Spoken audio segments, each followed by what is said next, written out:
welcomes you to the following presentation of the National Football League.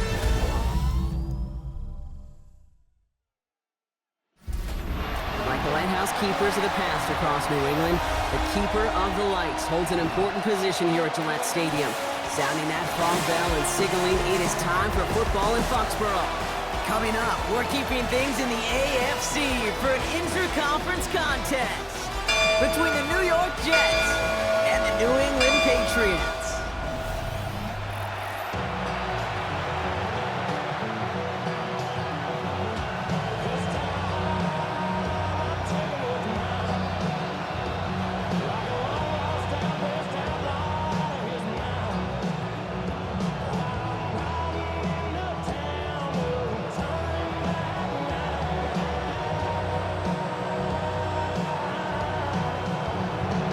He kicked for many a season here in Foxborough, and now Nick Folk is back and gets us underway. On the return, here's Travion Henderson. And that's going to set them up just beyond their own 20. So out come the Patriots, ready for their first possession. They'll be led out by last year's third overall pick. He started 12 games last year as a rookie. That's Drake May. It really took no time at all for May to prove, well, he's a franchise quarterback and worthy of that top 5 pick. Got his first start in early October, and all he did was throw for over 2,200 yards and 15 touchdowns. And don't forget about those 400 yards on the ground. He's an athlete, too. Well, run it with Travion Henderson. This one held up after just a couple of yards. That makes it second down. I don't think that's the amount that they were looking for there, Kate. Going to lead to some shuffling around here in the playbook. Find a more aggressive call on second. Last run got him 3. Here's 2nd and 7. Operating from the gun. Here's May. Finds his man. It's Demario Douglas. And they'll stop him here, but not before he gets out to the 47-yard line. It's a gain of 22. And the Patriots will have a first down. That's a statement throw right there. A statement throw that lets the opposing defense know it's not just going to be check down Charlie today. They're going to be willing to push the ball down the field, and this defense better respond. Here's 1st and 10 from the 47. May now. And he's tackled for a short gain. Dude, I don't know why every once in a while I'll get these little flashbacks, but a little play like that just flashes me back to the preseason, my first preseason. When one of the veteran QBs said, hey, Brock, whatever you do, just find completions. You will never go broke taking a profit. Go get a completion. They're at a premium in this league. May off the play fake. Hawkins isn't holding up. They're able to drop it. And that's going to add some distance onto this upcoming third down. All right, first sack on the board on the first drive as a defense, and now, well, now we let the chess match begin, the adjustments begin, because we know pressure leads to sacks, and sacks in this league often leads to wins.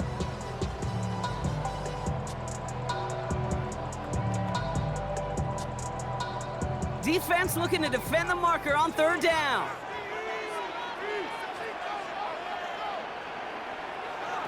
Third and long for him here. Completed over the middle. And he's short of the first after a mild gain. Defenses are fine with surrendering that completion if it means making a stop short like they did and bringing a 4th down. Yeah, I like when these defensive coordinators say they want to populate the ball. And that was a perfect example of it. Don't let the playmaker get started. Patriots punt team coming out with former 6th-rounder Bryce Behringer to do the honors.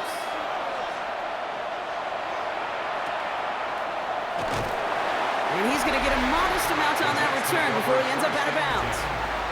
So now it's the Jets getting out on offense for their opening drive. They're led out by a respected veteran now in year 15 here in the NFL, Teron Taylor. Don't think for a second, Kate, he hasn't heard the noise. Read the comments from the keyboard warriors who say they just want somebody else leading this team. But let me let you in on a little secret. Those criticisms, they can fuel quarterbacks. Make that chip on the shoulder even bigger to prove people wrong and to show I really do belong in this league. Here's Brees Hall on the ground for the first time. And he'll bowl his way ahead for a 4-yard pickup. You know, Kate, that might be a little bit of a disappointing run to him. He wanted more. They always do. That's exactly what they were after offensively to get this drive moving. come up after that 4-yard gain. It's 2nd and 6.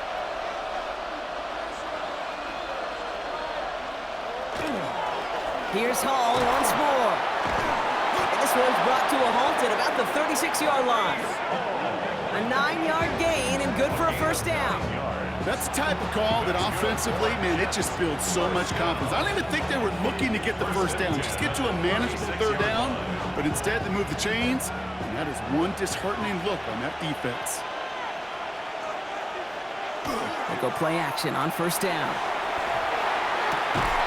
Into the hands of Garrett Wilson. And he is hauled down right at that midfield stripe. They pick up 14 yards on that one, and that's good for a Jets first down.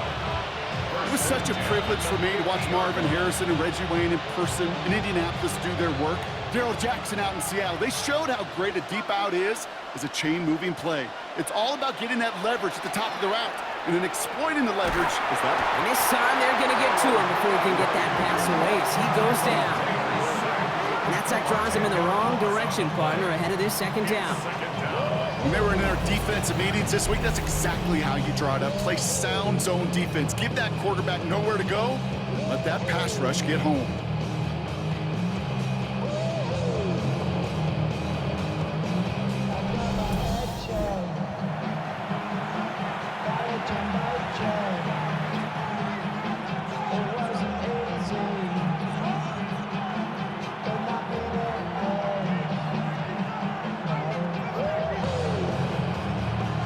Something special here. 2nd and 20 following the sack. From the gun, it's Hall. And that's good for a gain of 5. Brought down by the veteran Carlton Davis.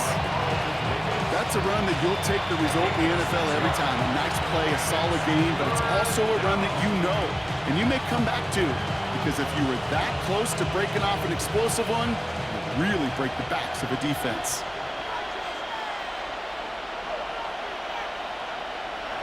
Here he goes, 3rd and long. That's the line, he's going to run for it. And this great effort winds up getting them well into enemy territory before he's brought down. How about that play, Brock? On 3rd and 14, they find a way to convert. It's a gain of 17. You know, these are the type of plays that really get an offense going. This is a chance for QB to inspire the guys around him. Calling his own number, carrying his teammates to a first down on that big run. That inflates an offense, and it can suck the wind out of that defense. They'll cobble together a yard there.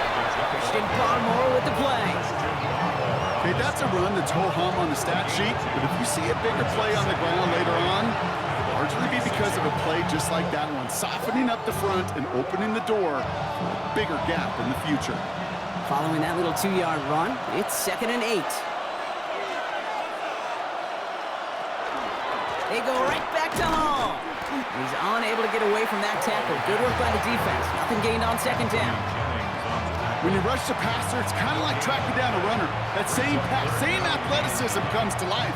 He looked pretty good hunting his prey right there.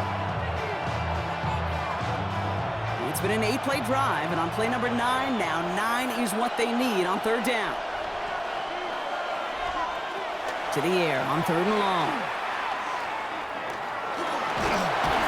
Pressure comes, and there's no place to go. The Patriots got it. And they come up big on 3rd down there with the sack. A couple sacks on the opening drive. You better get to fix-it mode in a hurry. And I'm talking about on the sidelines. I'm talking as a quarterback. You've got to solve this pass rush, because we know one thing about guys in this league defensively. When they get a couple sacks, they can smell it, and they're going to raise the intensity to another level. Now on 4th down, here's Austin McNamara out to punt for the Jets. Marcus Jones back to return for the Patriots. And that kick will get out of bounds without a return. Looks to be a little shy of reaching the 20. The Patriots offense headed out for their 2nd drive of the game. And they're certainly hoping for some better results here after that first drive ended in a punt.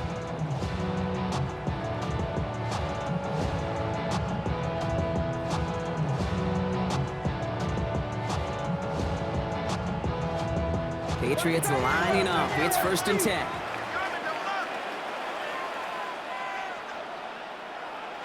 Maine looking to throw.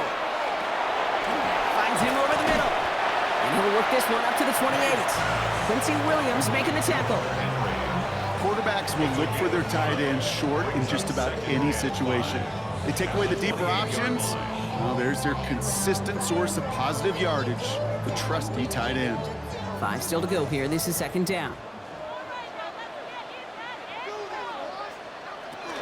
Henderson here from the gun. Good pickup, but he's denied that first down. The stop comes at the 32-yard line. Give him 3 yards. That's going to bring up 3rd and 2. Brings up 3rd and 2. So we're through one quarter of this AFC East contest. Couple of zeros on the board right now. More from Gillette Stadium in just a minute.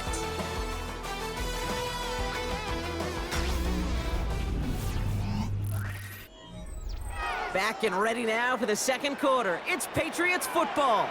They'll begin the quarter with 3rd and 2. Throwing now on 3rd and 2. Wow, very quick throw, but they couldn't connect. Well, he connected on 3 straight before that throw, Brock. Might not be perfect anymore on this drive, but they are still moving it well. And I don't expect that one to interrupt his progress very long. They're still on a mission this series, and he's the one driving it. Another punt coming up. Bryce Behringer to do the honors again.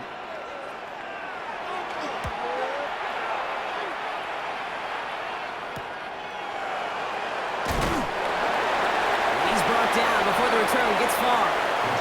Now for the second time this game, we get a look at the New York offense. And in a tie game, we've been sensing a breakthrough coming, Brock. Might this be the drive where we finally see one side get the edge over the other? Well, if it is, Kate, you know and I know it's about play-to-play execution, and more than likely, making sure they can convert in some of those situational downs. 1st and 10 from the 32. Motioning left is their running back. To the air, Taylor. That one falls to the turf, couldn't hang on, it's incomplete. Unable to find Adonai Mitchell with that one. So it's second down coming up. Making it harder than it needs to be right there. Just get the catch first, guarantee some yards, and then worry about escaping the defenders and getting upfield. 2nd and 10 now from the 32 after the incompletion.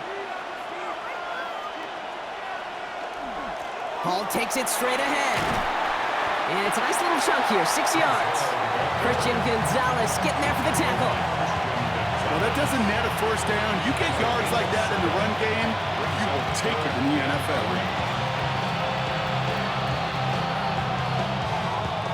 To the line, here's 3rd and 3. Mitchell now in motion left. Now it's Taylor. Making the call himself. He wisely avoids contact, sliding down there. That played good enough for a first. And the Jets, first down. A gain of 7. You know, Kate, back in the day, we had a slip and slide at practice for moments just like that. Actually practicing how to slide and get out of harm's way. Nice gain on the play, and denied that defense yet another chance to take a shot on him. Shotgun snap, a give to Hall. He's going to bring this down to their 35. An excellent gain, 20 yards there, and that's going to move the sticks. That's another Jets, first down. It's a gain of 20. First down, Jets.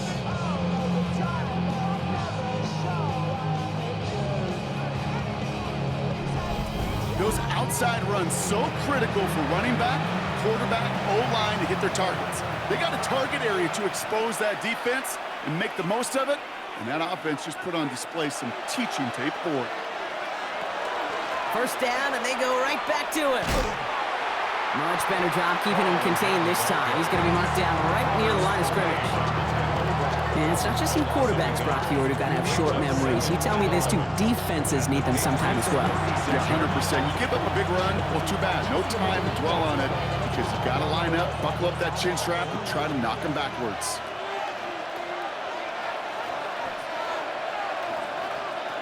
Here's Taylor. That's incomplete left side. Garrett Wilson, the intended receiver. And that's going to leave him with a tough 3rd and long. Well covered on that play. Really not a large window for him to sneak that throw in. So after that prior incompletion, it's third down.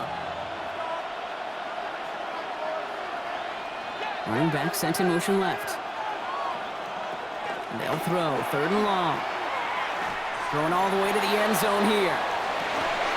Defender arrives right as the ball does, and the hit knocks it free. Incomplete. That's what I call complimentary defense right there. That pressure by the group up front, that leads to the incompletion and to the benefit of that secondary. So on fourth down, here comes Nick Folk to attempt this for the Jets. Ball spotted on that right hash, 53 yards out. And this kick is good. He needed to get all of it there, and he did. And that'll mark their first appearance in our scoring summary today. A lot of them may make it look automatic, but you get this deep, and those field goals are far from a certainty. It took all his concentration, every bit of his strength, to send that puppy through.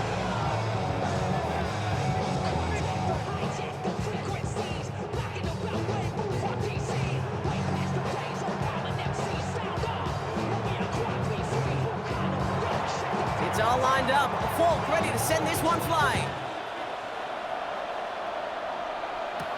Fielded by Henderson. And he's brought down just inside the 25.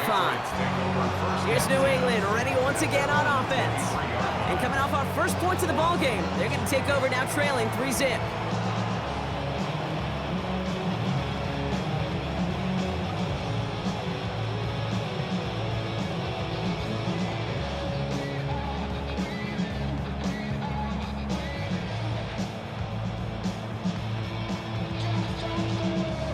New England bringing the offense to the line. First and 10.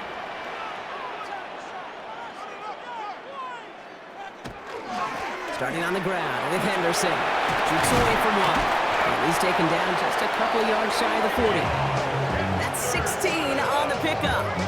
And that's a New England first down. A run like that, Kate, it just gives everybody a little bit more bounce offensively because you also know it can set the table for more. Quite the start to that drive, huh, partner? First play sets him up at the 38. Going to the ground again on first. He dodged the tackle. And this is across midfield. They're going to stop him at that 45-yard line. And get 16 yards on that play. And the Patriots will have a first down. Some backs are easier to tackle than others. Some, well, they just choose violence. They look for those opportunities to bust through tackles and keep those legs pumping. Sticking with Henderson. And he'll scurry forward for a pickup of 3. You know, that's a good run right there. Keep the offense on schedule. If he can average that type of yards per carry, this guy's going to be more than all right with letting him lead the show. 4 yards on that first down run. Here's 2nd and 6. To throw, here's May. Running a screen for Stevenson. And he takes it just inside the 40, down to the 39. As an offense, you don't call a screen, Kate, expecting to gain just a few yards. You call it expecting to break out something big and substantial. But it's up to that defense to stay ahead of it, to keep it contained to something much smaller. Case in point right there. All plays on the table here for 3rd and 3. From the gun, it's May. Jets bringing pressure, and they got him.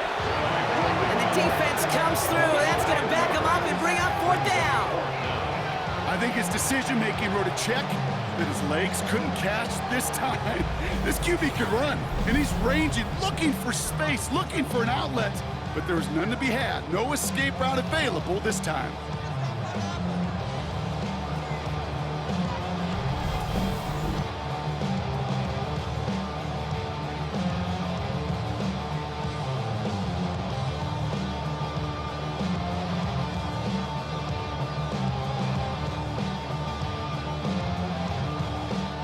Bryce Baringer on now to punt. And he'll try to hit this one well. And he's certainly been staying busy. Once again, he's out to punt and sends this flying. And that couldn't have hit any better. That took the perfect bounce and went out of bounds at the 1. The Jets and Breece Hall about set to go on offense. They're looking at the entire field in front of them. A long drive ahead, Brock, as they start out very close to their own goal line.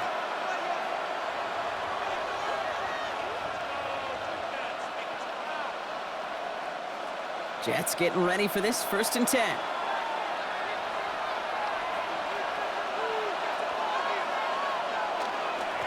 They'll start this one out with Hall.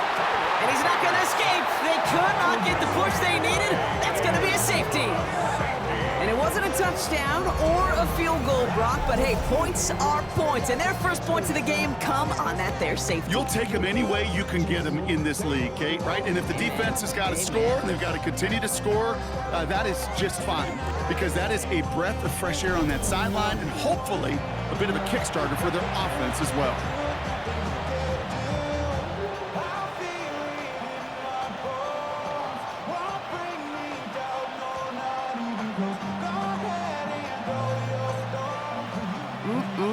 Always hurts to do this. They give up the safety and now have to kick it away. Pulled in at the 20. And they're going to bring him down just beyond the 30 at the 31. Now, not much scoring to this point as we've reached our 2-minute warning. More from Gillette after this.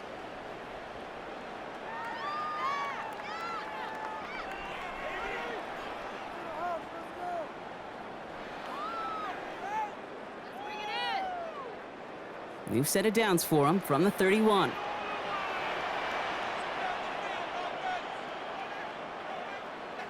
To the air on 1st down. May falls to the ground out left, incomplete. Fairly safe to say as that one falls incomplete this first half so far. It's not met the standard they set for themselves.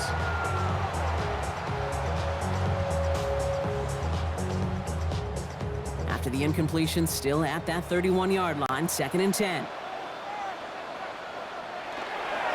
Anderson's going to take this straight ahead. It's pushed straight ahead, and that's maybe a yard at most. That was Jermaine Johnson there to make the play. I think one thing you learn, Kate, when you transition from college to the NFL, not every run is going to be a big play. Some of them, well, they're just destined to end in a minimal gain, and some of them will set up that critical play action for later. May now on 3rd down. Complete beyond the marker.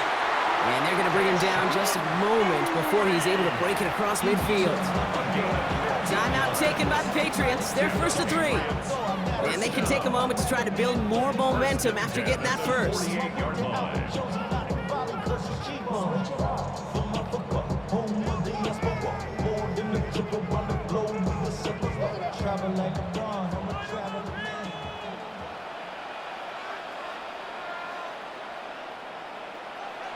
May has him on the quick hitter. And he'll cross the 50 and start pushing onto the opposing side of the field. It's what you call efficiency. Exactly what you're looking for in 1st down. Textbook. It sets up 2nd and very manageable, and then creates that space if you want to take a shot downfield. 2nd and 3 now.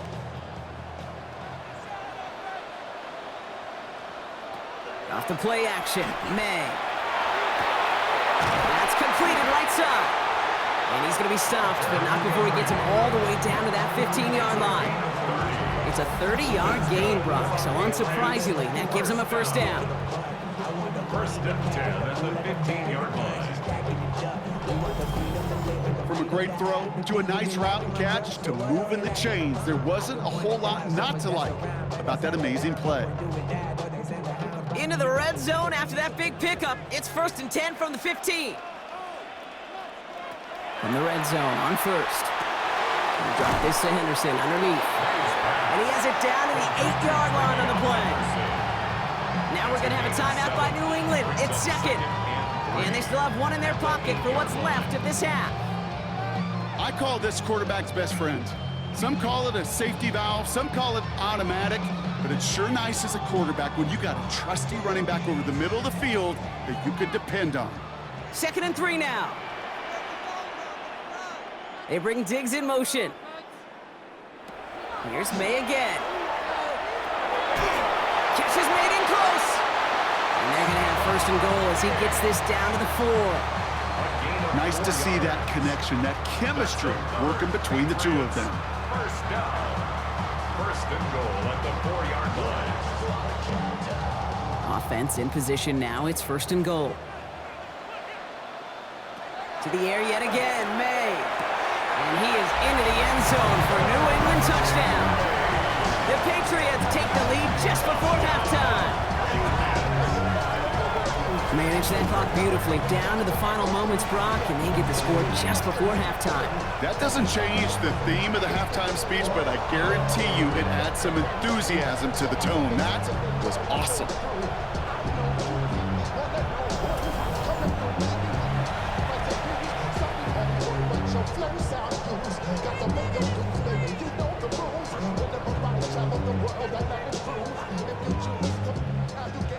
This is Andres Borregales trying to tack on the point after. Right down the middle, it's good.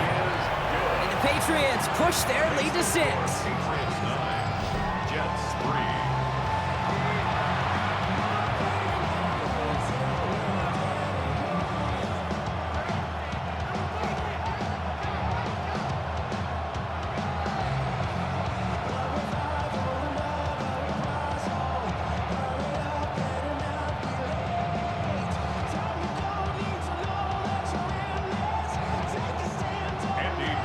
We'll see if it's a kick return that ends on half, or if we get a play from scrimmage, as this one's away. And it looks like we're going to have time for one more play here, Brock, as this one goes for a touchback. They're on 35-yard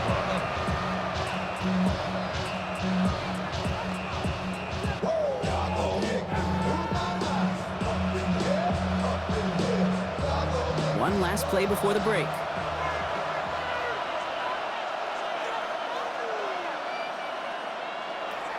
Final throw before the break.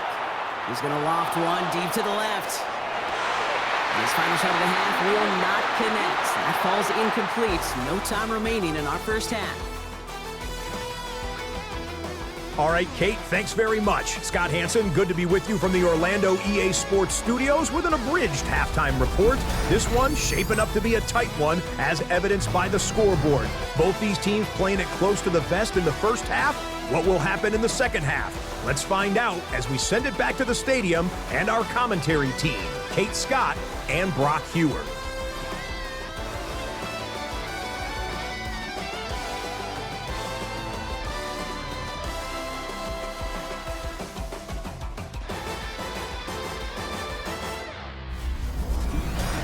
Big thank you to our guy Scott Hansen and the gang down in Orlando. Got a close one here, Brock, as our second half gets underway.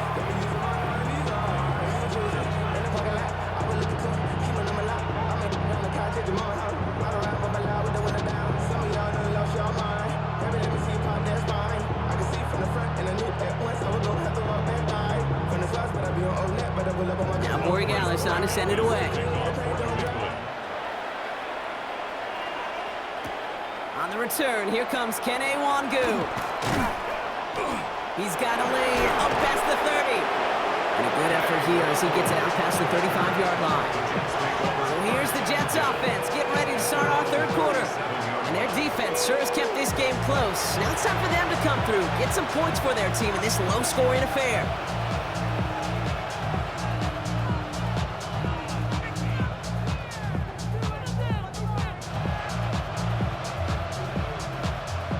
Nice field position for the Jets as they come up 1st and 10.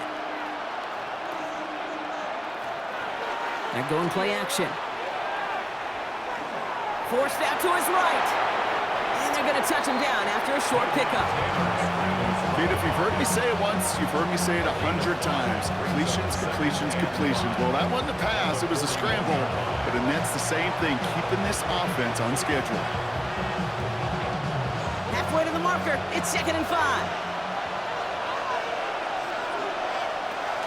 Hall running between the tackles.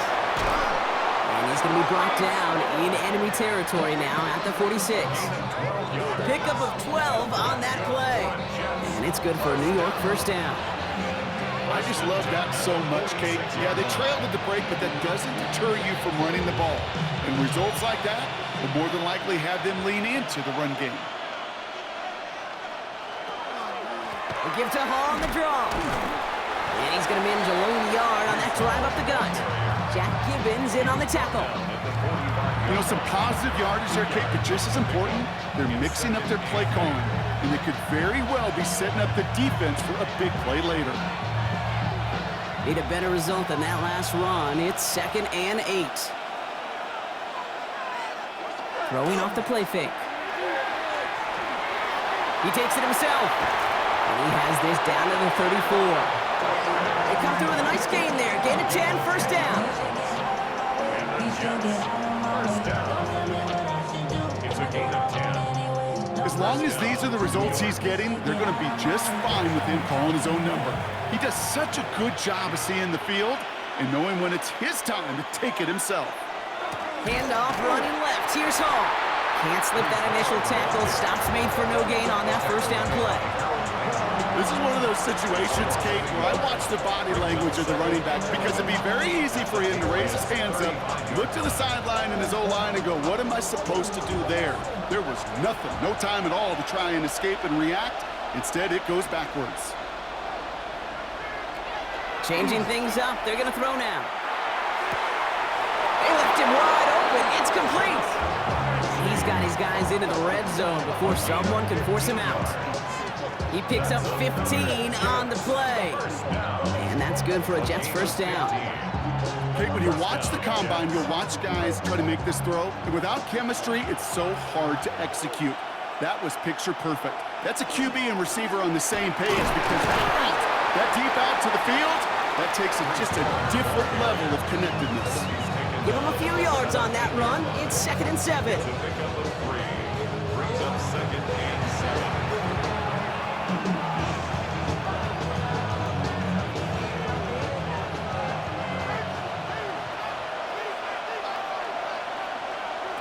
Taylor. And the Patriots get there and take him down. And it'll be 3rd down coming up after this defense's 3rd sack of the game. You get into the red zone and every detail matters. It matters on the whole 100 yards. But Kate, once you get inside this red zone, it is so critical. And let's tip our cap to the defense on the details, creating that sack.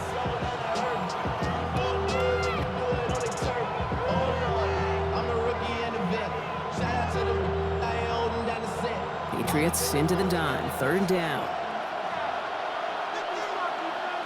3rd and long for him here. He's in trouble and gets brought down again. And a couple of really good plays, Brock, made back-to-back behind the line to bring up 4th down. That is some serious defensive urgency that really does, Kate, match the situation we're in. This is a one-score game. Even though they have gotten after this quarterback all game long, they know they can't let up now. The kick by Folk is good. And that cuts the lead in half, down to 3. That's why they spend all the time on the practice field during the week. That kind of operation. Perfect rhythm, perfect timing, and a 2 for 2 for this kicker.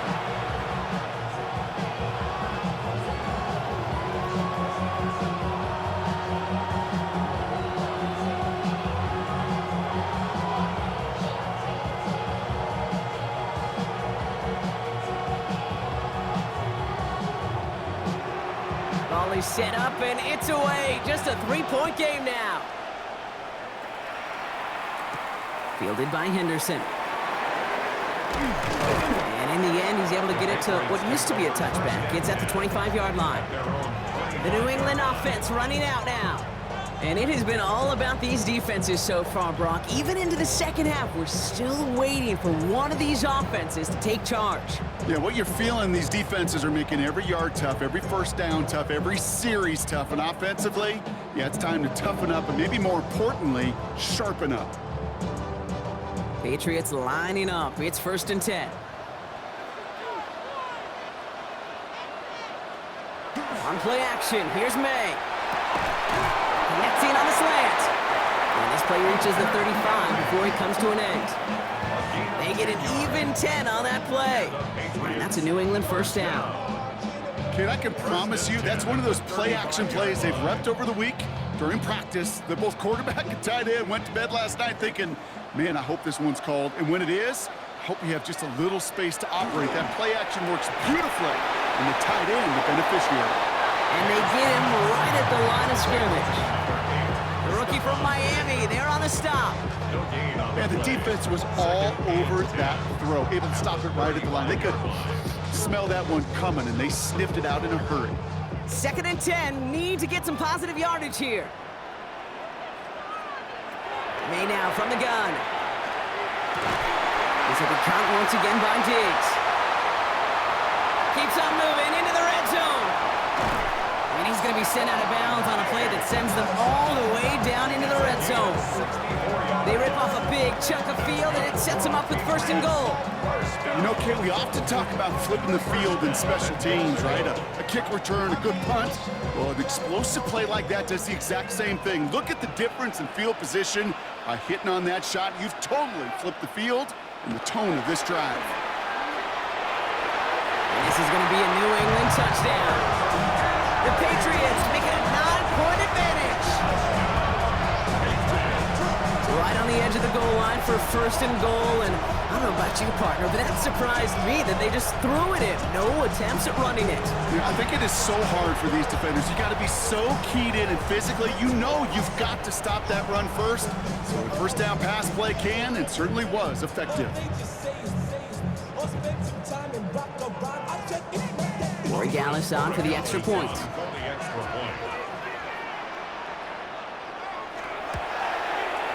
Extra point sent right down the middle.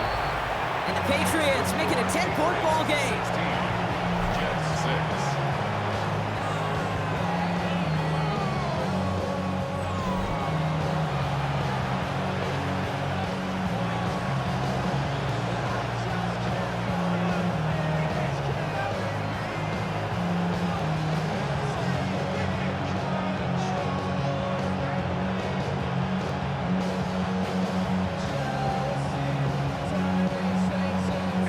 Corey Gallis on to send it away.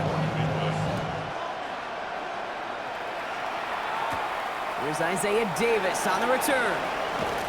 And this gets out to the 30 before he stopped. Now here comes the New York offense. And down double digits, Brock. Field goals like we saw on their last drive aren't going to move the needle as much as they need to.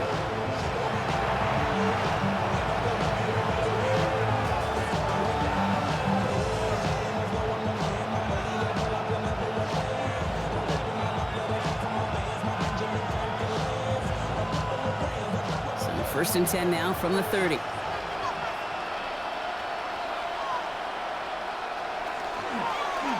Starting this drive with a design run. It's a gain of 3 for him. That brings up 2nd and 7. That's the kind of yardage. It's not going to kill this drive on the first play, but it does put you a little bit behind schedule. Now 2nd down becomes critical because nobody wants a 3 and out. After the 3-yard pickup, it's 2nd and 7. Throwing, Taylor.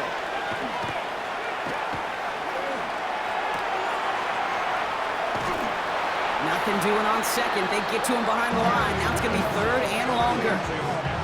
Well, every once in a while you understand a play that loses a yard or two.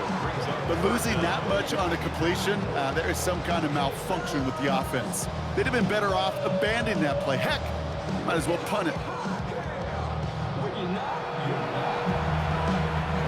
3rd down. Pat's going with a few extra defensive backs this time. They send the tight end in motion. Here he goes, 3rd and long. That one is incomplete. Couldn't hang on through the contact. You never, ever miss an offense like 3 and outs, Kate, but you really don't like them on 3rd down when you throw into tight coverage like that. Got to manufacture a better look.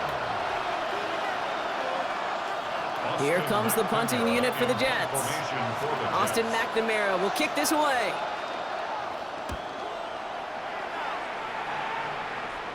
The fair catch taken in at the 28-yard line. The Patriots and quarterback Drake May ready to go once more on offense. They really had the passing game clicking on that last touchdown drive, partner. We'll see if they stick with that or if they mix things up a bit on this series.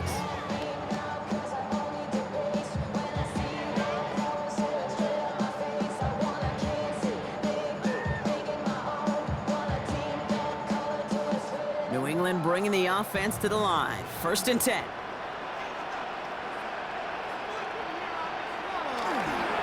They'll try the right side. Here's Henderson. And he only manages one. Couple of defenders there to bring him down. This offense is now left with some ground to make up a little bit here on 2nd down after that drive starts with a very minimal gain. Last run, not a lot of help, Brock. 9 to go now on 2nd down. Operating from the gun, here's May. Short pass brought in. Able to take this to about the 35. That's a gain of 5 on the play. That's a gain of 6. Brings up 3rd and 3. We'll see what they come up with for 3rd down in just a bit. We've reached the end of 3. It's the Patriots way that's currently holding a not-so-comfortable lead here.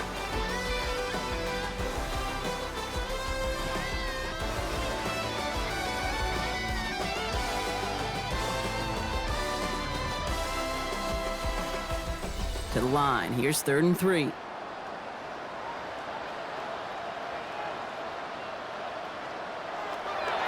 Here's May to the air. Complete to Diggs out left. And he's going to bring it up to the 40-yard line before he stopped. They'll say he got 5 there, but Brock, all they care about is the 1st down that comes with it.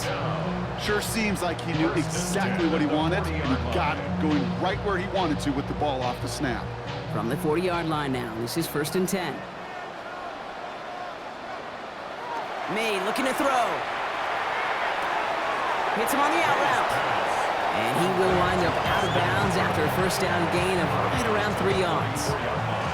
There's no negatives ever on a grade sheet for a completion, but that's one of those situations. If you're going to take a risk and throw an out route, you'd sure like to see a little bit more yardage gained. 2nd and 6 coming up here. Shotgun handoff to Henderson. And the stop is made as he drives this to the opposing 43. It's a 13-yard play, and that's enough for the 1st. Danger, King. Danger, I say. You get this guy in the open field, and he is dangerous to take it to the house. At the 43-yard line. 1st and 10 from the 43.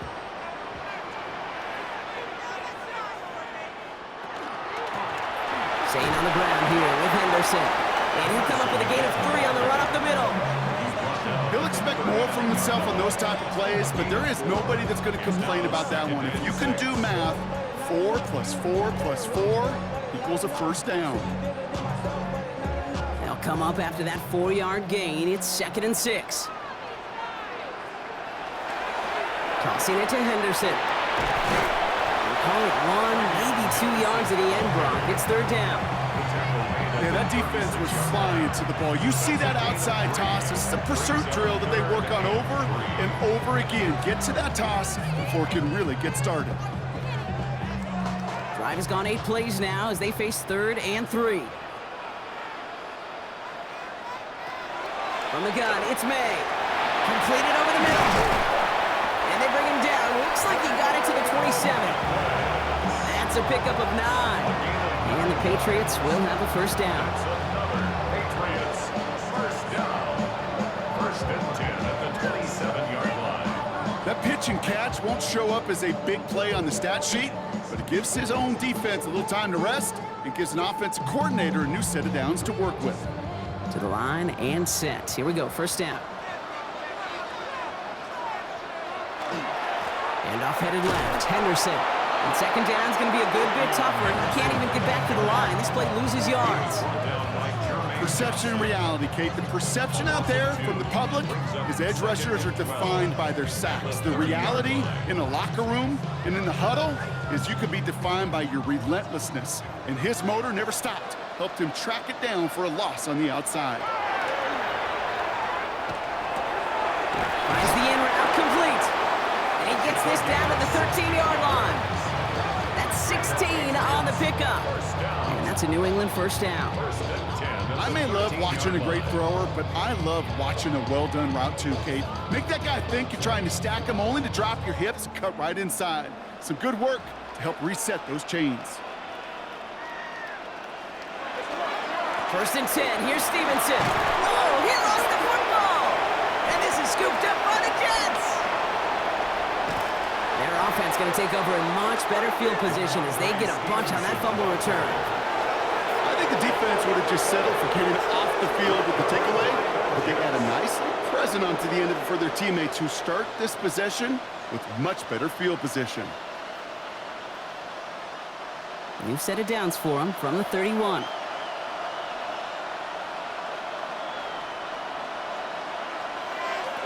They're going to throw now, following the turnover.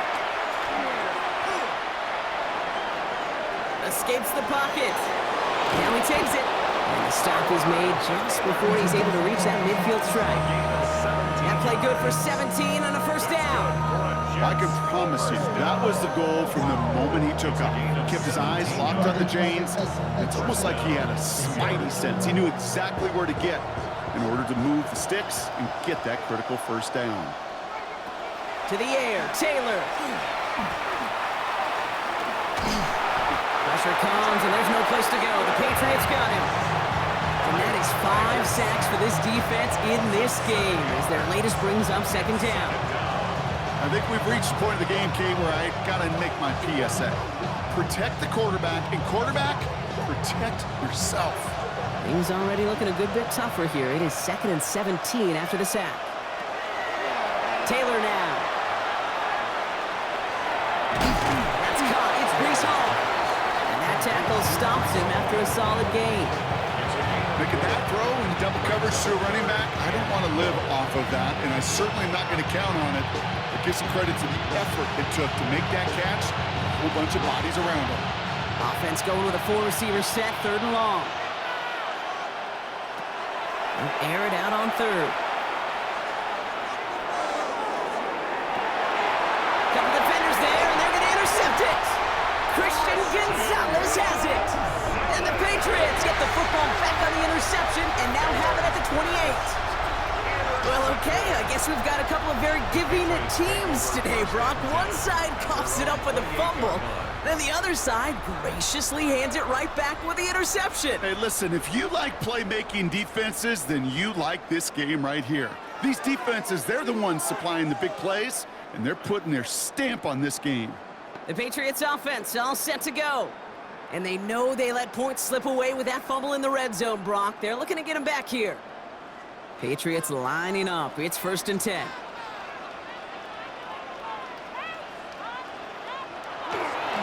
Trying an inside give to Henderson. And good forward about 5 yards, looks like. It's 2nd down now.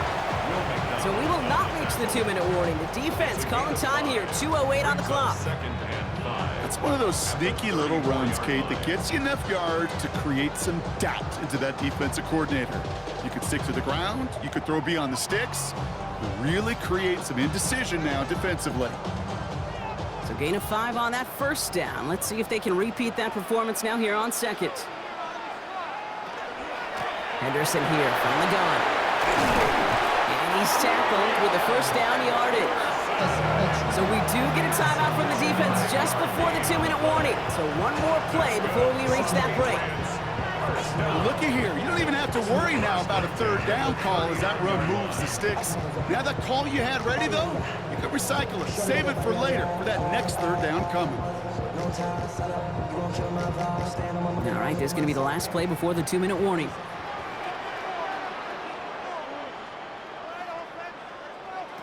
First down, May. Finds him over the middle. And he has it up towards midfield before he's taken down at the 47. After a good pickup, they're set up with 2nd and short. The give now to Henderson. Rolling into enemy territory. And he gets the Patriots the 1st down. That should put an end to this contest. So after the 2-minute warning, another stoppage here. The defense is calling time. 1:55 to go. 1st and 10 at the 38-yard line.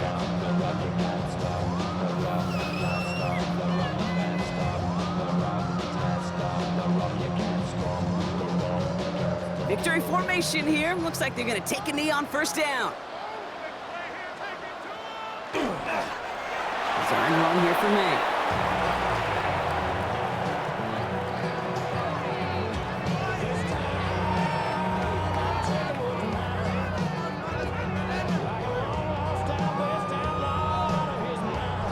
Lining up to take a knee on second down.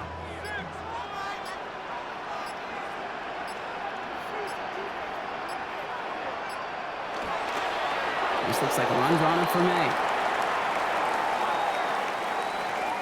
So this is a win for the Patriots. And Brock, we all know any win is a good win, but playing against a division rival, oh, it always feels so much better dealing them one in the L column. These are the teams that know you best, Kate, but also the ones that you know best. So yes, it is just a little bit sweeter when you take care of business in your own division. With Brock Heward and our entire crew, I'm Kate Scott. You've been watching the NFL on EA Sports. The Patriots emerge as winners, as with that, we'll sign off from New England.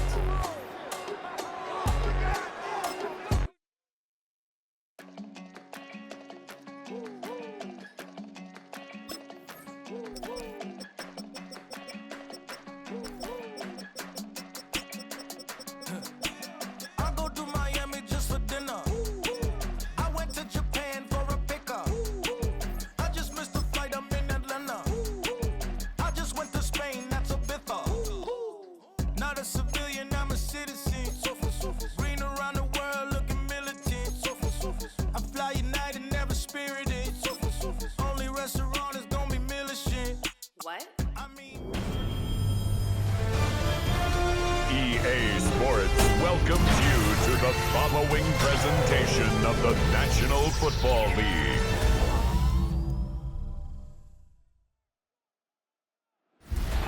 We find ourselves at the foot of the Rockies, Denver, Colorado, for this edition of the NFL on EA Sports. But today, two AFC teams set to do battle.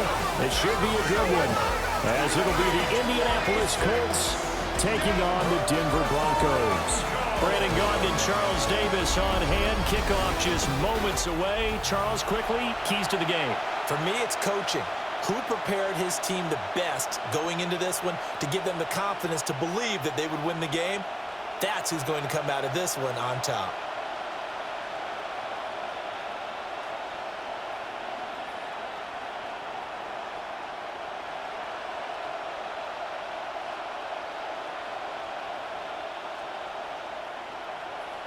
And off we go from Denver. Kickoff for the Broncos.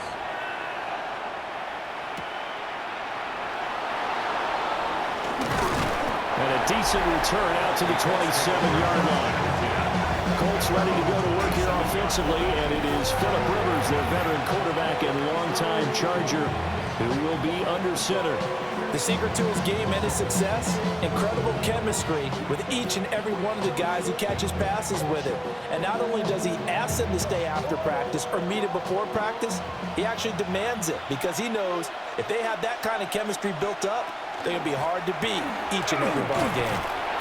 And a really good show of force there as he gets through for 4 tough yards. If you're a coach, you'll absolutely take that run every time on first down because it really sets you up to go in a number of directions here on second. From the 32-yard line now, here's second down and 5. Off the play fake here, Rivers. Well, that'll be incomplete. Well, he took a shot as he let that go. And it's going to bring up a third down. The good signal callers would never go back in the huddle and play the blame game because they need those guys to protect him. But on that last one, his offensive line, they lost their leverage very quickly, and that's why they were able to get to him and hit him as he tried to throw the football and force an incompletion. Now Rivers. A short one there, caught by Warren. And I don't think he got there, no. He's short by maybe a foot, maybe. Call it 4th and inches. I thought they might take a shot down the field, but instead they ran a little drag route there. I think they were hoping he could catch it and run away from the defender. But a really good job keeping the play in front of them, and they force a 4th down. Sanchez on to punt here as he sends this one away. It'll be a 39-yard punt, no return. And the Broncos take over, first down and 10. So out comes this offense to take over for the first time. They'll be led out by their quarterback at 6'2" out of Auburn. It's Jarrett Stidham. For a brief time, he was thought to be a possible successor to Tom Brady while he was still in New England, but that didn't materialize. But opportunity may still knock for him to start in the NFL today. Definitely has the arm and mobility to make plays against NFL defenses. All he needs now is consistency. Now it's Stidham. Now he'll tuck this and run. He'll get 3 yards on the scramble there at second down. Brandon, once that one broke down, there were only so many options left for him to take. Fortunately, only first down, so he smartly got the yardage he could get and didn't worry about trying to turn it into a bigger play and end up taking a bigger loss. Here, they hope they can regroup and get something different going here on second down. To throw is Stidham. And that falls to the ground, incomplete. A nice job of bodying him up defensively, and now it brings up third down. How about that? Red man coverage and decided to test him early, but it proved up to the task and forced the incompletion. They head to the line facing a 3rd and 7 following the incompletion on second down. Now it's Stidham. Able to find the open man. That's complete. And he'll be taken down, but not before they work it across midfield. That gain on third down, good for 28. First down. 1st and 10 at the 48-yard line. Of course, the catch was nice, but how about what happened after? Able to stay on his feet and gain all that additional yardage. So many of these slot guys, I think, have running back in their background. They'll run for the first time with J.K. Dobbins. And nothing doing. He's immediately taken down at the line of scrimmage. No gain on the play there, second down. When we talk about defenders, specifically linebackers, keeping their eyes in the right spot, he had that eye down the entire time. And you know that's not easily done because they throw a lot of misdirection at you. They try and fool you and get your eyes in the wrong place. But you're right about that one. He correctly figured that one out and made a really nice play. And they'll get him to the ground, and he has another first down at the Colts 36. 12 yards there as they move the chains. 1st and 10 at the 36-yard line. So from the 36 now, 1st and 10. Play action. It's Stidham. Completes it to Evan Ingram. And he gets this one inside the 15, just a yard or two shy of the 10. 25 yards that time. 1st and 10 at the 11-yard line. What a drive this has been, just chewing up the yardage. And here's one of their best plays yet as they finally get down into the red zone and look to finish this off with 6. Now a 1st and 10 at the 11.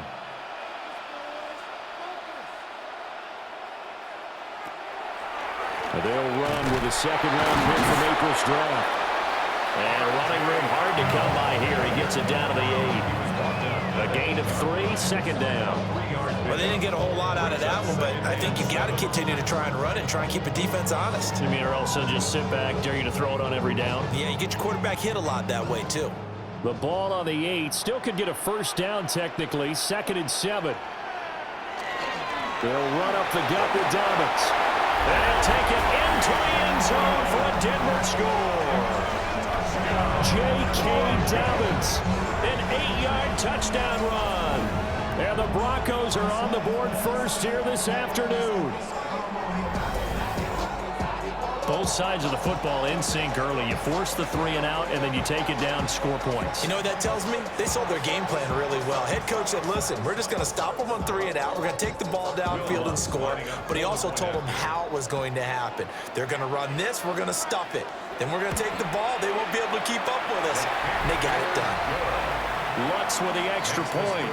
And that makes the score 7-0.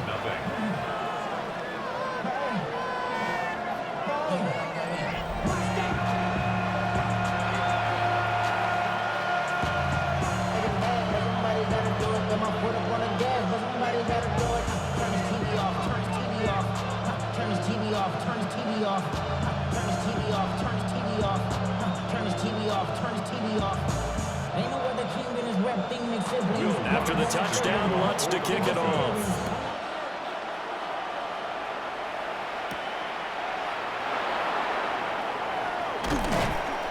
And able to get this across the 20, but not much further as he's dropped it to 23-yard line. Second drive coming up here for the Indianapolis Colts. And the last drive, their first drive, 3 and out. What changes here, if anything? I think it's making sure the guys that you trust the most with the ball, the biggest playmakers you have, that they touch it on this possession to try and get things moving. So get it to the horses. Without a doubt. They're the ones that typically end up in the end zone.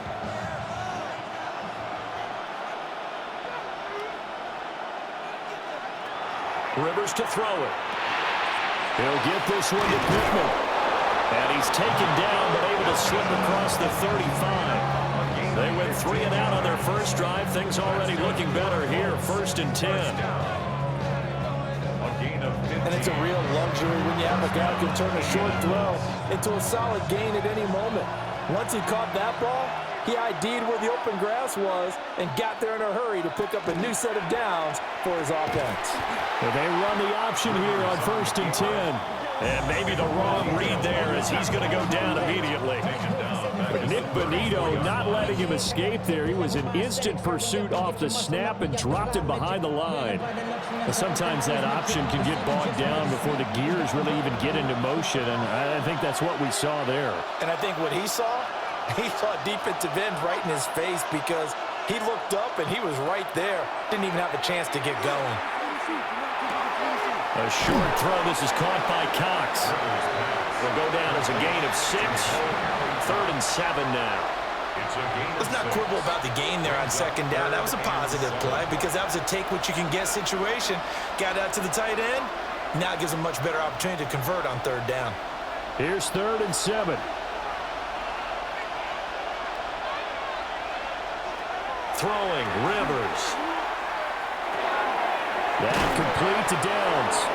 And he is going to have a Colts first down as they're able to get the 3rd down conversion. And the Colts first down. 1st and 10. We've seen quite a bit of the short passing game here early on first quarter, haven't we? We have, and I think it works a couple of ways for this team because, number one, you throw the short game until they stop it. And if they're not going to stop it, you keep throwing it, and occasionally you'll break a tackle and turn it into a bigger gain. Also, if they start to creep up, start to pressure receivers, now you go over the top, take it deep, and now you get some of those big shots downfield. And he is tackled inside the 40, not quite to the 35. Back-to-back nice plays, 12 yards that time, and a first down. Gain of 12. First down, Colts.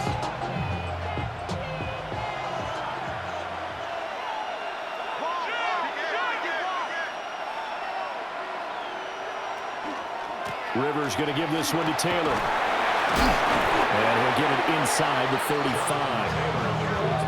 Give credit to the defense for stringing that play out, and they gave up no cutback angle. You know he's trying to dart through. No place for him to go. A nice job there, only giving up a 3-yard gain. 2nd and 7, operating from the 34. Rivers. And down he goes. They sack him back right around the 41-yard line. John Franklin Myers breaking through to get him to the ground. It's a loss of 7.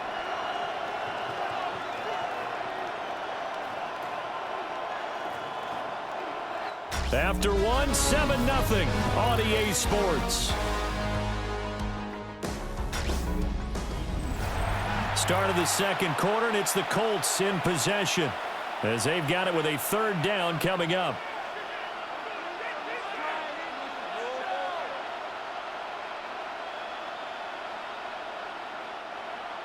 Going to need a crafty play call here. 14 yards is what they need to try to convert this thing. On 3rd down, here's Taylor. And brought down, but not before they're inside the 25. Able to convert on 3rd and 14. A terrific play call. First down. 1st and 10 at the 23-yard line.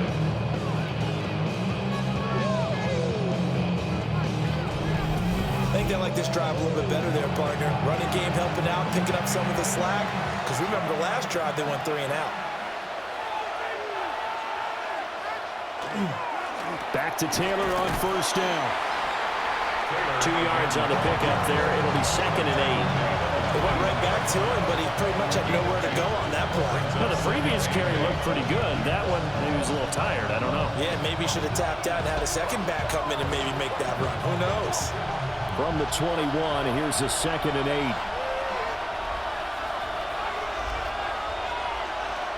Now Rivers. Now this will be swung out wide for Taylor. And able to get this down inside the 15, either the 13 or 14 before he's out of bounds. They'll wind up getting 7 on the play. And it'll leave them with 3rd and a full yard to go. So they just need 1 yard here to pick up the first down. To the right side, this is Taylor. And he will be very close to a first down, but I see the closed fist of the referee, and that means 4th down. They tried their best to pick up that 3rd and 1, but their surge wasn't enough to counteract what came back at them from the defensive side, was it? Offensive line, especially in the middle, looked like they were on skates a little bit when that one started. So now we bring up 4th and inches. This will be a critical call. Now the Broncos are going to call the first of their timeouts. They'll have 2 remaining as we step aside here in this second quarter.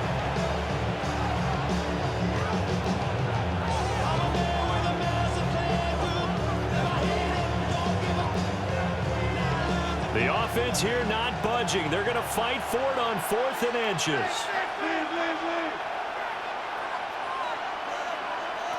To throw is Rivers.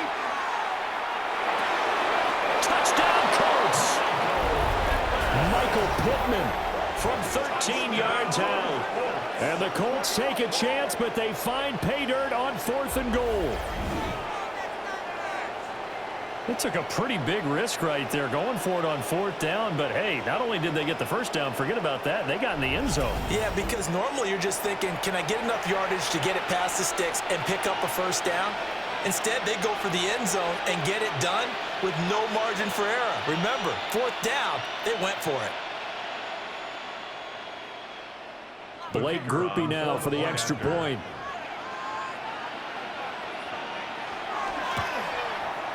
It's up and good, and we're tied at 7 here in quarter number 2.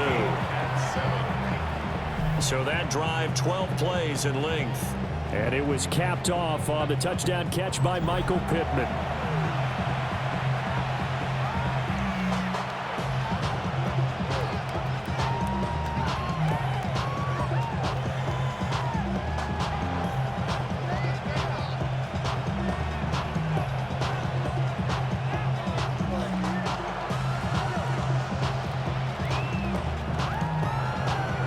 So all even at 7 now as they kick it away.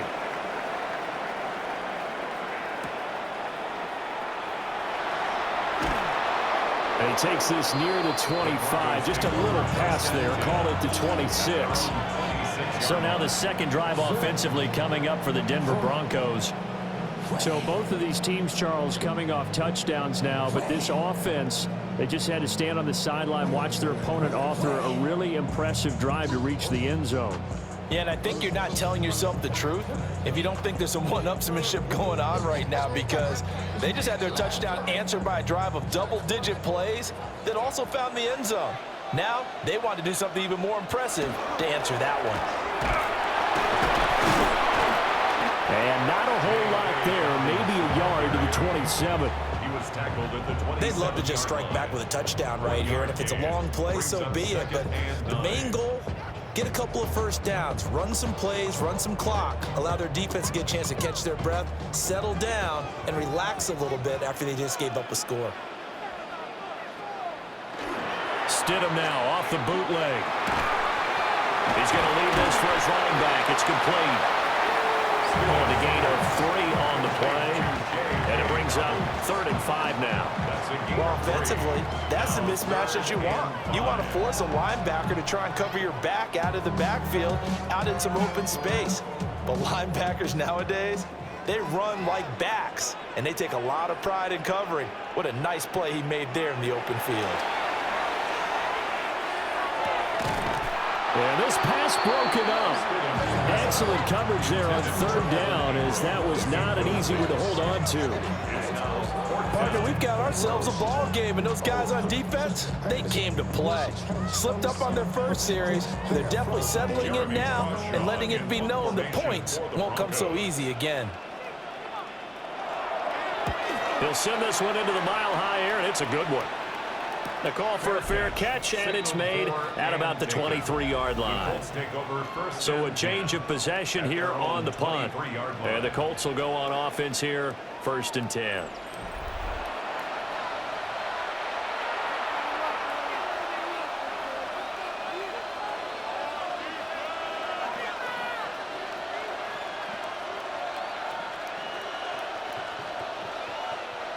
Rivers going to bring the Colts up 1st and 10 at their own 23.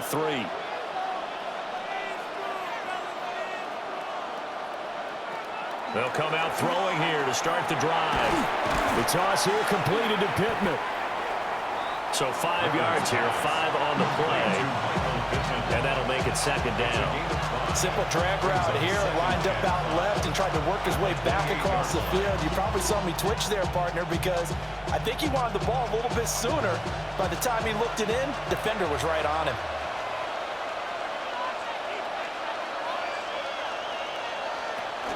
They give to Taylor out of the gun. And tackled down after a gain of 3. Leaves him with 1 yard to go on 3rd down. When you find that kind of yardage, you couldn't be more confident as a ball carrier. And guess what? You're going to go back and tell your offensive coordinator, I'd like to keep carrying it, thank you. And this offense on 3rd down today, they've hit 2 for 4 thus far. They need just a yard here. It's 3rd and 1. And able to get this one across the 45 before he's brought down. 47 yards now on the ground on just 7 carries. 1st down. 1st and 10 at the 46-yard line. Obviously an important run to avoid the 3 and out on your own side of the field. Shows a lot of faith in that offensive unit, doesn't it? That you want to run the ball in that situation. Pick up the 1st down. Also helps out your defensive guys a little bit too. Allows them to get at least 1 more series of downs in order to get some rest. To throw, Rivers. Firing quickly here, and that's complete.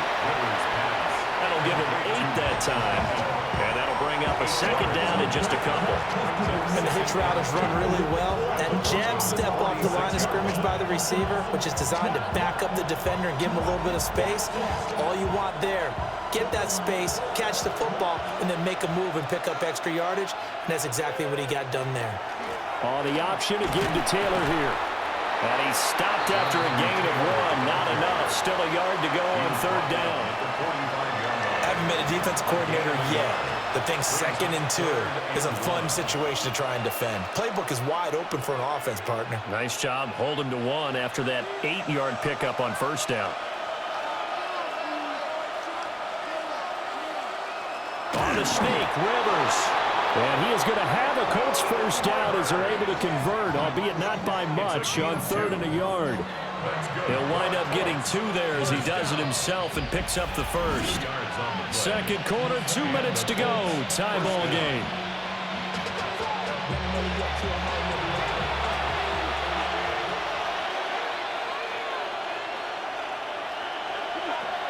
Rivers.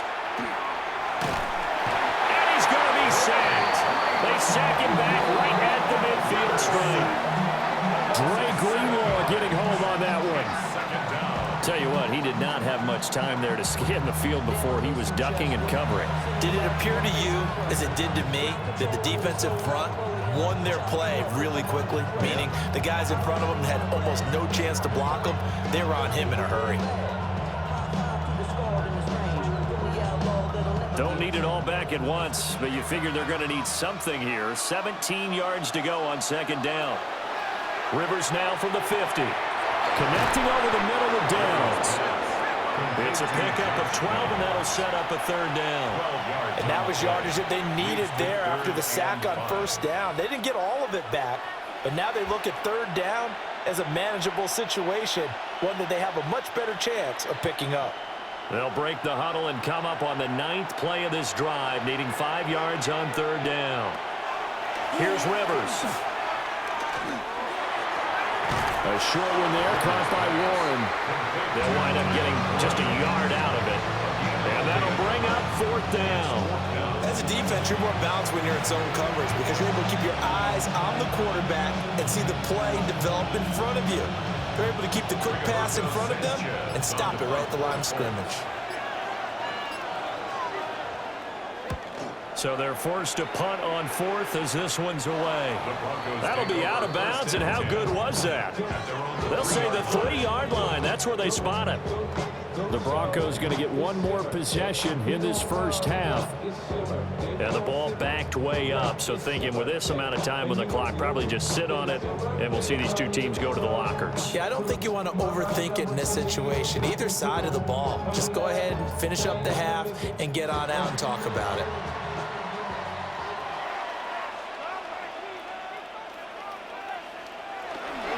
They'll start on the ground with Dobbins.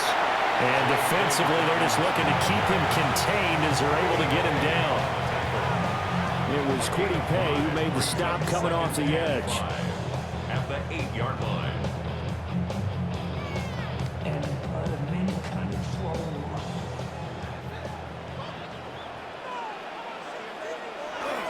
They'll keep it on the ground again here. And able to get it here to about the 16-yard line. So we are deadlocked at the break here, and the EA Sports Halftime Report starts now. Here's Scott Hanson. Well, you can't skip halftime on Sundays, but you can right here. So it's over, and on to the 3rd quarter we march. And we welcome you back live now inside the booth alongside Charles Davis. I'm Brandon Gaudin, set and ready to rock for the 3rd quarter.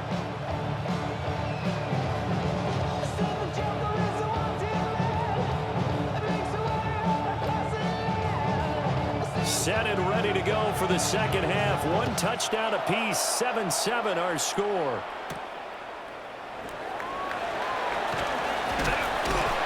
And they'll get him down inside the 30 at the 27. And the Broncos offense set to begin this 3rd quarter. It's a tie football game here. What do you think, Charles, the message was at halftime?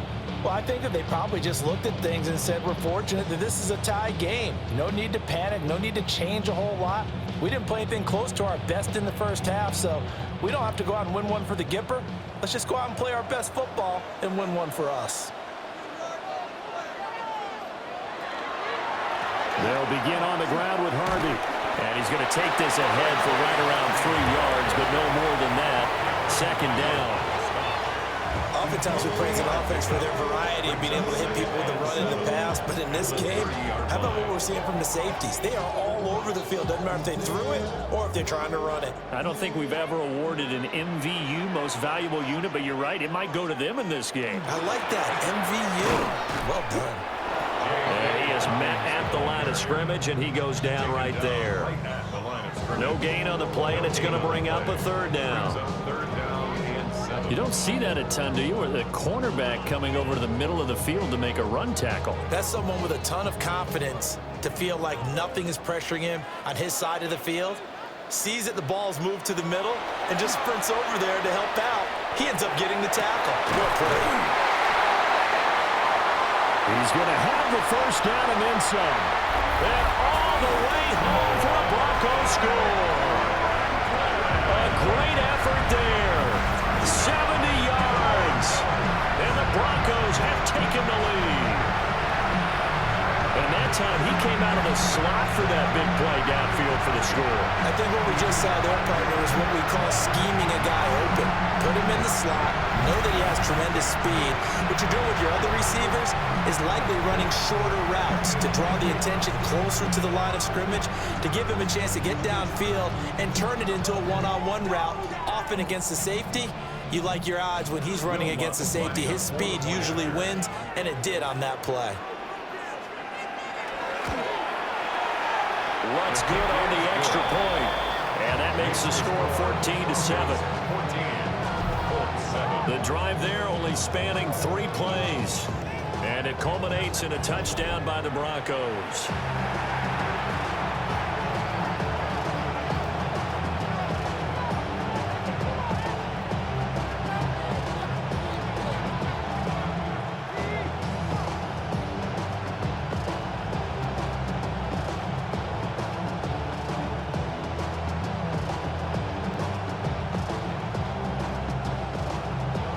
After the touchdown, Lutz to kick it off.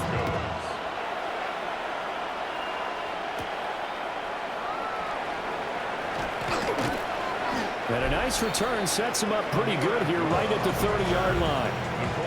Here's the Colts now as they get ready for their first possession on offense of the second half. And this game was all square at halftime, but now they find themselves down 7 following the opening drive touchdown here in the third quarter. And they need to take a good, relaxing, deep breath, don't you think? Because right now they might start to feel like they've got to play catch-up here and start matching them point for point. But it's still too early to get there. They can still run their offense. Plenty of time to get back in this game. And they get him down, but not before he takes it across the 40-yard line. 61 yards on the ground for him now on 9 carries. When he runs, he seems to do a nice job of knowing when to be patient and find the hole, and then when the hole is there, he goes quickly. You're exactly right. He knows how to just take off, but you know what else? Brings a little thump with him, doesn't he? He does. He packs the boom at the end of the run and finishes it going forward. That's what you want to see out of your backs. A short throw. This is caught by Cox. Well, hang on now. We're going to pause here. We've got an injured player. We'll step aside and get a report when we come back to Denver.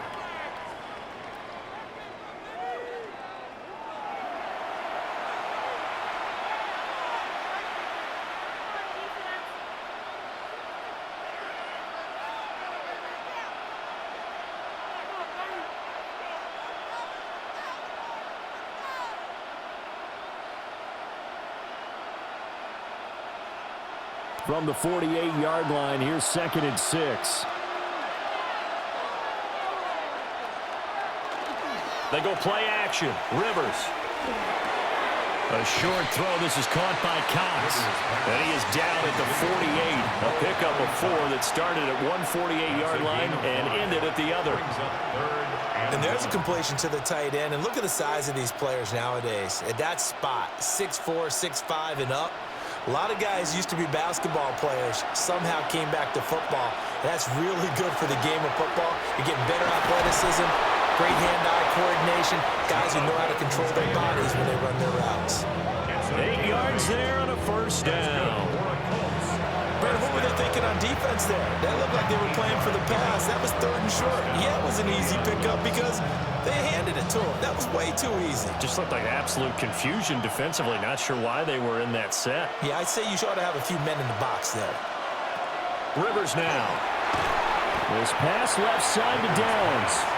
And they will only muster a yard here to the 38. In 2nd and 8 at the 38-yard line.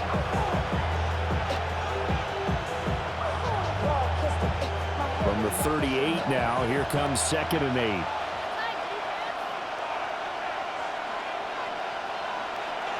Throwing Rivers. They'll set up the screen to Taylor. Flashed the stick skills, but didn't get a ton from it. Stopped short of the 35. Good reactions there defensively. That screen was a little slow in developing, and they shut that one down with little gain. 7th play of the drive upcoming here on 3rd and 6. Working out of the gun, Rivers. Work in the middle of the field, and he's got a man complete. And this is going to be another first down as they'll make the tackle at the Broncos' 19. A new set of downs after a strong pickup of 16 yards. 1st and 10 at the 19-yard line. It's taken a while for this offense to get going. A little creaky at the start, but they're oiled up now. A nice throw there, and they're really putting together a good drive. 1st and 10, Taylor now. And they'll get to him just inside the 15. Even after the strong run we just saw, they're able to corral him quickly defensively. 5 yards is the tally on 1st down. That brings up 2nd and 5.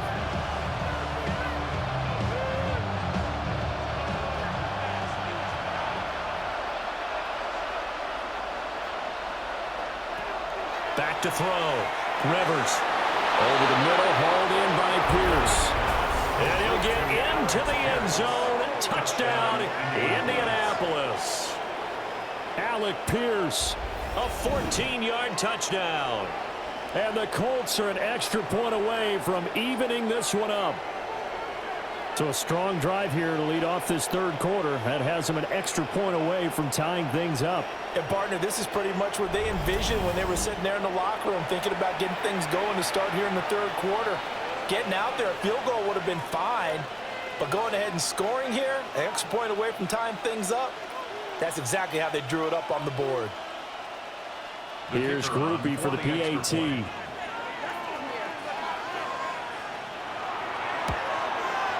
And we've got a good one brewing. We're all knotted up at 14. So that drive consumes 9 plays all told. And it was capped off by a touchdown catch from Alec Pierce.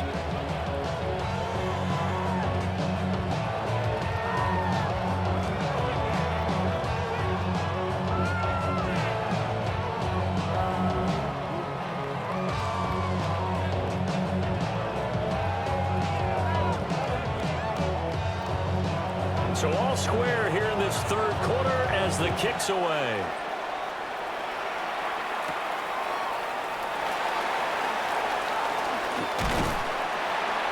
And a good return as he'll be stopped just shy of the 30-yard line. And Denver getting set to take the field. And their lead has evaporated in this third quarter. It's tied once more as they begin with a 1st and 10.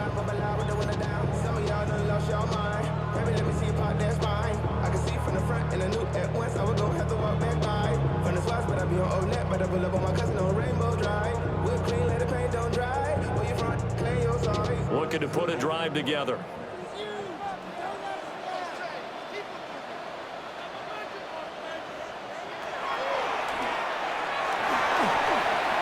Six yards there on the keeper. It's 2nd down. Well, it's time for them to be good teammates right here. What I mean by that is possess the ball for a little while. Get at least 2 first downs. Give their defense a chance to settle down a little bit after they give up a touchdown. This 2nd and 4.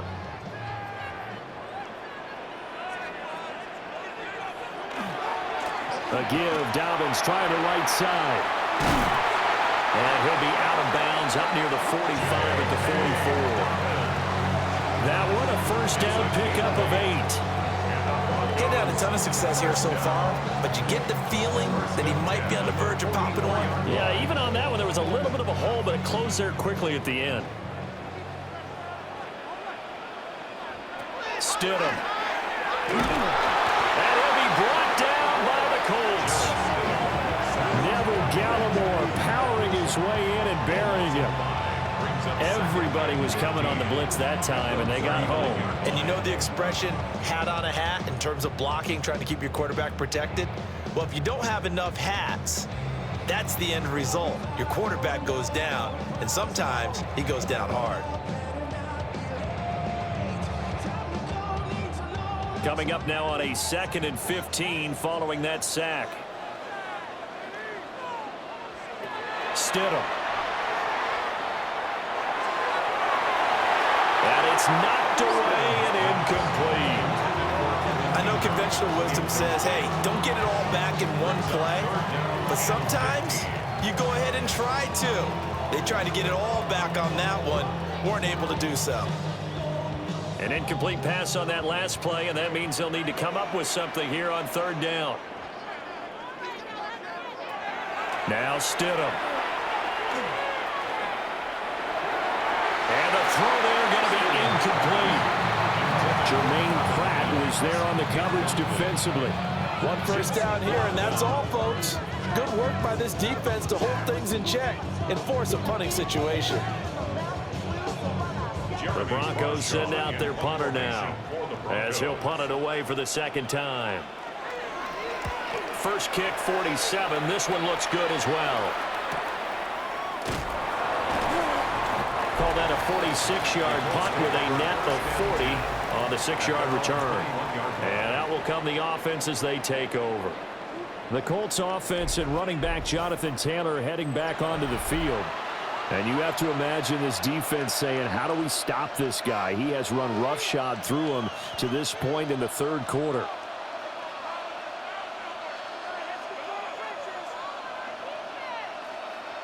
The Colts come to the line ready to start their next drive.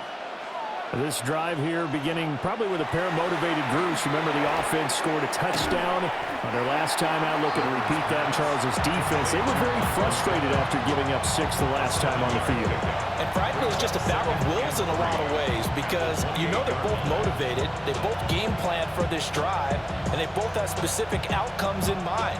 To me, it just comes down to who can execute better and which side can step up and assert its will over the other. Up the middle, here's Taylor.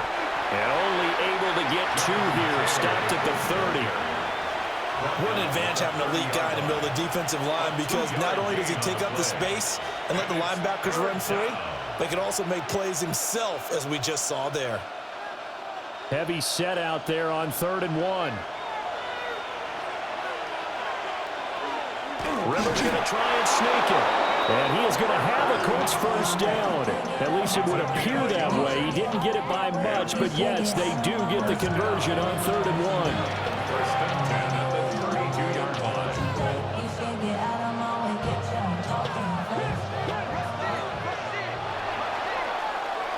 And as they come to the line, they will not be able to get off another play as time has run out on this third quarter. We'll return with more after this. This is the NFL, and it's on EA Sports. Welcome back now to Denver. All square, 14 apiece to score as we get ready for the fourth quarter. From the 32 now, here's 1st and 10. A short throw. This is caught by Cox. And they're going to have this across midfield and inside the 45. The extra effort after the catch makes it good for a gain of 26 and also a first down. You don't always expect tight ends to be big in terms of run after the catch, but after that play, he joins a growing band of players that's putting that stereotype right on its ear. Play fake, Rivers. Hits his target, the tight end, Mo Alley Cox. And he gets us down inside the 35 before going out of bounds. I don't care what sport you're playing. Everyone likes to build up a little momentum, don't they? And look at this, back-to-back completions to the big targeted tight end. That one not as profitable as the other, but still a decent gain. Off the option, here's Taylor. And he works it to the 30-yard line here, right at the 30. Now it looks like we've got a Bronco that's banged up on the play. We'll step aside and get a report when we come back to Denver.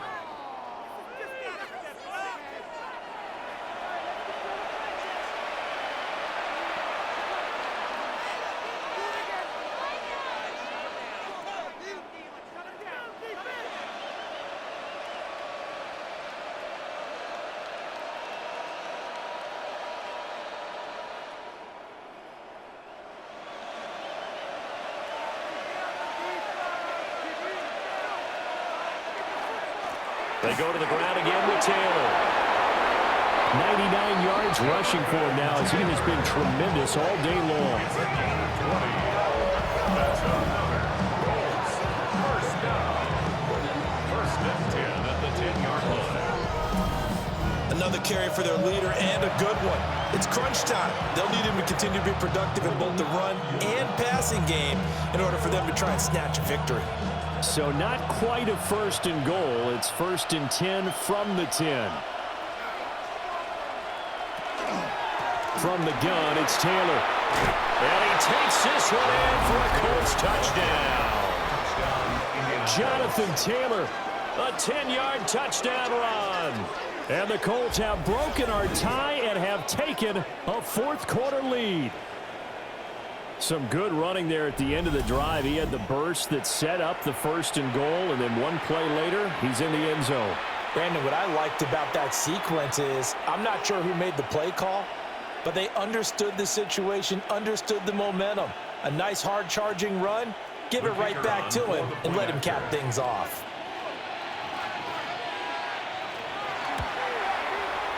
A point after, good by Groupie.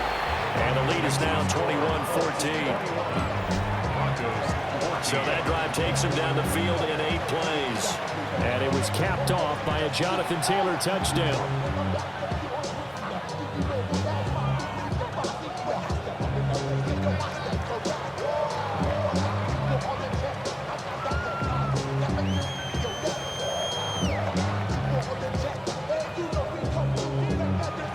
After the touchdown, here's Groupie to kick this one away.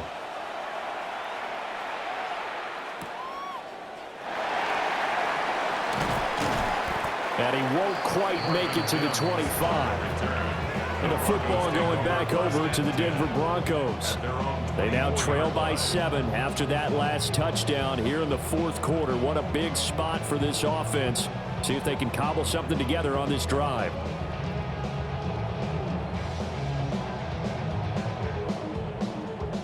They couldn't ask for much more to this point in the second half. A gorgeous day, 1-score game.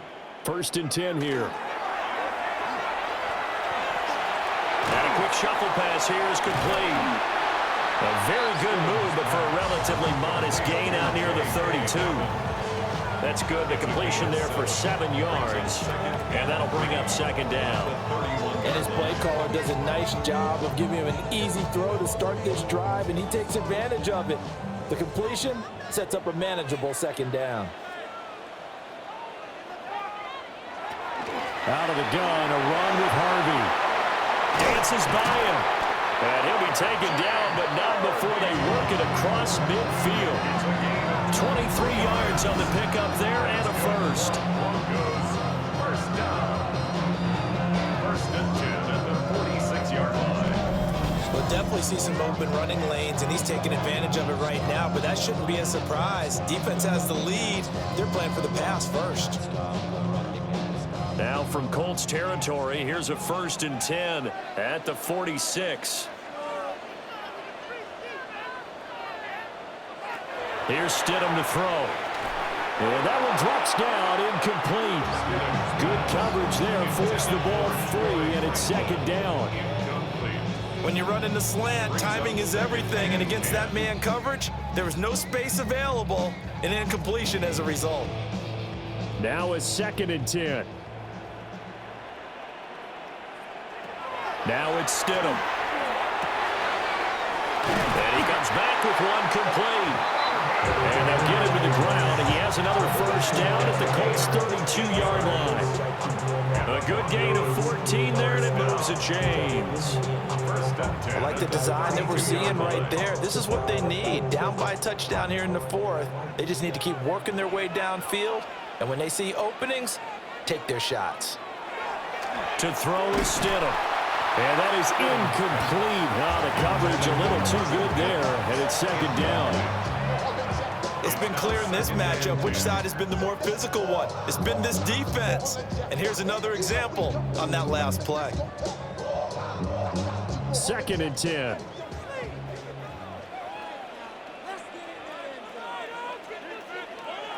Again, Stidham.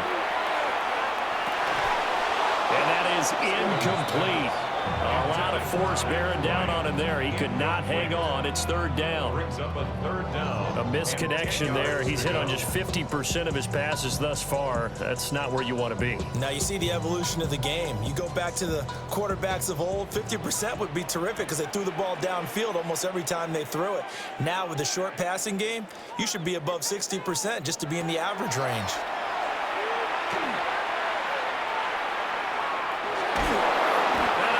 Taken down here. Great coverage downfield. He could not get away that time, and it'll be a loss of 11 on 3rd down. Okay, I'm not sure you could actually draw up a better pass rush than that one right there. Nowhere to go outside. He had to keep backing up and backing up and backing up. Eventually dropped for a huge loss.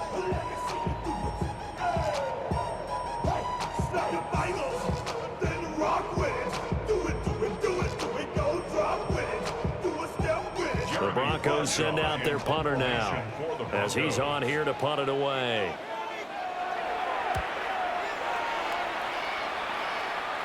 And this will depend on the spot as it sails out of bounds. And they'll say it sailed out at the 10-yard line. The Colts offense and their running back getting set to go once more.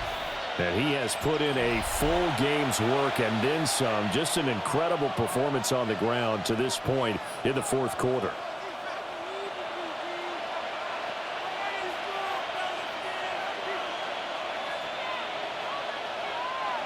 The Indy offense at the line and set to go. Right now clinging to a one-score lead, Charles, and I think operating within that 4-minute offense with a little less than 4 minutes to go applies here, right? It certainly does, and that means the playbook is still wide open. But you are a little bit more careful about what you're calling. You want plays that are going to gain yardage, how would you say, consistently, right? You don't need the big shots downfield, but make sure the clock continues to run. Pile up the first downs. And the goal? End the game with your quarterback kneeling down at the end, and you still have the lead. From the shotgun, it's Rivers. And he's got his favorite target yet again. It's complete. Now the Broncos are going to call the first of their timeouts. And as the two teams talk it over on their respective sidelines, we take a break. First and 10 at the 28-yard line.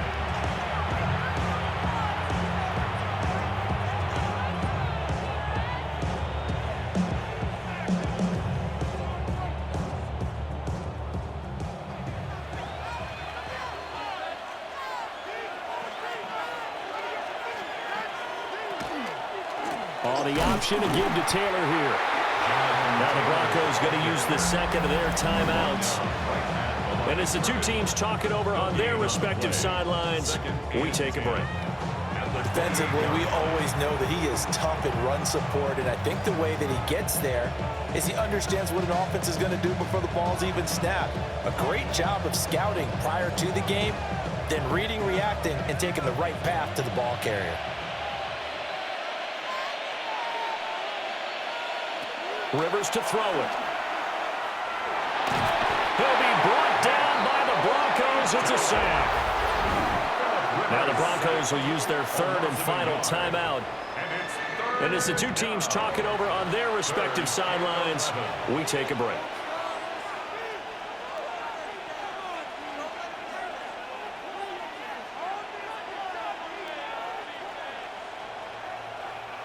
And that sack leaves Rivers and the Colts with a third and long. They'll drop to throw. Under pressure, and they got to him again. Nick Bonito. 2 plays in a row now that he has gotten in there for the sack, and it brings up fourth down. This is a little hard for me to compute because I'm watching sack after sack happen, but somehow they're still behind in the game. I would expect all of this defensive pressure to translate to them taking a lead. And thus far, it hasn't happened. Time's winding down. They don't want to waste this type of performance from these ace pass rushers. Now here's Rigoberto Sanchez as he's on to punt for Indianapolis.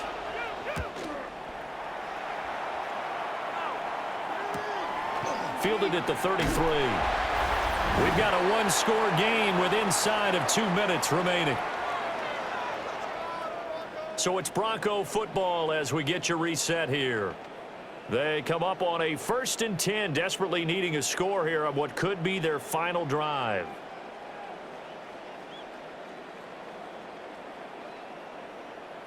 This is 1st and 10.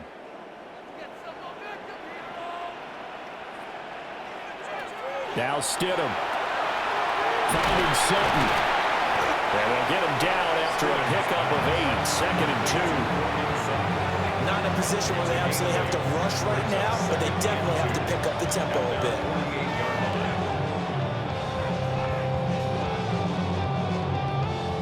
Here's 2nd down. Stidham. That's to the running back, R.J. Harvey. Out of bounds, that is on the 49-yard line.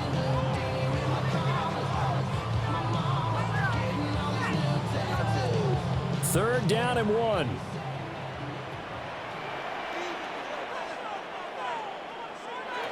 Now Stidham.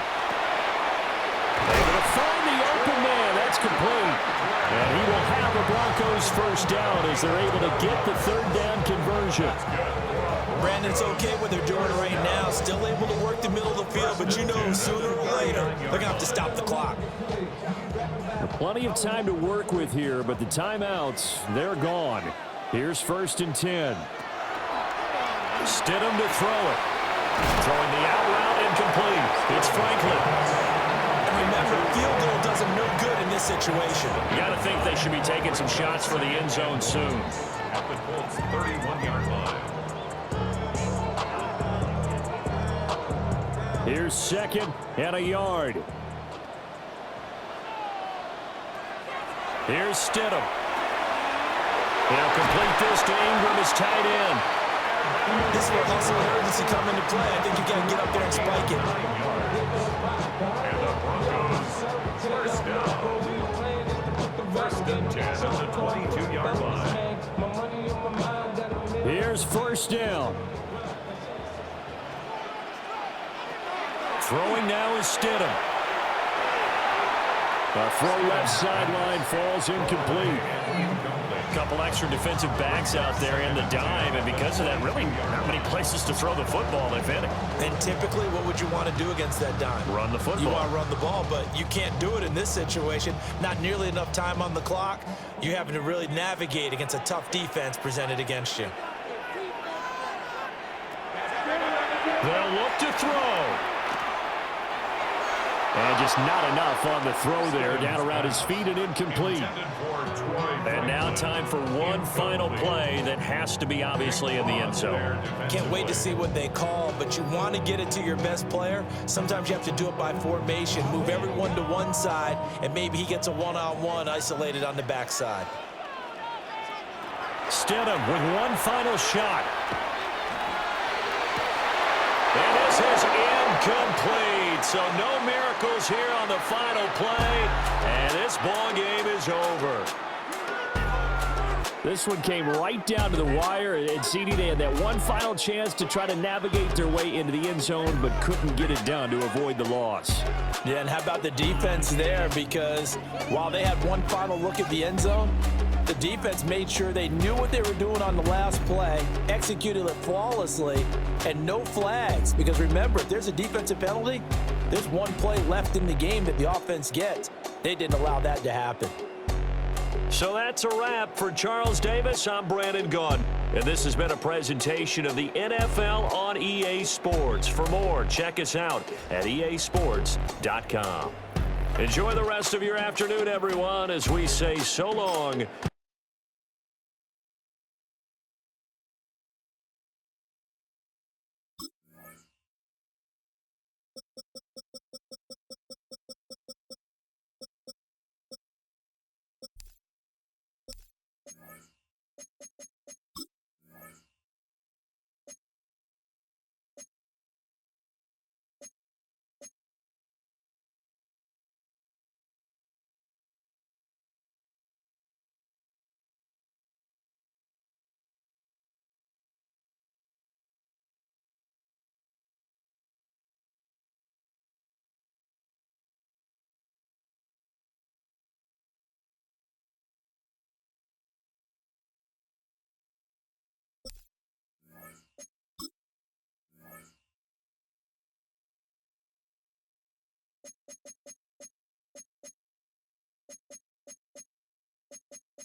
EA Sports welcomes you to the following presentation of the National Football League.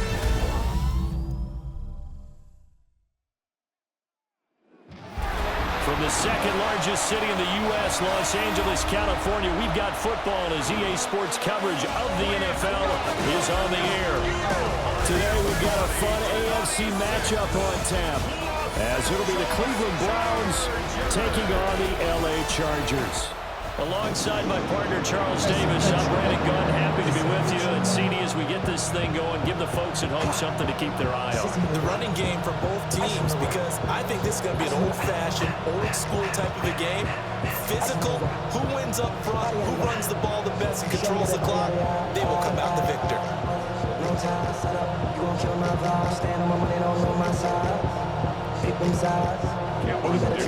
We are just about ready. Cameron Dicker has the honors, and we are underway here at SoFi. And up to about the 26-yard line, just across the 25. So here come the Browns for their first drive on offense. They'll be led out by the former Colorado Buffalo, their rookie quarterback. For every rookie prospect, there are always nerves involved in this moment. Running your team out to start a game. But there's a reason they brought him in. We're willing to make him their starter today. They believe he can overcome those nerves and lead his team to a victory. We saw him do it at the collegiate level and really make himself into a leader and someone you can envision doing the exact same thing here in the NFL. And he is met in his tracks behind the line of scrimmage. It'll go as a loss of 3 right away, and it's second down. An interesting and intriguing decision there defensively because they kept extra DBs on the field despite seeing the multiple tight end look that came out for the offense. I thought they were going to switch out of it. I didn't know if they felt they didn't have time or what the case was. Well, in any event, the extra speed allowed for great penetration as they stuck that one. And the Chargers rush is going to get there. Down he goes. Tui Pelotu got in and dropped it. 2 plays so far, a run and a pass attempt, and both have gone backwards. Probably not how they drew that up. Not at all. Looking for a better play coming up on third.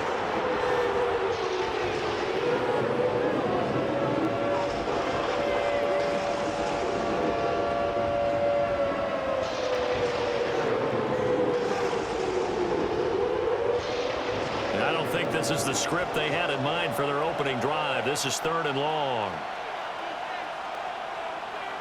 To throw is Sanders. And that one to the right side and incomplete. Sanders pass. They're bringing a lot of pressure here already in the first quarter. Already sacked him once. Now they get in there and knock another one away. You think maybe that Tucker rule being gone makes defenses a lot bolder? Yes, indeed. That time, lucky that the arm was going forward. Incomplete pass. On 4th down, Corey Bojorquez gets set to punt for Cleveland. Deep to return is Darius Davis. That'll be a 47-yard punt, officially 5 on the return. And it'll be Charger football here as they take over. Here are the Chargers ready to go on offense, led by their first-round pick in 2020, the man out of Oregon, Justin Herbert. And it certainly had taken Herbert long to earn his status as one of the league's best and most entertaining passers. Locked and loaded at every snap. And the second he sees an opening, that ball is soaring downfield. You better be on your toes against him on defense. The second you turn your head, they'll burn you. And he's going to take this across the 50 into Bryant's territory. 9 yards is the pickup there, and they'll have a 2nd and 1. The success there, Charles, coming on the outside of the field, the ground game. Curious to see if that continues as we progress. Yeah, we often talk about a variety in play calling and usually between run and pass. But in this case, with strictly the run game, you can be creative there as well. Run it inside, run it outside, keep the defense off balance. That's complete to Disley, the tight end. And he's corralled, but not before getting it inside the 35. That one good for 13 and a Charger first. 2nd and short, that's a rundown, so it's definitely a good time to go play action if you're feeling it. And they do so and pick up a first down. Back-to-back good plays have them on the move on 1st down. Herbert going to give to Hampton. Even with him busting through the contact, he'll still be stopped just inside the 35. Just a yard on the pickup there, and it'll bring up a 2nd and 9. Well, sometimes you just have to give credit to the defense. Great job there at the point of attack, holding up. They won their battles at the line of scrimmage, left him no space to try and run. A really nice job swarming to the ball carrier. Throws left side, complete to Keenan Allen. And they're going to have another first down as he's going to be tackled at the Browns' 20-yard line. That one good for 13 and a Charger first. First and 10 at the 20-yard line.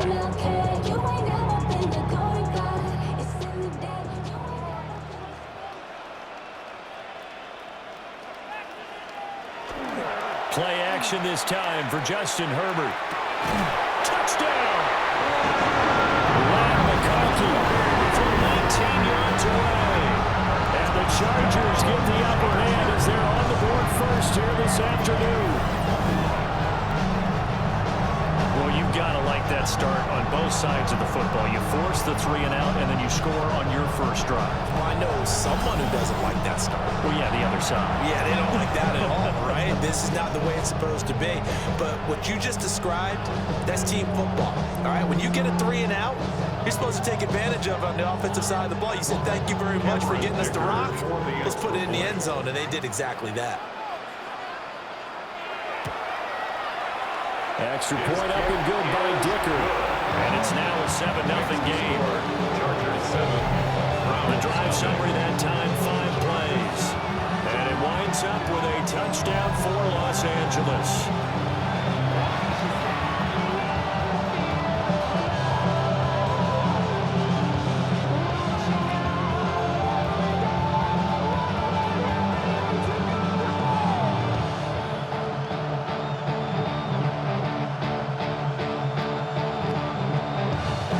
Here's Dicker now as he'll send this one away.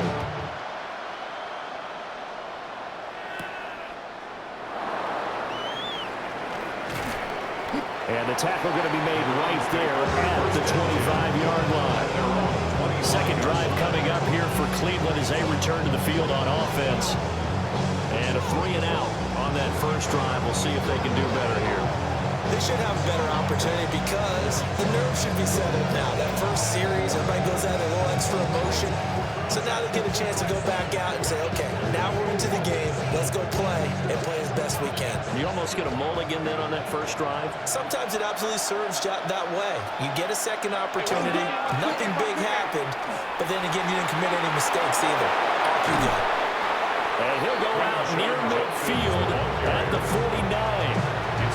25 yards to pick up there and also a first down. Now that's a big-time run.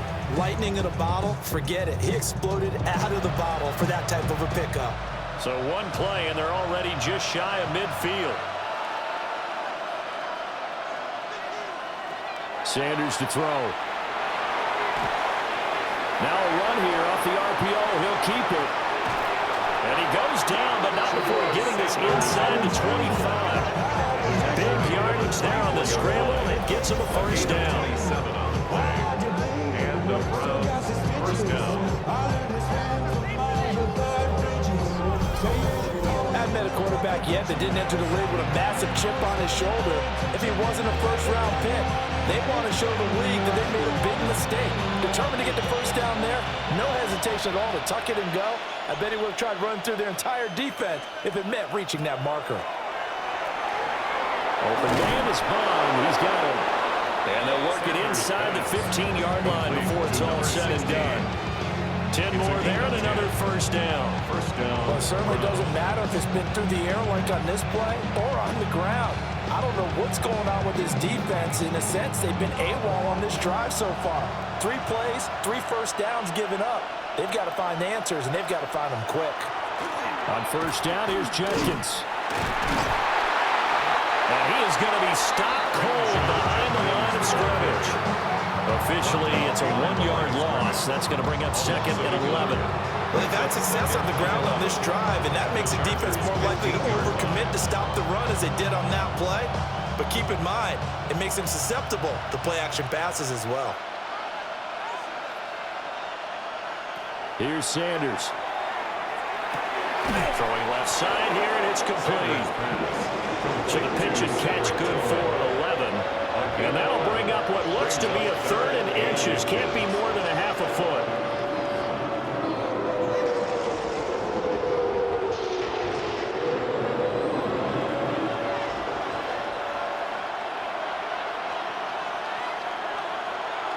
They'll try and sneak it here. And he's able to pick up the first before he's brought down inside the 5 at the 4. I don't know about you, but I like this call. 3rd and inches, and instead of worrying about getting it back to a running back and maybe there's some penetration from the defensive front, just go ahead and take it, move forward, and pick up the first down. And as we say often, shows confidence in your offensive line. And it's caught. And a nice job to break free of one tackle, but it slowed his momentum somewhat, and he's taken down right after. 3 yards is the gain that time, 2nd and goal. They gave up the completion there, but this is what zone defenses count on. Catching the ball and not much run after the catch. 2nd and goal from the 1. Judkins. And he is met in his tracks behind the line of scrimmage. The tally there, -2 yards, brings up 3rd down. They have 3 tight ends in that formation. That's almost a universal sign that they're planning to run the football. But how about the defense there? They met force with force and caused a stack up behind the line of scrimmage and threw him for a loss. On 3rd and goal, Sanders. And this is caught. Touchdown, Cleveland. Jerry Jeudy, a 2-yard touchdown grab. And the Browns are an extra point away now from tying this ball game. Well, with this rookie QB, we talk a lot about his ball placement and how good he can be at laying it right in there. I think we just saw, Charles, though, the strength of that arm. That was an absolute rifle for the completed touchdown. It absolutely was, and let's face it, you think he was really ready to get that first touchdown? Absolutely. He threw that pass with authority, just as you described. Big-time arm right there, and let's face it, a lot of quarterbacks used to be pitchers in baseball. The fastball was usually their best pitch, and we saw it there. Extra point right down the middle, and we are tied at 7. A good drive that time as they go 9 plays in all, and it ends with a touchdown for Cleveland.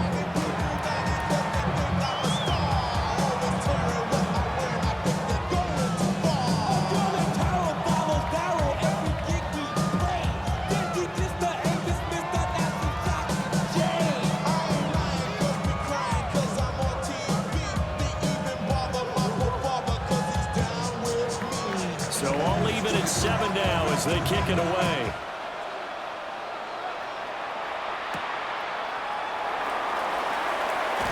Gets past one man. And he'll take it up past the 25 to the 26-yard line. The Chargers get set to go here for their 2nd drive. A lot of time for this unit to game plan on the sideline after that drive that they watched the other side just score. But remember, last time they were out, they scored as well. We'll see if they can seize that momentum right back. And they have had a lot of time to cool off from reaching the end zone the last time. So have they been able to keep themselves mentally sharp and into this game, even though they haven't been on the field?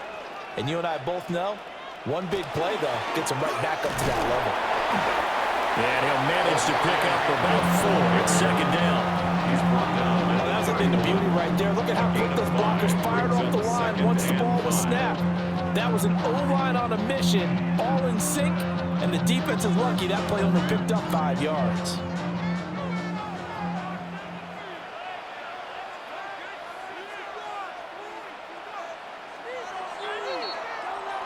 (7-7), our score after 1.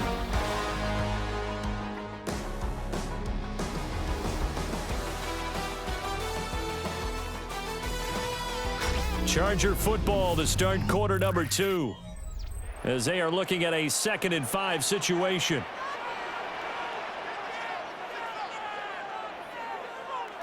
Now Herbert with it, looking to pass. And this throw incomplete. And the defender all over it that time, but it's going to lead to 3rd down. They certainly thought he had an open room beyond the first down marker to his receiver, but they just couldn't connect, and that will send them back to the drawing board. They come up now 3rd and 5 following the incomplete pass. Out of the gun, Herbert. And the Browns pressure gets to him that time, and he's going to go down. In for the sack, Myles Garrett. Well, how about that? A dime set on defense, 6 defensive backs, None of them blitz. They're just back there in coverage. Defensive lineman gets the sack. That's where the O-line, they go to the sideline, they keep their helmets on so the cameras can't find them, right? Yeah, the cameras can't find them, but I know one thing. The O-line coach will. On fourth down, J.K. Scott ready to punt it away.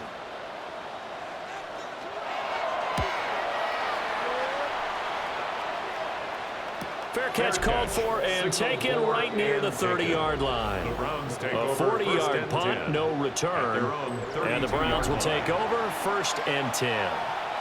Out is their quarterback with his offense to take over once more. He had the short touchdown pass on their previous drive, and they'll begin again here on 1st and 10. Looking to put a drive together. In motion goes the tight end.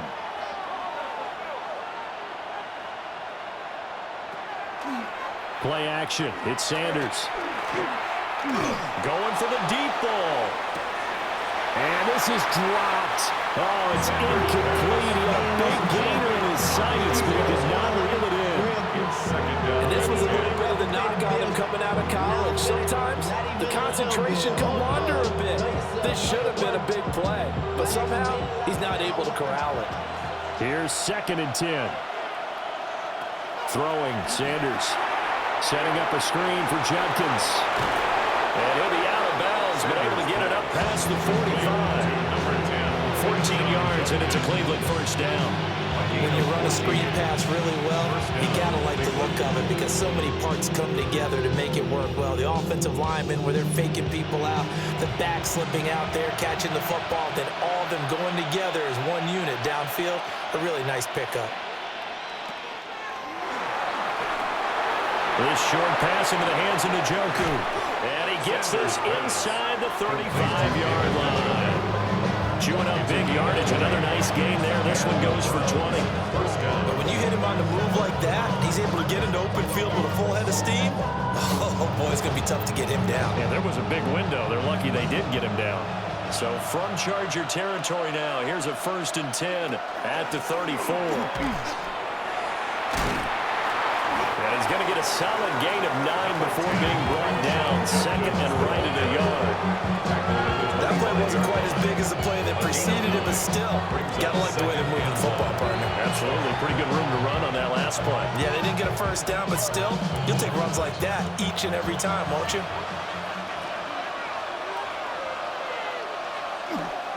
Once again, Judkins. And he stopped immediately there. No gain on the play, and now they're faced with a 3rd and 1. I know that speed is the hallmark of today's NFL game, but the key to good rushing defense is still having your linebackers set the edge. The offense on 3rd down, they've been okay, 2 for 3 thus far. They're up against a 3rd and 1 situation. That'll be touchdown here, but not before he does pick up the 1st. Give him 3 yards and a fresh set of downs. Well, they pick it up on 3rd and 1 on the quarterback sneak, and that's not easily done because there are extra bodies in there on the defensive side, and they're moving forward at the snap. Yeah, I was certainly expecting a handoff, weren't you? Yeah, I totally was. I thought they'd go with a back, maybe try and get a lead blocker in front. But as you talk about in different games, those guys with confidence in their offensive line, they just want to move forward and get it. 18 yards there, and it'll be a 1st and goal. At the 4-yard line. A perfect example right there, Charles, of why they love this rookie runner. And think about how the NFL and the college games are meshing together more and more. You don't have to go to the NFL and learn a new set of skills. What you did in college often makes you ready for the NFL. Sampson is going to go backwards. He'll lose yardage back to the 5. That's going to go as a loss of 1 on 1st down. Early down stuff to put this offense in a precarious position. We know that securing the point of attack, especially against the big-bodied guys in the middle of this D, has got to be priority 1. Back at the 5-yard line now, 2nd and goal. Sanders. To the goal line, but it's incomplete. That's a pretty play there. Got in at the last second, helped force the ball free, and kept them out of the end zone. From the 5-yard line. A A big play forthcoming. Here's 3rd and goal. From the gun, it's Shador. Back of the end zone. Can he get his feet down? No, it's incomplete. And based on my math, they've only converted one time thus far in this game. Kevin Stefanski consulted with his guys above, and they've told him throw that challenge flag. They're taking a peek at whether or not those feet were in bounds, and obviously a big call here in the end zone. And not just the feet. How about the hands? How's the ball possessed while the feet are hopefully getting down in bounds? That's what they're trying to look at to see if it all comes together. After review of the play, the ruling on the field is reversed. So for Kevin Stefanski, a smart decision to throw the flag.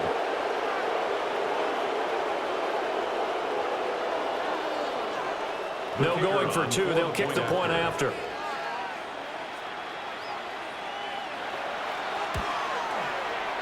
The extra point splits the uprights, and that makes the score 14-7. Chargers 7. So that one a pretty time-consuming 10-play drive, and it's capped off by the Browns' touchdown.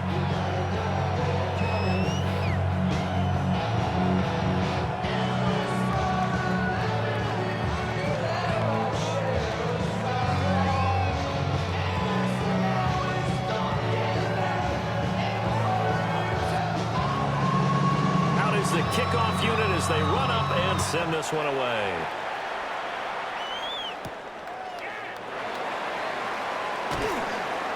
And he'll be tackled just shy of the 25. Possession switching back now to the Chargers. After that last score we just saw, now 14-7, so a chance to march down the field here, try to tie this football game.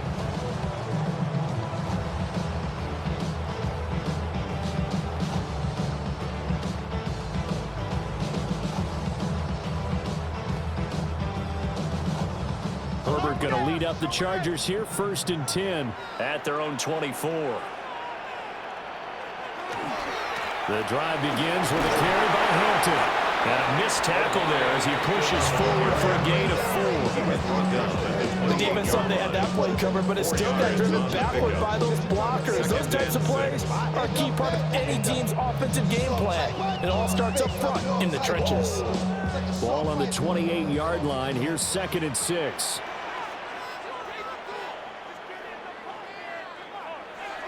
They'll fake the handoff. Now Herbert. And he's taken down. This will be a Brown sack. And going the books is a 7-yard loss on the sack. And it's 3rd down. Tremendous read and reaction by the defensive tackle and frankly, partner, it's not that often the DTs have that type of easy access back to the quarterback. Never bought the play action fade. 3rd and 12.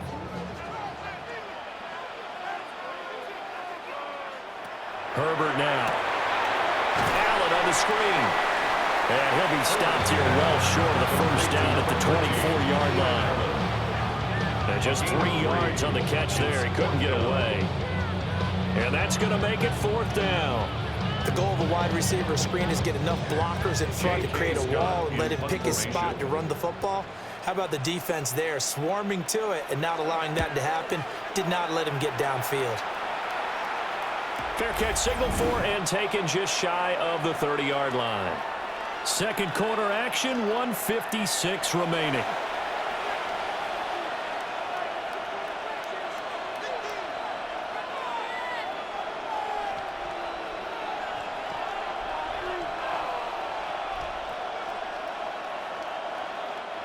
The Cleveland offense ready to go. And they'll just simply be looking to build off the confidence of the last time out where they scored a touchdown. And confidence is powerful, isn't it? When you scored once, you feel like you can go back out there and get it done again. Doesn't matter what the defense throws at them. They feel like they're in a groove right now, and they want to get out there and show it. Yeah, hoping to stay in that groove here this go-around. 2nd down and 6 now.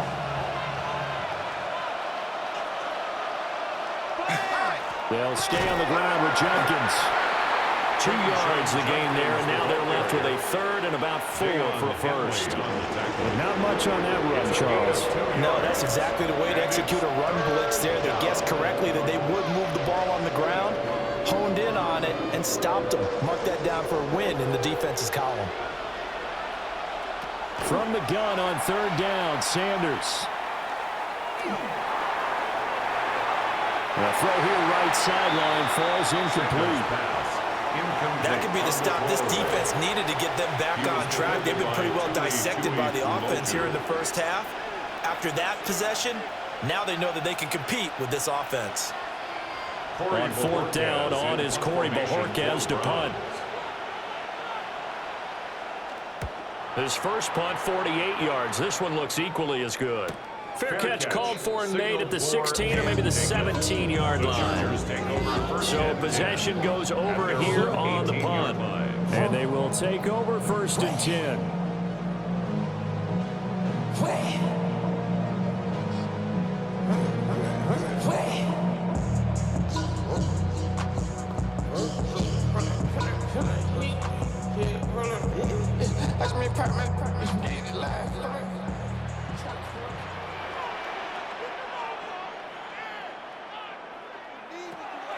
Herbert off of play action. They'll check this one down to Hampton. The Chargers going to signal for the first of their timeouts as they get the stoppage with a little over 50 seconds to go in the first half. 21-yard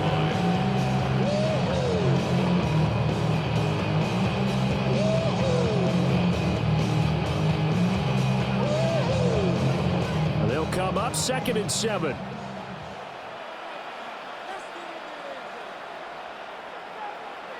Here's Herbert. Got his man complete over the middle. That's Hampton. Now the Chargers will use the second of their timeouts as they get the stoppage with just under 50 seconds remaining in half number 1. Another catch for him there on this drive, Brandon, and it looks like they're going to utilize him out of the backfield any way they can. And that time they pick up a first down. So now on defense, you assign a man to him and try and cover him before he gets going. So first and 10 now from the 30.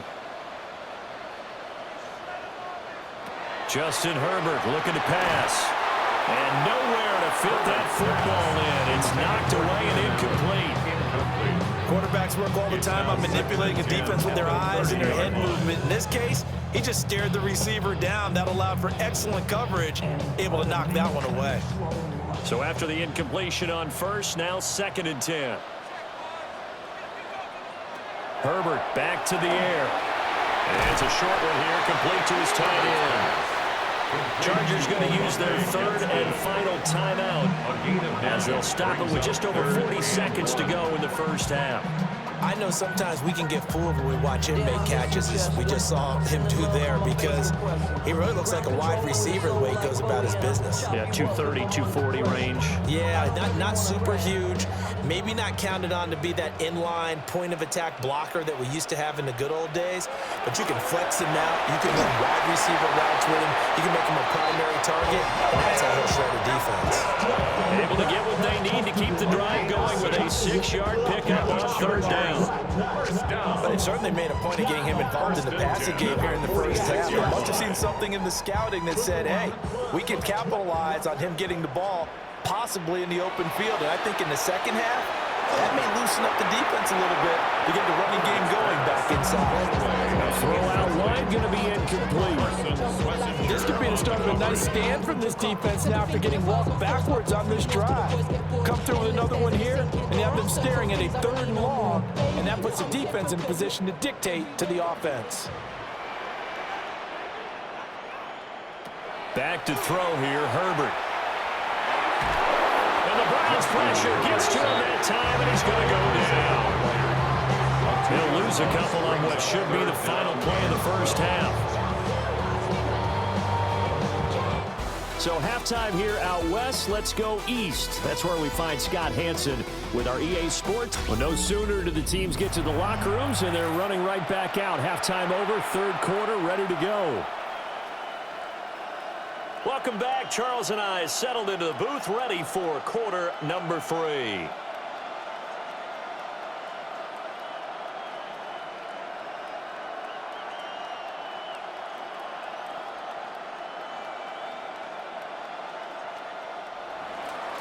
The kickoff unit is out on the field, and they will send this one away.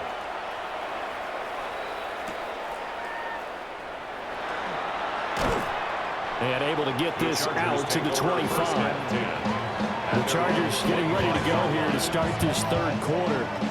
So out of the locker rooms here they come. Their first drive of the third quarter. And Charles, they're trailing in this ball game, but we got a tight one set up to be a very entertaining second half. And as we know, partner, in the NFL, there's trailing and there's trailing, right? Sometimes you're discouraged by how much you're down, but in this case, this is a tight ball game, so there's a sense of optimism here.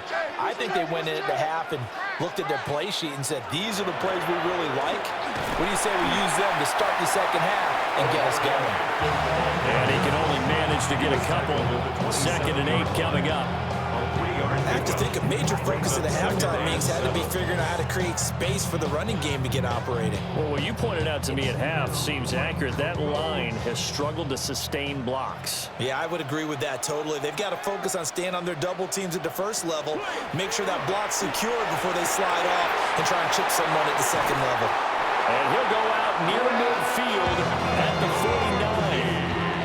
22 yards there, first down. And that's the kind of play this offense needs to maybe kick them into gear a little bit. They've been stuck in neutral much of the game. Perhaps that can give them a little bit of confidence that big plays are out there.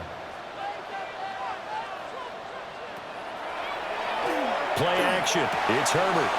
For Keenan Allen, that's complete. And he'll go down inside the 45 before going out of bounds. That'll go for a gain of 7. And that will bring up 2nd down.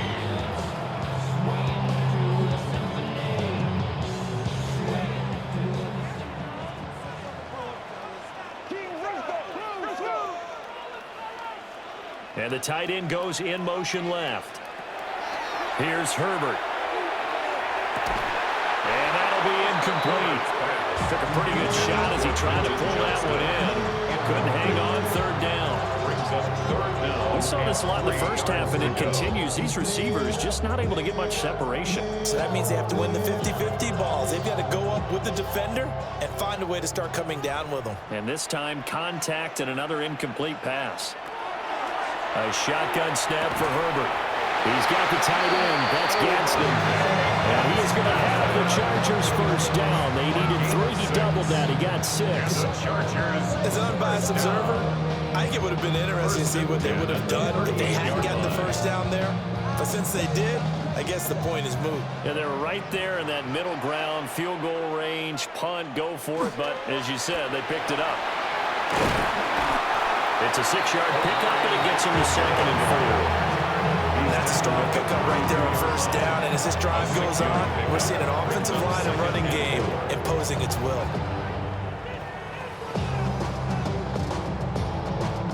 From the 32-yard line now, here's a 2nd and 4. A play fake, and now Herbert to throw. And he will find his big tight end over the middle. And they will eventually get him down, but he's inside the 5 all the way to the 3. A really good pickup of 28 yards. First and goal at the 3-yard line. It's all pretty simple sometimes, isn't it? Go where the defenders are not, and he does exactly that. Makes a nice catch to move the chains. Defense, got to find a better way of accounting for the shorter routes that are being run against them. Hampton will struggle to get to the line of scrimmage as he'll be tackled back at the 4-yard line. It's a loss of a yard there, and it's 2nd down. This defense is just flat getting after it. They have not given up much of anything in the run game. Case in point right there. From back at the 4, here's 2nd and goal. Now they'll bring one of their tight ends in motion right. He'll try again. And good work there defensively as they're able to keep him out of the end zone. It'll go as a loss of a yard, and it'll set up 3rd down. We all know how much running backs love getting the ball down near the goal line. They think they're going to find a way into the end zone. He hasn't had that kind of luck so far. Ends up not getting in on the last 2 carries. You know he's going to be upset about a missed opportunity. Now Herbert, 3rd and goal. Got a man. It's Allen for the Charger touchdown.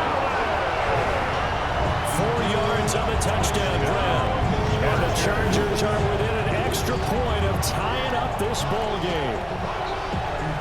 And all about timing there on that short slant, Charles. Exactly right. That was timed up so well. The route, the throw, touchdown. Y'all can't talk about basic. We mighty more Power Ranger. Mine also dangerous. Y'all talk about Extra point try now from Dicker.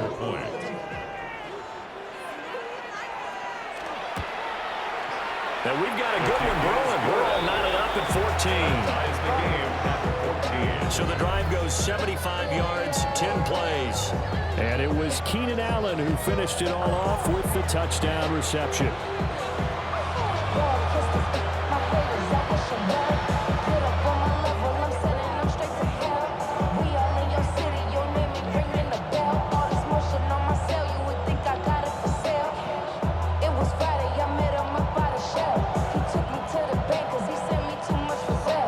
So a tie ball game here as the kick's away.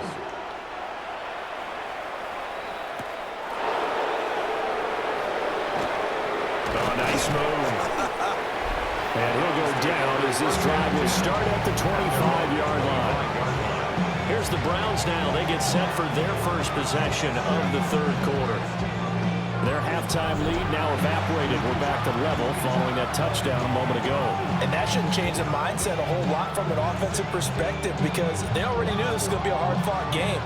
Now they just need to go out, execute their game plan, and keep moving. Looking to put a drive together.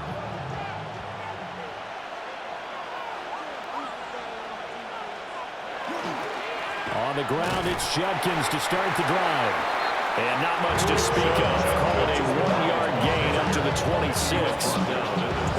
Yeah, things were pretty stacked up there in the middle of the line. A lot of bodies, not much space. I think ultimately he was fortunate to get anything out of that run. The last play got just a yard. Here's 2nd and 9 from the 26. On play action, here's Shadur. Oh, he dropped it. They were looking for him in the middle third. He couldn't catch it. Now 3rd down. Everything looked right on that play except the conclusion. He dropped it. An in route, going into a little bit of traffic. Maybe in the back of his mind, he was wondering where the hit was going to come from. After an incomplete pass on 2nd down, that'll leave him trying to convert on 3rd and 9. From the shotgun, Sanders. This one downfield for Tillman. And that will be incomplete. Well, they weren't scared to let it fly, but it falls to the ground and brings up 4th down. That's some good closing speed there defensively because that looked open for a minute. But that's great work with the ball in the air. Never gave up, converged on his man, and broke the play up. And Bojorquez on to punt as he gets it away. Davis now to return it. A 46-yard punt, 8 yards on the return. And it will be 1st and 10 as they take over. The offense for Los Angeles returns to the field. A long drive last time out for this offense, Charles. If you remember, they started basically in the shadows of their own end zone, marched it down the field, and a lot of that was through the passing game. And partner, as a former defensive back, I'm having almost a physical reaction watching what's happening right now, but let's give credit where it's due because they've done an excellent job moving the ball through the air. Secondary getting picked apart pass by pass. Obviously, they need to make some adjustments there on the back end. And because offensively, we know that they're not going to be shy about throwing that football. An excellent way to start the drive there, 18 yards. 1st and 10 at the 47-yard line. But he's turning in a nice performance. Remember, he had the touchdown earlier, and this time he's able to beat double coverage to grab it. I think that if he weren't worried about a taunting penalty, he'd run by the opposing team's bench and say, guys, 2's not going to be enough. You better get some more guys trying to cover me. He knows how to get open downfield. And a pretty good burst right there as he'll take this down to the 33. 14 yards is the pickup there and a Charger 1st down. Chargers 1st down. Sometimes it's hard to believe, but there are times this game is about patience, isn't it? Hasn't had the game he expected, But that run there, that may get him going. I was just going to say, maybe that gives him a little juice, because you're right, he struggled, especially in that first half. Yeah, and I know the great ones always think to themselves, just hang in there. Just one big carry away from busting this open. That's a good start for him. 15 more there, and they're on a roll. It's another first down. Another nice play there. They've gotten down into the red zone in no time at all. That's what this offense can do when they get on a roll. And now they're set up with a 1st and 10. Now it's Herbert. And that's going to be incomplete. Too tough to hold on to that one. It's 2nd down. Once you get to the red zone, space is at a premium for receivers to try and operate and shake themselves free. That one's incomplete. 3rd quarter, all tied up. This is 2nd and 10. Herbert. Over the middle and caught by McConkey. And the Chargers are going to have a 1st and goal coming up as the tackle made at the 3-yard line. 15 yards. And the Chargers, 1st down. 1st and goal at the 3-yard line.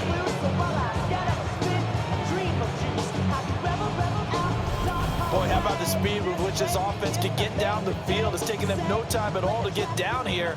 And now they're set up with a 1st and goal. Hampton going to try to punch it in. And he's going to get this back to the 3-yard line and no further. No gain on the play that time, and it sets up 2nd and goal. How about the big guy there showing some agility? He just flowed from his D-tackle position in order to make that play. They'll go again from the 3 here on 2nd and goal.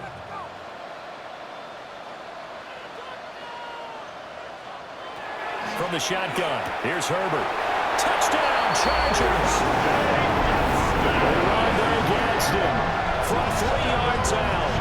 And the Chargers have scored again in this 3rd quarter, this time to move out in front. Well, that's just how they drew it up, CD. His first read was there, got it to him quickly and into the end zone. Absolutely excellent execution by all involved. And the coordinator, gotta give him credit, found the perfect play call. Quarterback let it fly as soon as the target came free. And his guy made a nice catch. Just how you draw it up in practice and then execute it in the game. Dicker down to tack on the extra point.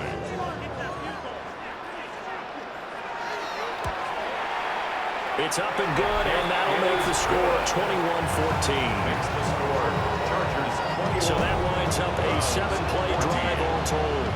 And the gadget play gets him into the end zone.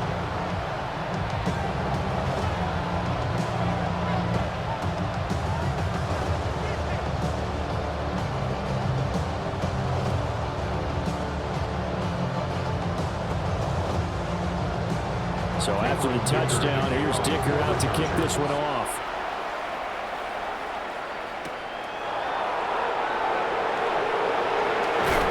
And just shouting him off there. And good starting field position. He'll get this one all the way up to about the 35-yard line. Ready to take over again on offense. Out comes Cleveland. And here we are almost through 3 quarters of play, and this passing game still has not really found any kind of rhythm. Put it mildly, because they're not even over 100 yards yet. And in today's NFL, where it's a pass-first league, that is quite surprising. Not many teams patient enough to stick with the run. Everybody wants to advance the ball through the air. They've got to get their timing back. They'll start on the ground with Jenkins. And space tough to come by there, so he get maybe a yard to the 37. He's brought down at the 37-yard line. A gain of 2 brings up 2nd and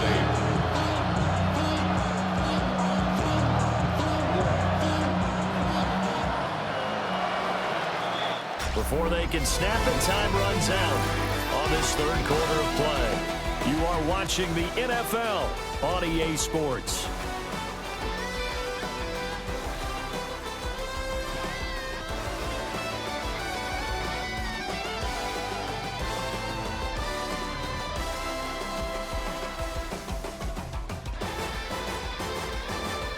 Back now at SoFi Stadium in Inglewood.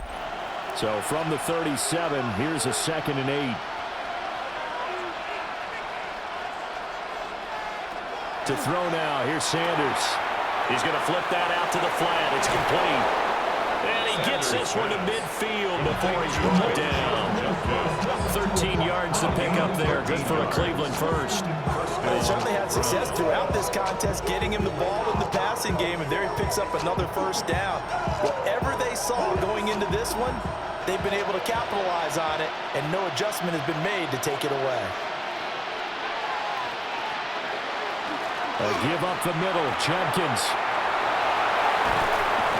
And a pretty good burst right there as he'll take this down to the 33.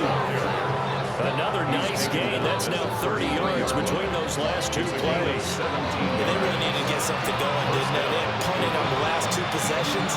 The running game starting to come to the front for them, providing a nice pickup there to keep this drive going. To throw is Sanders. Oh, it's a screen pass. That's complete. And the play goes nowhere. Losing yardage back near the 40 at the 39. A completion, yes, but certainly not what they wanted. A loss of a full 6 yards. Well, that wasn't exactly a thing of beauty. I know they completed the pass, but look at the yardage lost. I mean, who does that make happy? That's why I don't play in PPR points per reception fantasy leagues right there. You'd be You really don't deserve anything for that. And he's going to be taken down. Pressure gets there back at the 39-yard line. Well, this is what happens when you get behind the chains, as people like to say, when you have obvious passing situations. Hard to vary it up and fool a defense. And you hate those situations if you're an O-lineman, right? Oh, without a doubt, because you just know they're coming, and you never know exactly how. They can be exotic in their blitzes, or their athletic ability just takes over. The Browns on third down. They've hit at 50%, 3 of 6 to this point. This is 3rd and 16. Throw left side, caught by the tight end, Njoku. And all the way inside the 15 before they drop him. That was no 3rd and 2. That was 3rd and 16, but they get the conversion anyway. This drive, it's been a good mix. 3 passing plays, 3 runs, hitting on all 3 of those passes, and the last one putting him in the red zone. So wouldn't you think play action right here? Because you've got the ability and had the ability to run it and throw it. Go play action and take your shot at the end zone. And he'll get about 3 just outside the 10, stopped at the 11. Let's give a lot of credit to the offensive line. They've been able to move the ball really well on the ground the entire game. And while that wasn't a huge one, that's okay. They'll take it in short, steady bursts. Here's 2nd and 7.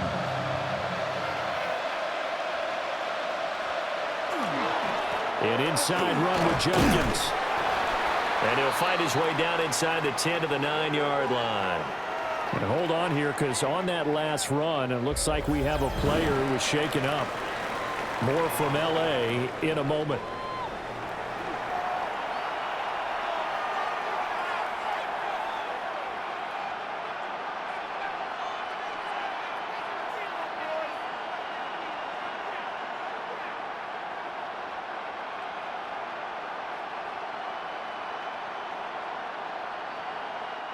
They'll break the huddle and come up on the 9th play of this drive, needing 5 yards on 3rd down. Sanders to throw. Pass complete to Judy on the out route. And inside the 5 here before he's out of bounds right at the 3. Well, they've had a great, impressive drive going here, and that pickup ensures the drive continues. And not only do you continue the drive, which is demoralizing for the guys on the defensive side of the ball right now, but you make your own defense happy. They're able to get a little more rest over on the side. And he takes this one in for Brown score. Quinshawn Judkins taking it in from 2 yards out. And the Browns are an extra point away from tying this game here in the 4th. We are set up for a fantastic finish now. A 4th quarter touchdown here. We're an extra point away from a tie football game. And I know they're thinking about possibly going for 2, but I'd go ahead and kick this one and just get it back to level. Now the try here for the point after.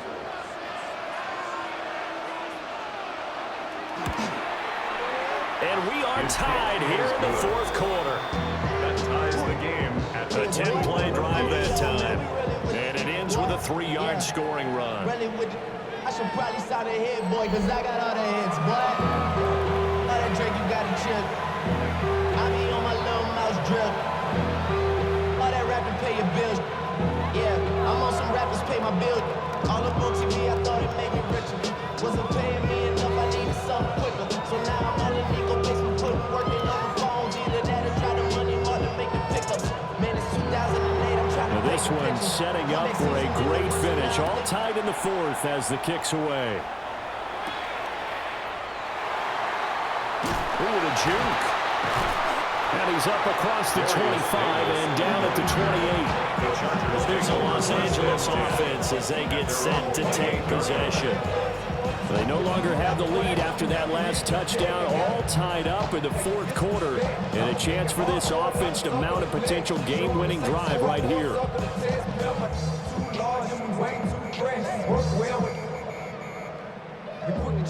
Herbert and the Chargers now with a 1st and 10 at their own 28-yard line. The play-action fake. They'll look to throw. And he's got his man in stride, complete. And they get it down, but not before he takes it across the 40-yard line. First play of the drive going for 14 and a 1st down. I like what I'm seeing from them here. Tie game in the fourth quarter. They understand the situation. They don't need to be in any rush. Go ahead and huddle up and run your offense. That last completion put them in a nice position to take the lead in this game. On 1st down, it's Hampton. Puts it on the carpet, it's out. And this is picked up by the Browns. And they'll start out with great field position at the 47-yard line in enemy territory. Well, so much for the 4-minute offense. They were trying to reduce the clock, get in position to win the game, and leave no time for them to come back and catch them. And guess what? They turned the ball over. Yeah, I mean, they had it all set up for themselves, and they let it get away. The Browns offense trotting back onto the field. The fumble recovery certainly has put them in the driver's seat. 1st and 10, all tied here in the fourth.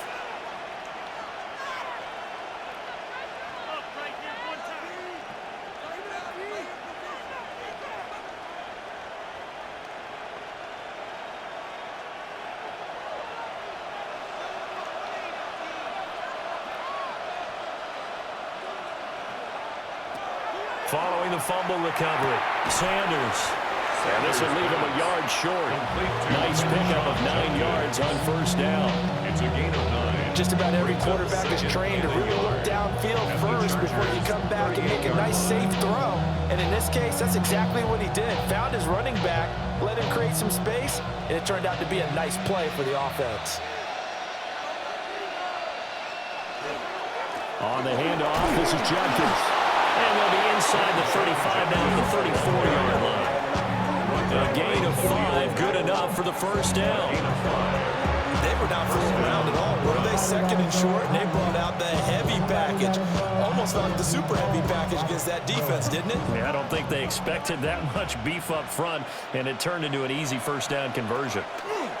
Now Sanders gets this over the middle to Tillman. And they do get him down, but not before he's able to slip it inside the 5-yard line. Give him 30 yards there.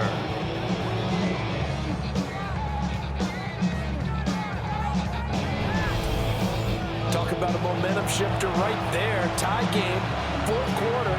These are plays that win you games. And now defensively, the question becomes, how do you respond? Here's 1st and goal. Give. Here's Jenkins. And he is going to be stopped cold behind the line of scrimmage. He's taken down behind the line of scrimmage. A loss of 2 brings up 2nd and goal at the 6-yard line. Getting down to the good stuff. All tied with 2 minutes remaining on EA Sports. So the Browns in possession of the football here as we get you reset. They've got it 2nd and goal as they look to grab a late lead. Throwing, Sanders. And he can't get a throw off. He's taken down. What a huge play at this point in the game. Denzel Perryman with a sack. 3rd down. 2nd goal. Last thing you need to do is get pushed backwards to take a sack. But he couldn't find anywhere to go with the football. Had to eat it and ended up on the ground.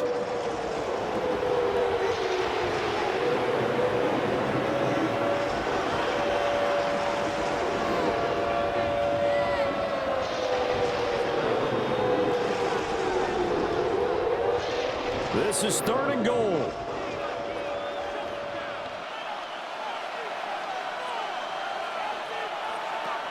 Sanders setting up a screen for Jenkins. And the Chargers going to signal for the first of their timeouts, as it'll come with an even 90 seconds remaining on the clock. A gain of 2 yards brings up 4th and goal.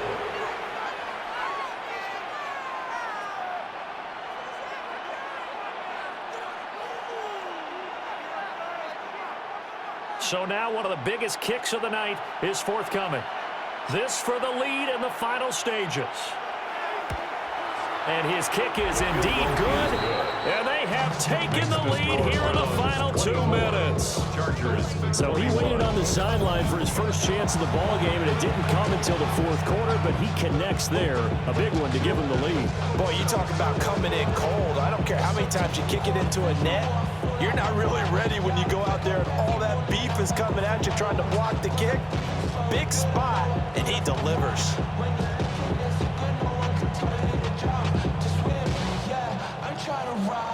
The kickoff team on the field now as they will send this one away.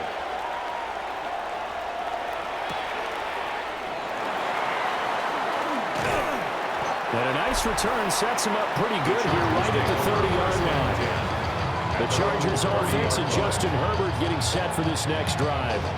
And he has been masterful so far in leading this offense. He's kept the mistakes to a minimum. He's been on point with his passes, and he's generally been one step ahead of this defense all game long.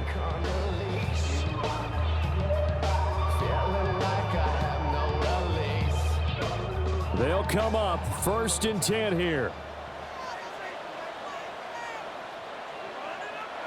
Throwing, Herbert. Finding Allen. And he gets us up across the 35 before he's out of bounds. Out of bounds at the 37-yard line. 8 yards on the pickup. Brings up 2nd and 2. They'll come up now on 2nd down.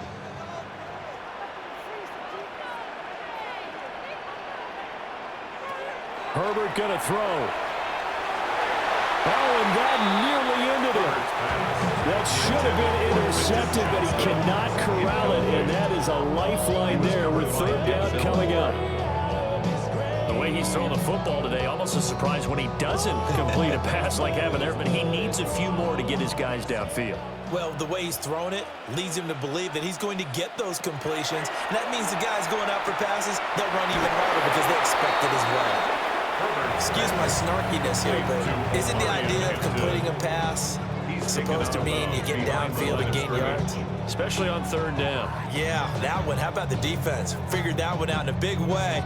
Yeah, they completed it all right and lost yardage. This one, an absolute must. It's 4th and 4. He's mine. Herbert.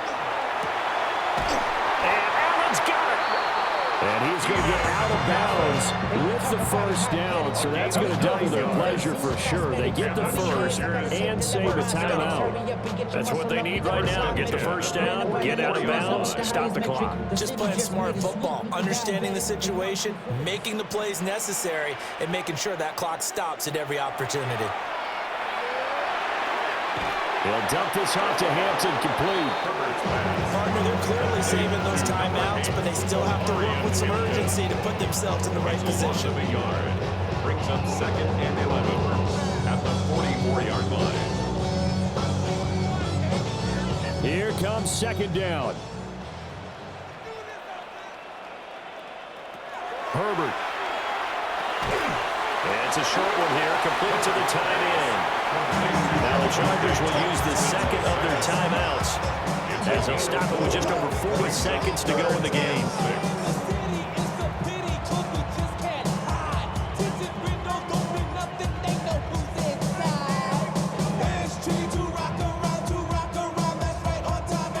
This definitely 4-down territory at this point, but a critical 3rd down here. Now Herbert. He's got his target. That's complete. And he's going to get out of bounds with the first down. So an ideal set of circumstances there. They move the chains, and they save that final timeout. Absolutely ideal there. Get a good size play, get out of bounds. Well, you saw the coaching there. That is taught and it is emphasized. Get out of bounds, understand your situation, as well as just understanding the game.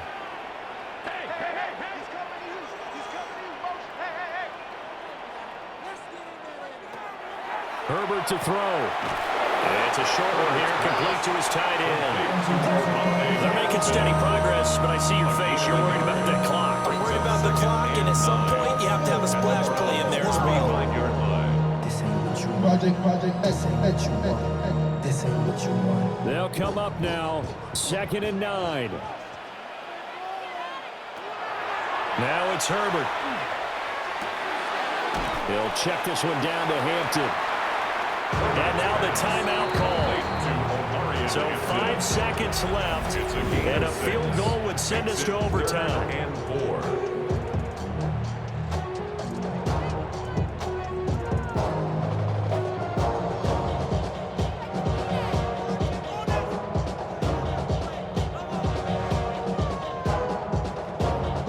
So here we go. Maybe the biggest kick of the game forthcoming. And the clock will now stop as a timeout is called with 5 seconds left. Cameron Dicker on now to try the field goal. This to potentially send us to overtime. And this one looks good. It is good. Right down the pipe. And they will tie this game here in the final seconds. I tell you, the life of a kicker. He has not been called on the entire game. He's over there by the net, but they send him out here in the 4th quarter and say, hey, go tie the game, will you? And guess what? He comes through. I just don't know how they do it. I really don't. These cats are a different breed from you and me. That's a pressure kick, but that one was never in doubt. So overtime on the horizon, barring a wild finish here as the kick's away. And with time a factor here late, he'll just take a knee, and they'll start things out at the 25.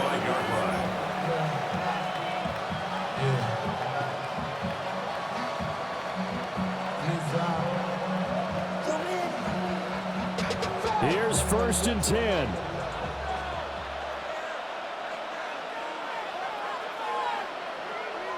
Here's Sanders.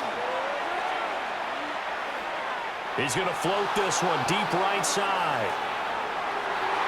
And he bats it away, and it falls down incomplete.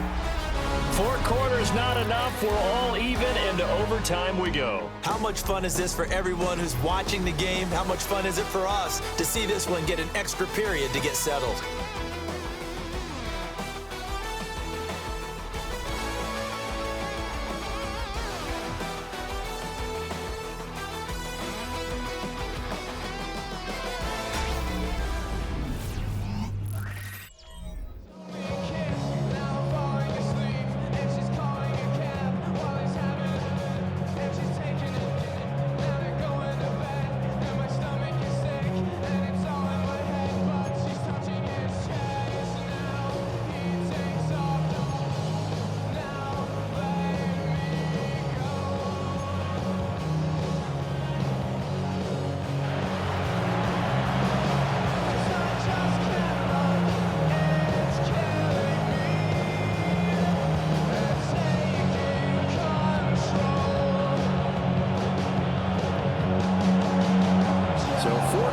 Couldn't settle a winner, and now the Chargers going to get the first opportunity here in OT as the kick is away. And he'll be stopped up at the 25.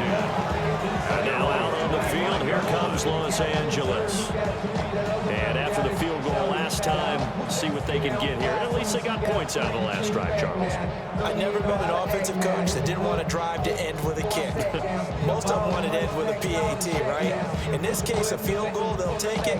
Way better than the alternative, which is a punt. Yeah, but you've met fan bases that wanted that, that weren't happy with that field goal. I haven't met a fan base yet that wants to drive to end with a kick, other than the extra point. That's it. They'll set up the screen to Hampton. Oh, what a juke into space. And they get him down, but not before he takes it across the 40-yard line. 17 yards. Successful start to the drive, 17 yards, and moves the sticks. And when you have success throwing the football, the old cliche becomes true. The playbook opens up wide, and these screen passes, they become even more difficult to stop. Out of the gun, they'll run with Hampton. Trying to get out wide, but he's going to be tackled right near the line of scrimmage. Take him down. Call it no gain on the play, and it'll be second down. Gain on the play. Well done to stick that out defensively. He had it diagnosed pretty quickly. I love that description because diagnosed is perfect on that one. Read his keys, made the play, and he couldn't even get going moving the football. Herbert now. And that falls to the ground, incomplete. A nice job of bodying him up defensively, and now it brings up third down. And 10. This is certainly a team that has proven it likes to target its backs through the air, and defensively, they were aware of that and certainly were prepared on that throw. In need of a 3rd and 10 conversion to keep this opening drive of OT alive. A shotgun snap for Herbert. And it is caught. Now he's going to get this all the way down inside the 35. A really nice gain of 25 yards. 5 yards on the play. And the Chargers, first down. 1st and 10 at the 33-yard line. With the kind of game he's had so far, you had to know that on 3rd down that they would be looking his way, and they did, for big yardage and a 1st down. I think the defense fell asleep at the switch on that one. I would have doubled him, tripled him, anything to keep the ball out of his hands. Herbert going to give to Hampton. And not a whole lot of room to operate there in the 1st down run. He gets maybe 3. That's just a pile of bodies there, and that's when you kind of find out who's a tough guy, right? Who can stand up and make a play. It was only a 3-yard run, but for both sides, they had to walk away from that feeling like, okay, I can stand up when the going gets tough in here. Zone read, a give to Hampton. And he's able to motor his way down to the 16-yard line. 57 yards rushing for him to the ball game now on 14 carries. Chargers, first down. 1st and 10. Most of the damage has been done through the air. I mean, they've rung the bell 3 times with passing touchdowns, but guess what? Ground game has not been neglected. Nice little burst right there.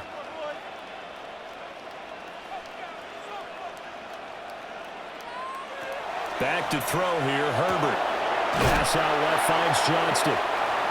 That will go as a pickup of 7 on the 7th play of the drive.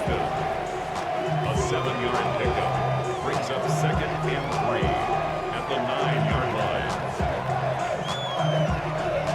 Now remember again, a touchdown wouldn't win it just yet, but it can give him a big leg up. It's 2nd down.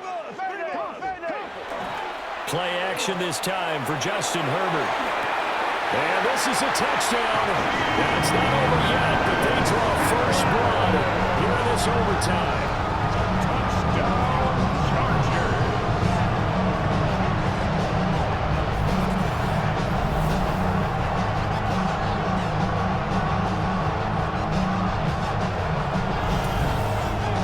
I know Paul Revere talked about by land or by sea, right? And, you know, 1 by land, 2 by sea. He didn't mention air because right now we're seeing a big-time performance, aren't we? That's 2 touchdowns so far in this game. Where'd you pull that one from? And, you know, every now and then I actually listened in history class. And you're just a scholar all the way around. You're reading all the time. I like that you fit that in the podcast. You know, I just grab a nugget when I can. 24.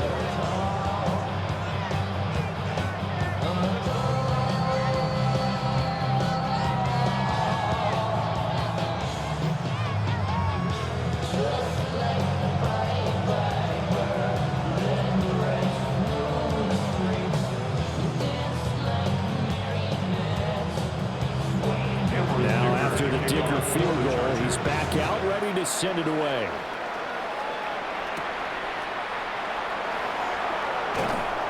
And he brings us out past the 20 to the 24. Cleveland offense making their way out.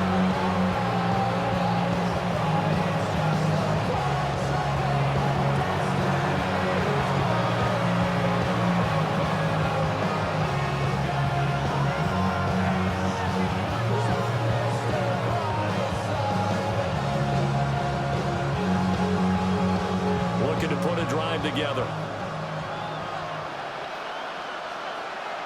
Now a first throw here in overtime. This one downfield for Tillman. That's going to be knocked away and incomplete. Zone coverage there, and they were playing deep. That makes it obviously a little bit harder to run by guys. At that time, it was not much of a window to get the ball in there, and it winds up incomplete. They need a matching touchdown here to keep their hopes alive. Here's second down. On play action, here's Shadur. And that nearly picked off. Oh, that would have been a big INT here in overtime. Instead, they'll get another shot on third down. And that's one you might look back on as being a turning point. If he holds on to that, this game's over. But that's going to give this offense a second lease on life, and you can't afford to do that here in overtime. Play action. It's Sanders.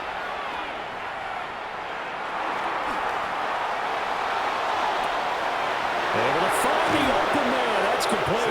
And he gets all the way down to the 30-yard line. A huge play there in overtime. 46 yards.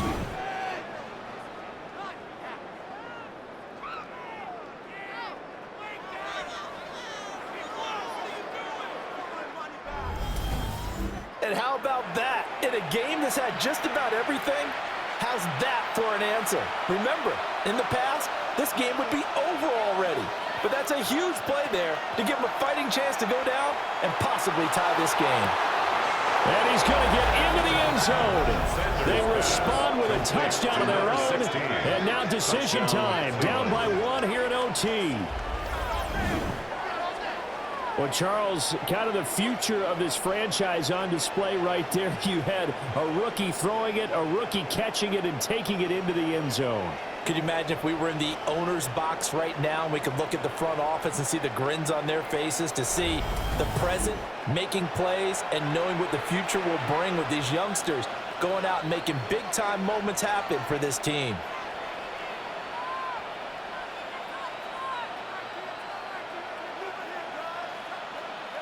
Extra point attempt here still to come.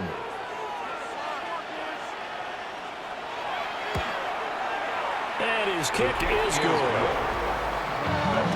Just a 4-play drive that time. And it ends with a touchdown for Cleveland.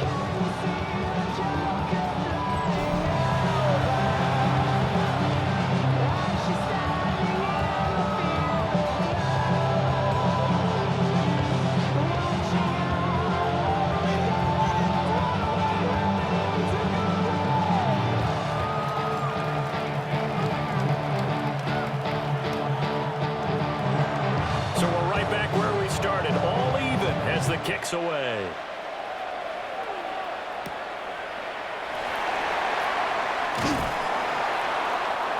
And not much happening on the return as he'll get this to about the 23. And the LA offense ready for this next possession. For this offense, Charles, remember the last time they were out here, marched it nearly the full length of the football field, and a lot of the attack went through the air, so now they're seeing if they can duplicate that performance. Okay, if I show my age a little bit, partner, because I can hear my high school coach, John Ford. I can hear his voice in my head. Laddie, when you put the ball in the air, 3 things can happen, and 2 of them are bad. For the way the game's being played now, this is just part of what they do, so I don't think they should change anything at all. They've been dominant. Keep throwing it around. The completion, but they go in the wrong direction. A loss of yards, and now they're dealing with a 2nd and long. We'll put that one in the win column for the defense. Trying to contain tight ends in the passing game is so difficult nowadays, but they did in a big way there. Each team's had it in overtime, so next score wins. Here's 2nd down.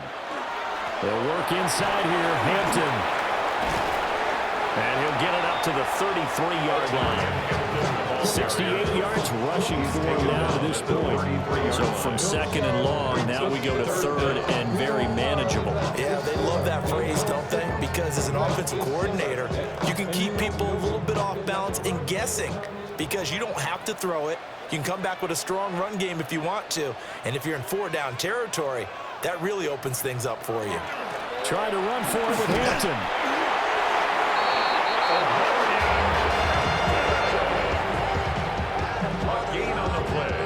always appreciate runners who understand situations. That was just 3rd and inches. No reason to dance around in the backfield, try and break off a bigger play. Just go pick up the first down, and that's exactly what he did. So they'll come up 1st and 10 now from the 33. Allen now with a chance to run. They juked him. And he'll be stopped right at midfield. And while we're seeing more and more of these plays come from the college game into the NFL, and that one, it was run with great success. How about the evolution of the offensive linemen? We're seeing less and less big guys who can't move, and more guys who are a lot more mobile and can get out in front of that type of a play. Up the middle, it's Hampton. And he'll go down, but not before getting this inside the 30. Gain of 24 yards. That's another Chargers first down. 1st and 10 at the 29-yard line. This is a little bit like baseball here. Strong up the middle. Both sides want to be that. In this case, the offense ended up winning the ultimate battle. And those big runs between the tackles, that's a little deflating for a defense, isn't it? It really is, because that's where your strength's supposed to be. You're supposed to be in a spot where they can't make that yardage there. You're supposed to send them outside. Not in this case. And I know you, with every carry, especially in overtime, you're just saying, if you're that ball carrier, hold on to the football. Hold on to it, protect it, but not necessarily settle it, because you're trying to get to the end zone. You're trying to end the game right here. And I know the defensive guys poking, clawing, raking, trying to knock the ball free and protect their end zone. Yeah, like you alluded to, especially this part of the field.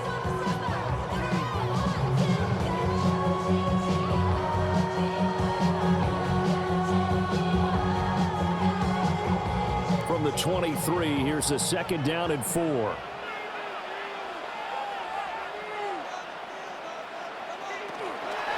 On the give, this is Hampton. And down inside the 15 he goes. They've had some success here in overtime in this opening drive running the football.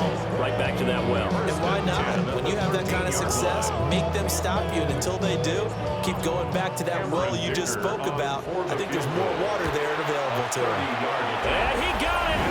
The kick is good in overtime. He's able to split the uprights. And this home crowd is in a frenzy as their guys have pulled it out of the end. Another one in the books for his partner. Always great to be by your side. And look, both offenses, both defenses had some moments in this one, but I think you would agree these coaching staffs are also going to have some stuff to clean up on film. Absolutely, partner. And let's face it, any game we get to watch from up here, it's going to be a blast. Do we want to get a real job? Absolutely not. Let's keep watching the NFL all season long. So that'll do it for us. For my partner, Charles Davis, and all the hard-working men and women on our crew, I'm Brandon Gaudin. You've been watching the NFL right here on EA Sports. From Southern California, so long, everybody.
bring 'em out, bring 'em out, bring 'em out, bring 'em out.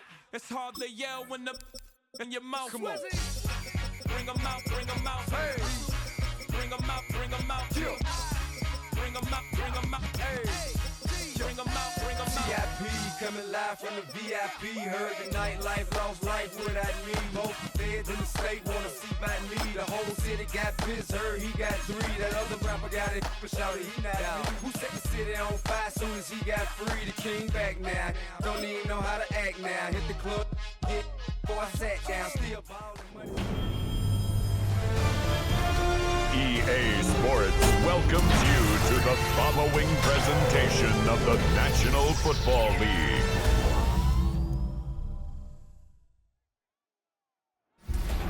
Representing the legendary Al Davis and the team's will to just win, baby. The torch is lit before every game inside of Allegiant Stadium as these fans hope it indeed drives their Raiders to victory in Vegas. Straight ahead with a nationwide audience tuning in, it's a Monday night primetime showdown between the Miami Dolphins and the Las Vegas Raiders. Las Vegas Raiders!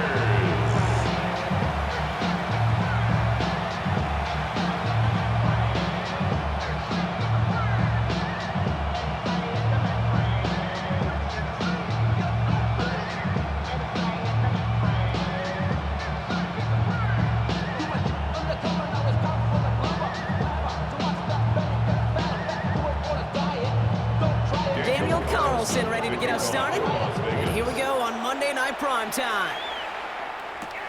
Here comes Malik Washington. And he's brought down just beyond that 25-yard line.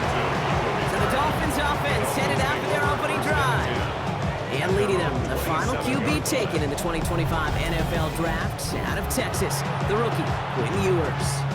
You watch Quinn Ewers throw a football, and I got to do it a bunch collegiately. You see why he was the #1 player in the country coming out of high school. Had to overcome some injuries over his time collegiately. He's got to maximize this opportunity and show off his greatest strength, and that is his ability to fire it. They fake the handoff. Now Ewers. Pocket isn't holding up. They're able to drop it. And nice work by the defense to start this drive out. It's a sack on the first play. It's pretty obvious why you go pass on that first snap. You're trying for a big strike and to take this home crowd out of it. But, Kate, here's the problem. All it did was energize this building. Listen to it. Listen to these fans as they get louder starting off with a sack.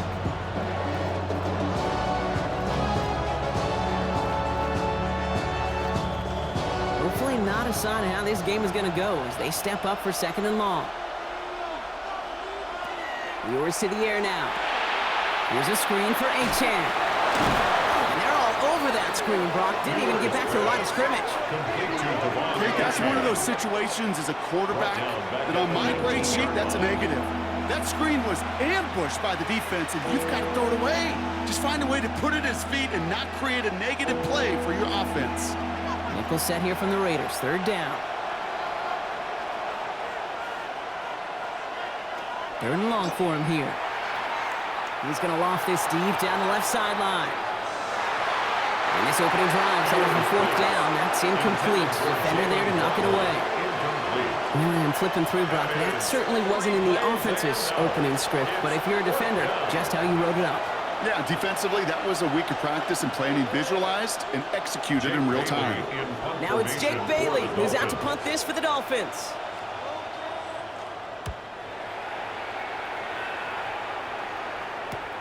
He fields it at his 43. And a good return as he gets him up across midfield and into enemy territory. Here come the Raiders now for their opening drive. And leading them out, you and I have both covered this guy, Brock, a veteran drafted back in 2013, coming off a career high in passing yards last season. It's Geno Smith. The most passing yards of Geno's career, that would be over 4,300. Also came in a little uptick in interceptions, especially in the red zone. But that didn't bother Pete Carroll. He knew exactly who he wanted to restart their culture in Vegas, and that guy is Geno Smith.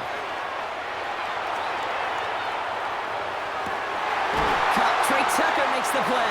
And they're on him right away with that tackle. The stop comes at the 26-yard line. That chunk worth a nice 21 yards. to Vegas, first down. The numbers are pretty clear, Kate. You get explosive plays. Those explosive plays on drives lead to points. You can't ask for a better start offensively. Coming to the line for another 1st and 10. The first carry here for Ashton Genty. And he's stopped as we get closer to our first points of this ball game. It's going to be 1st and goal now. It's a gain of 8. That's called not settling. Explosive play to begin the drive, and you just pay it off with another one. Now you put yourself in great position to score. 1st and goal. They're hoping for an opening drive touchdown. Here's Genty. And he will haul it in for the Vegas touchdown. The Raiders get a perfect start. They've got up 6-0. For the offense, you gotta love it, Bron. Points to begin the game as he runs it in for an opening drive touchdown. And you've got one very happy running back right over there on the sideline right now. These backs, they do feel the pressure to find the end zone every single week. It's not easy to do. But to do it this early and get out of the way, big time.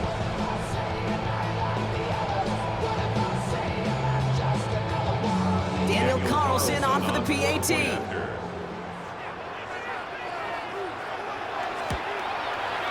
The point after splits the upright. And the Raiders will jump out to a 7-0 lead. Raiders 7, Dolphins 0.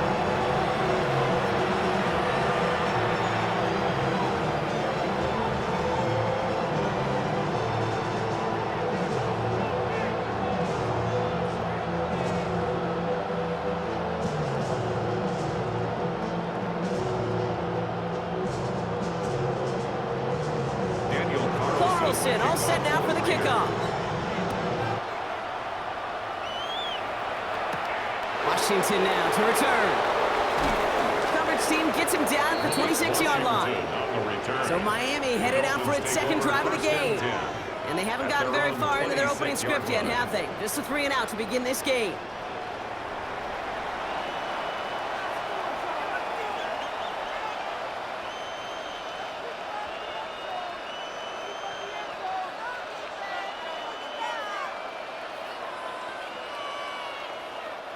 All right, Miami has its offense set, partner. Here comes 1st and 10. They'll start the drive with Achane. And he's out of bounds. Defenders get there to drive him out right near that 40-yard line.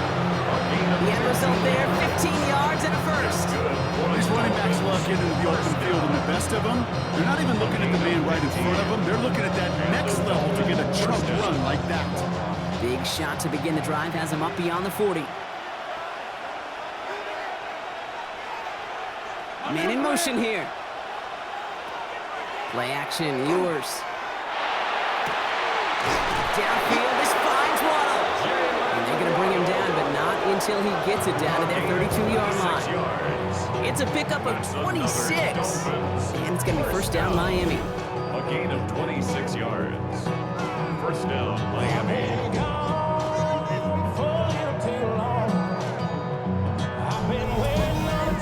I know the Combine tries to test everything it possibly can physically, but I don't know how you test courage at the Combine because there's nobody defending you. Nobody wants to hit you. But that was the epitome of courage to make that in cut and make the catch. With Achane here after the gun. And this is pushed ahead for a gain of 5. Landon Roberts coming over for the hit. Every offense in this league is looking for a back who can be an athlete and a bruiser at the same time. You feel lucky if you got one. Someone who could eat up space when the lanes are open. A little punishment to stretch plays when that tackler tries to meet him in the hole. 2nd down carry for Achane. Escapes the defender. And they're going to be working from the red zone as he reaches the 16. Gain 11 on that play. And that is a Dolphins 1st down. 1st down.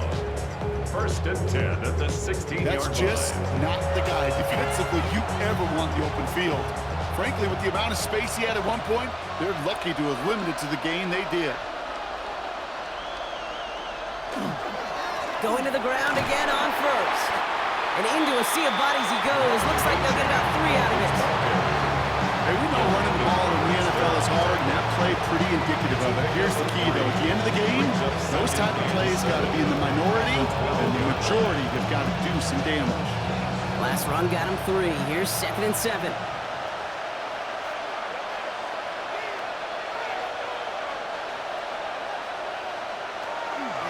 Now Jalen Wright gets it for the first time. And he picks up about 6 on the play. Stopped though right near the marker. Didn't get it. 3rd down. That result right there is why coaches all across all levels of football on defense talk about good, solid tackling, Kate. It's not just to hear themselves talk. It's to make sure that when you can bring a guy down, you're able to, and keep them from piling on those yards. Lewis will sneak it. And he is well clear of that marker. That effort's going to set them up with a 1st and goal. It's a gain of 2. That's more than a must-get for a quarterback. I really put that in the always-get territory. Even if the defense knows what's coming, you got to be able to drive forward for at least a couple inches. Breaking the huddle. Here's 1st and goal. Gordon will not get past the line. He's held up at the 4. Hey, I get it on 1st and goal. Right? A lot of teams like to be conservative and limit risk. Even if a run is stopped short, you still got 2, sometimes 3 downs to play with. Still chances to get these final 4 yards. It's 2nd and goal.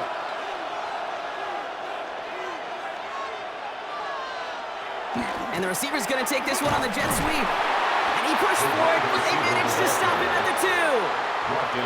Only a yard that time. A defensive stand brewing here, and it brings up 3rd and goal. You call that jet sweep, you're looking for a little bit more than that. But at least it keeps him on schedule and didn't go backwards. Offense is getting closer, but 2 yards left to figure out. It's 3rd and goal. Operating from the gun, it's Ewers. And he's in for the Miami touchdown. The Dolphins make it a 1-point game. Devon Achane with the touchdown. So the offense showing a slightly different dimension there, Brock. Getting the running back involved with his hands for the touchdown. Yeah, it's such an advantage. I think when you think about it, Kate, it really is about the 80s where we start to see these running backs not just tote the ball as runners, but be real weapons when they get the ball in the passing game. Yeah. That's well done.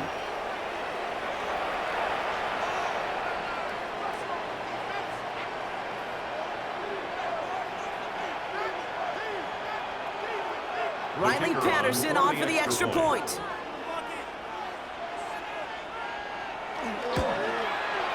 Right down the middle, it's good. And the Dolphins tie this game 7-7.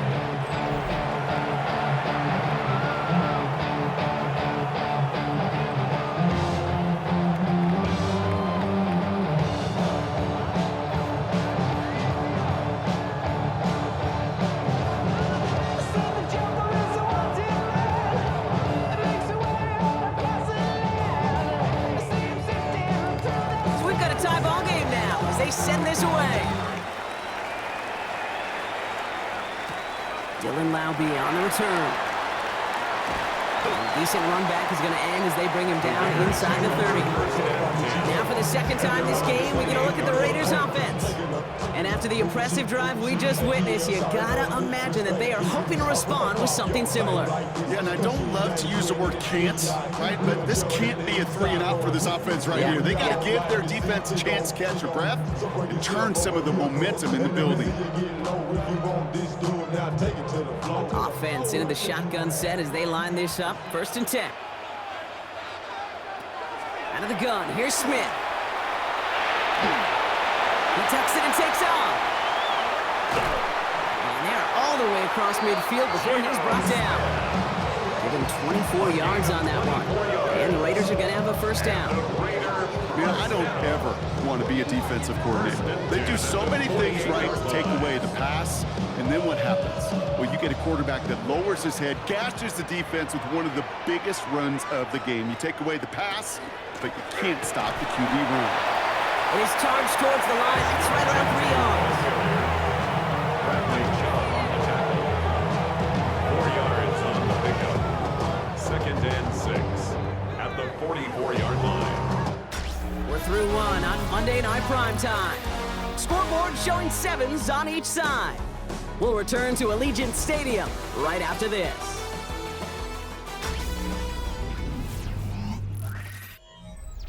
Time now for the second quarter. Raiders in possession. They start with 2nd and 6. Another give here to Jency. And they make the play at the 39 just before he can pick up that first down.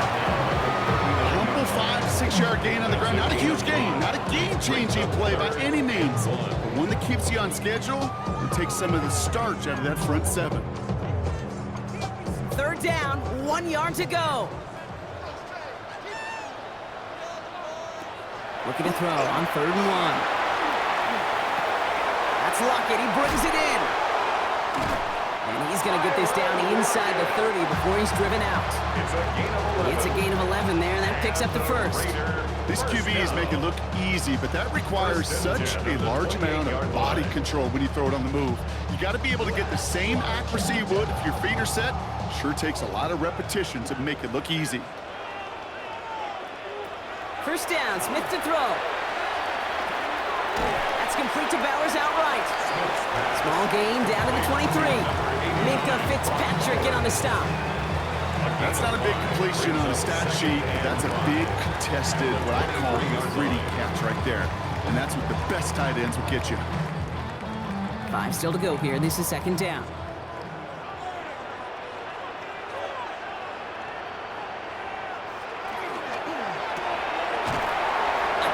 Completed out to the left. It's going to be a short pickup down to the 22. Tackle made by Jordan Brooks. Yard on the play. Brings up 3rd and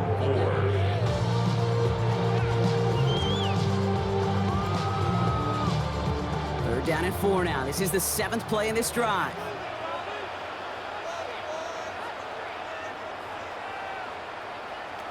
Smith yet again. And it's incomplete, and that's going to bring up 4th down. They've been perfect to that point on the drive, but first time we've seen this coverage force him into a misstep in a while. I know you hear me talk all the time, Kate, about the rhythm of an offense, right? And I look at it through those optics so much, but it's the same thing defensively. You've got to get a stop, see the ball hit the ground to knock them out of that rhythm. Carlson's kick is good, and that's going to break our tie and give them a 3-point advantage. I never saw a play script that ended with a field goal. It was always a touchdown that you wanted. That's 3 points, and it's enough to give them the lead.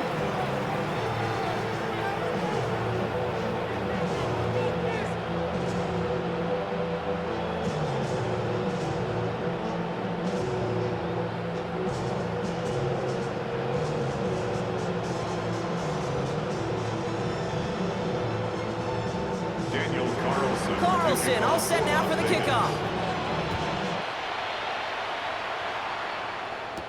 Washington now to return. And in the end, he's able to get it to about the 25-yard line before he's hauled down. The Dolphins send a running back, Devon Achane, getting back to work. And I think they'd be content doing everything the same as their prior drive and getting another touchdown here.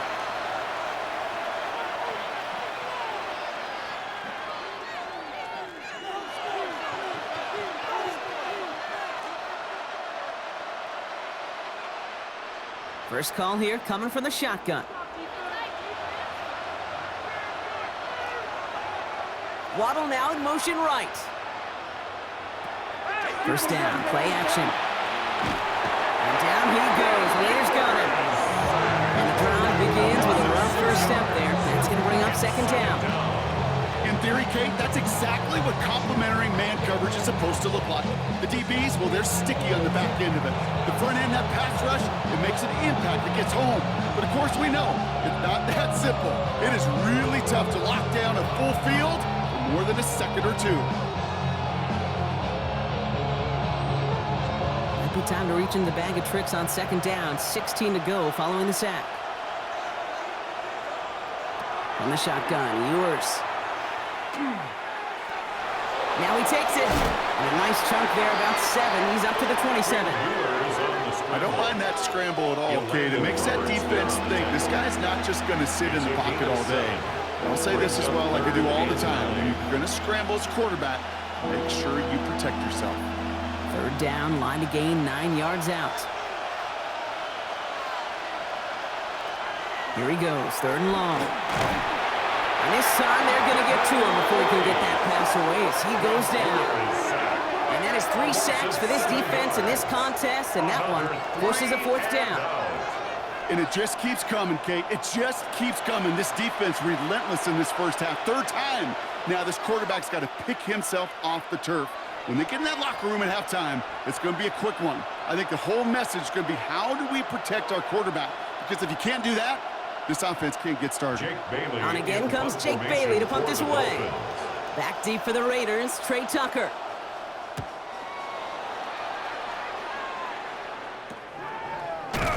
And hey, at least he held onto the football, but they will get nothing on that return. Time for the Raiders offense to hit the field.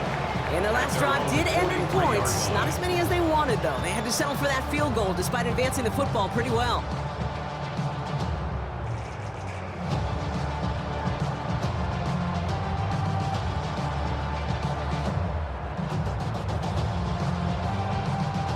A good starting spot for the Raiders as they come up 1st and 10. A play fake. Now Smith to throw. This is Cox. That's Bowers working downfield. This is going to be down to, looks like about the opposing 36 for their next snap. They got 21 yards on the play. And that's a Vegas 1st down. You know I love those chunk completions. They're so critical. Those chunk plays, they lead statistically so often to scoring. And then when you get it to a tight end and play action, it's just a little icy to locate. Pocket isn't holding up. They're able to drop it. And that sack quickly changes the tone of this series, Brock. It's 2nd down. You know, when we watch Combine each and every single year, I hope you get good enough to understand as a football fan, watch the big guys' first 10 yards. Don't watch the ends and the linemen run 40. Watch their first 10, because that's the most critical. And that defensive end showed you right there the kind of explosive burst in the first few yards to get home for the big sack.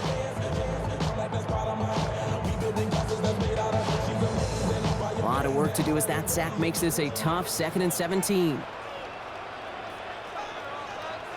Smith to the air now. Out to his wide out, it's a screen. And he's able to get this down to the 36. Complete to Trey Tucker. It's a gain of 7. Makes it 3rd and 10.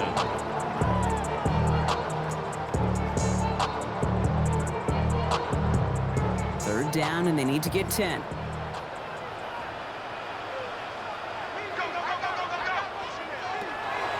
Air it out on 3rd. This one finds Thornton. And he pushes this down to the 22-yard line.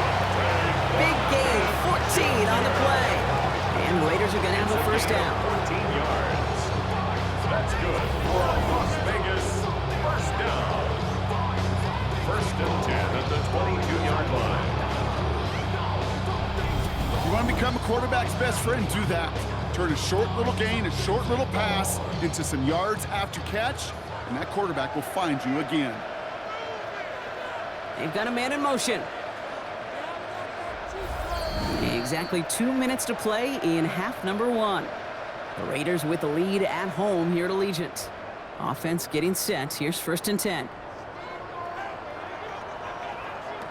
From the gun, Smith.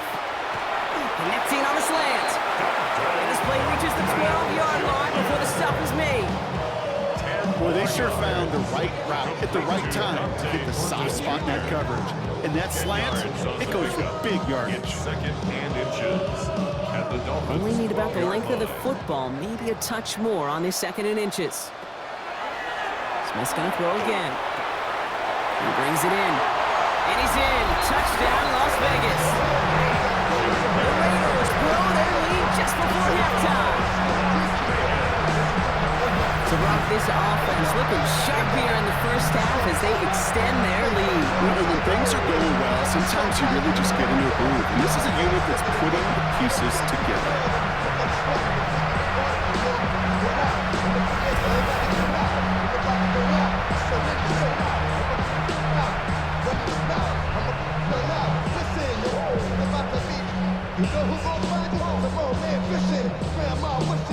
Carlson now to add one more.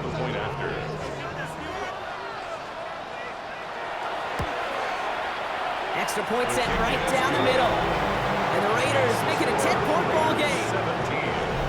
Dolphins 7.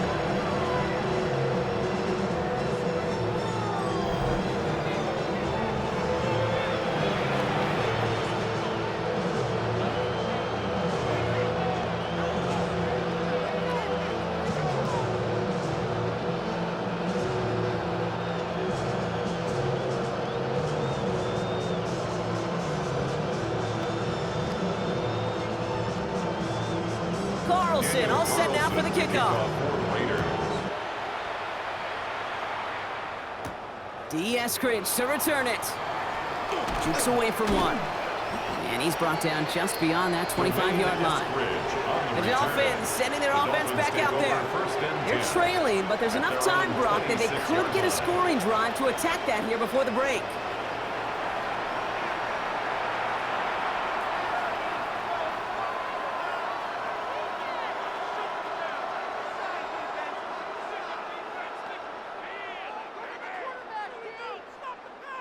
Dolphins just about set up here. 1st and 10.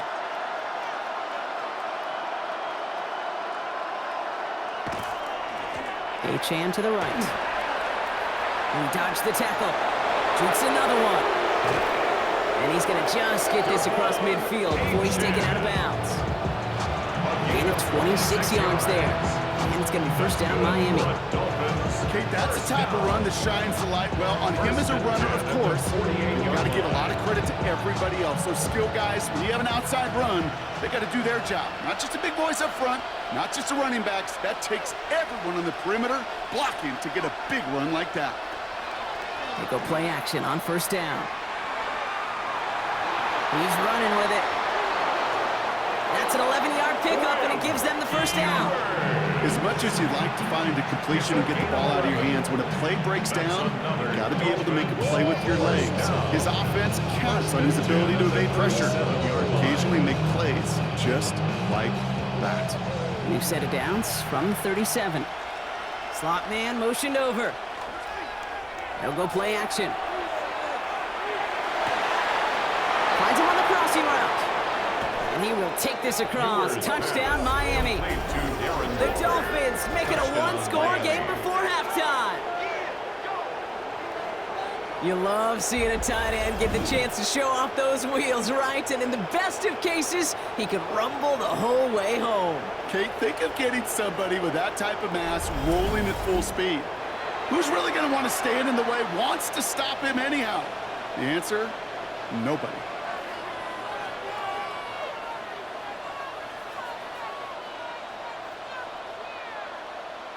Patterson on for the extra point.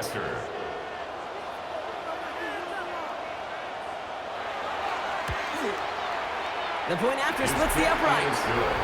And the Dolphins cut it to a field goal game.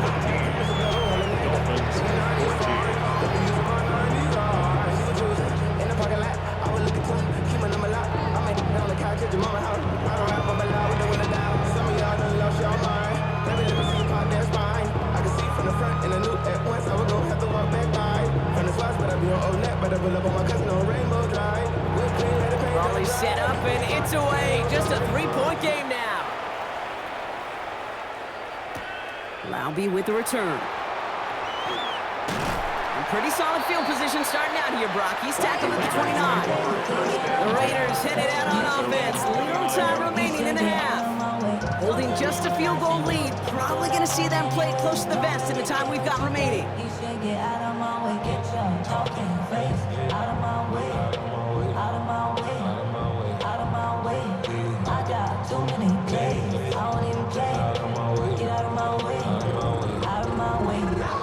Las Vegas offense is set. 1st and 10.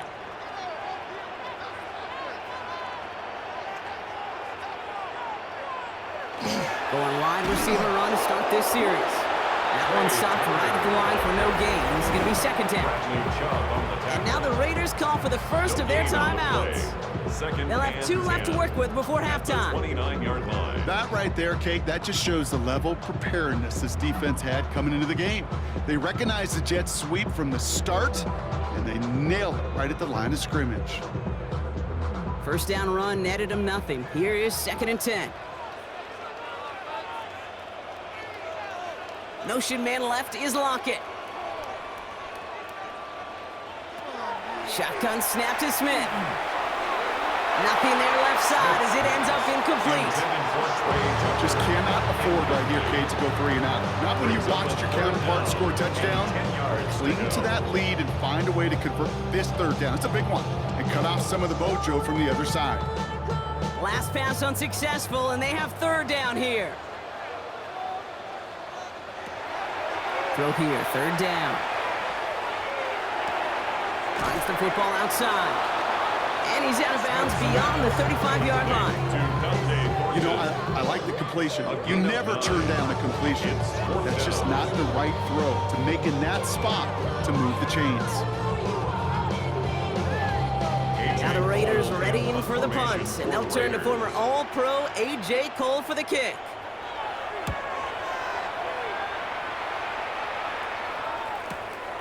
Begins his return at the 16. And his return's going to leave him enough time for 2, maybe even 3 plays before the half. The Dolphins send running back Devon Achane getting back to work. And with field position and the clock against him here, probably not going to see anything of substance.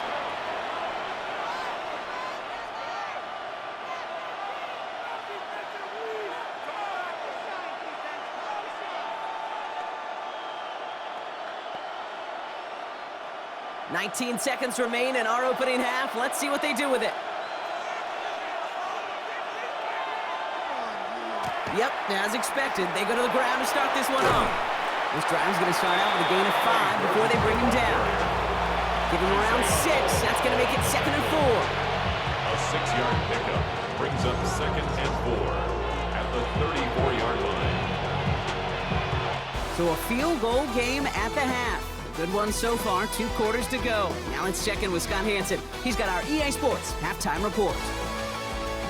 All right, Kate, thanks very much. Scott Hanson with you from the EA Studios in Orlando. This has been a heck of a game so far. Just a field goal separating these 2 squads. You have to imagine both sides are trying to figure out how to clean things up, put some touchdowns up in the second half.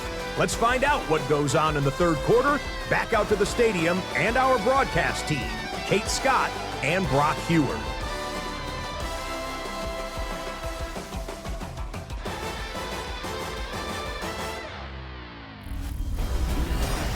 Excellent work as always, Scott. Love that halftime reports. Just a field goal game for us here as we start quarter number 3.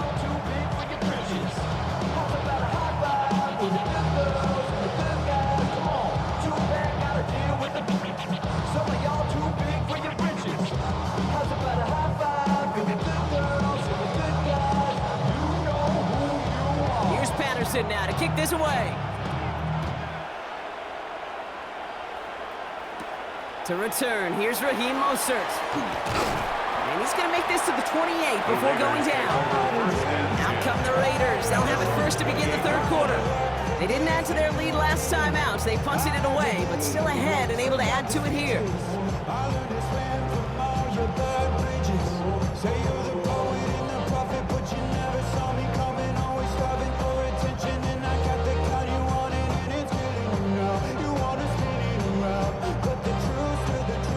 Raiders just about ready for this one. It's 1st and 10. First play is going to be a give to Genty. And they will finally catch up to him just a second before he can reach that 40. They come through with a nice gain of 10 and a 1st down. Well, more often than not, it's the passing game that's asked to go from 1st down to 1st down in just 1 play. You get that big play potential on the ground, jeez, it just infuses your offense with confidence. 1st and 10 now. Here's Smith. He had it for a moment, but a great defensive play to jar it loose. Incomplete. Intended target, Dante Thornton Jr. So it'll be 2nd down. Timing is everything in life. And timing is everything defensively. That throw was just a little bit late and gave the defense time to close, deliver a pop, and knock that ball loose. This is Genty on 2nd. And whatever they were trying to do there is not going to work. Defenders all over it as they take him down for a loss. The presence of those tight ends works both ways, Brock. You know this. Gives them more blockers up front, but it also clues the defense in to be ready for that run. Yeah, you can put 7 blockers up there, even put 8, I don't know, 9, all the blockers in the world, but if they don't work in concert together to create a lane, it doesn't matter. Throwing on third, Smith. And as that one falls incomplete, all eyes shifting to the flag that was thrown. If it's defensive, they've got a first down here. So after the call, defense in a much different spot. Instead of forcing a fourth down, it's back to first. The penalty erases an exciting turnover, makes it 1st and 10. Smith setting to throw. Free inside the 30. And they bring him down after the play reaches the 26.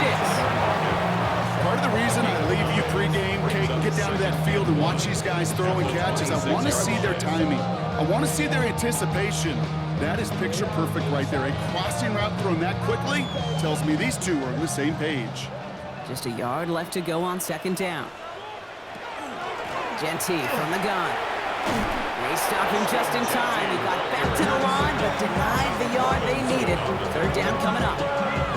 Hey, as much as I love talking about these physical matchups, right now this is psychological. This adds some layers to this 3rd down call. Do you try your hand at another run and hope it fares better? Tougher to go back to it again when it just gets stuffed. On the sneak, it's Smith. And that short gain is enough to set it down. It's a gain of a yard. And the Raiders first down. 1st and 10. Everybody understood the assignment right there. For one guy, the quarterback, get the snap and make the marker. For the other 10, drive like mad, push like crazy, and create that space for the first. That's completed out to the right. And he has it down officially to the red zone at the 20. Well, that's a pretty similar result to a 1st down run play. Moves it forward, keeps you on schedule, makes 2nd and 3rd down a whole lot easier to manage. Halfway to the marker, it's 2nd and 5. Shotgun give here to Genty. Defender gets to him right around the line. It's going to be marked as no gain. So, Brock, that means 3rd down coming up. I'm going to guess at some point, whether it's in the huddle or over there on the bench on the sidelines after this drive, QB is going to go apologize to that running back. He just ran him into one heck of a negative play. Quite the drive they're putting together here, partner. This is the 9th play event as they get set for 3rd and 6. Back to Genty. Escapes the defender. Delivers another move. And he won't get anything here before he's shoved down. So that brings up 4th down. He's knocked out of bounds. Well, that's just about textbook defense and how to shut down an RPO. The coverage was tight, the numbers were up, and then the bodies were there to stuff that run before it could get going. So now on 4th down, the Raiders elected to send Daniel Carlson out for the field goal. This is going to be a 38-yarder from the right hash. Carlson's kick is good, and that'll double their lead to 6. Inspiring a bunch of confidence in himself right there, Kate. 2nd time they brought him out for a field goal, and 2nd time he's knocked it right through. Trust is earned in a number of different ways on the field. That's the best way to gain it as a kicker.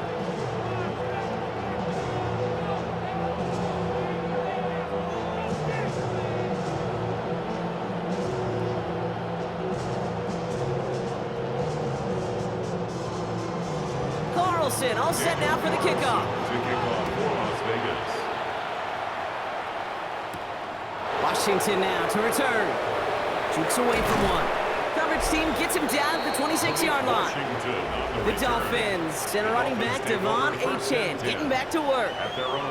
And as they get set, partner, gotta imagine they're bringing some urgency with them to the field this drive, too. Yeah, I think you and I both know in calling these NFL games, that sense of urgency can be replaced by full-blown panic in a hurry. So find a way to possess the ball and, more importantly, score some points. All right, Miami has its offense set, partner. Here comes 1st and 10.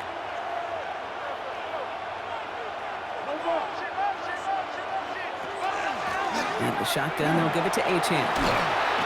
That's an 8-yard chunk to start this one. That brings up 2nd and 2. That is just a great drive start. What every offense wants. Gives you a little bit of energy, a little juice, and now a really manageable second down. After that little 8-yard scoot, here comes 2nd and 2.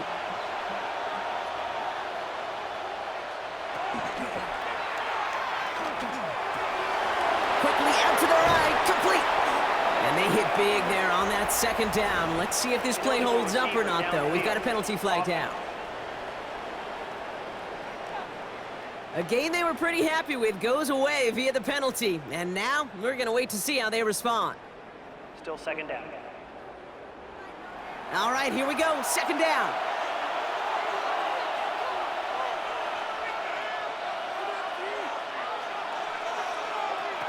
They fake the handoff. Now Ewers. He can run it. 8 yards on the gain, and the drive continues forward.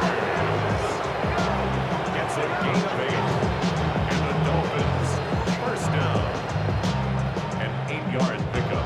You know, before the snap, right before the snap, you may have to take off if the read isn't there.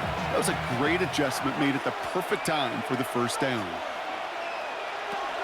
It's A-Chan on the inside give. And he swarms in the middle. This gets maybe a yard. Jeremy Chin there on the stop. Okay, the 2-yard run on first down, I think that keeps you ahead of schedule. You're going to have to pick up the pace.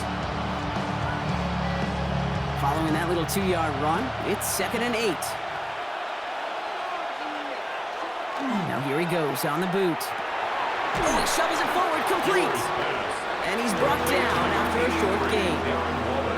Sometimes when you're just looking to move it forward, get some small yards on the throw, quarterback's best friend, security blanket. And when it's a big old tight end, that's an extra bonus.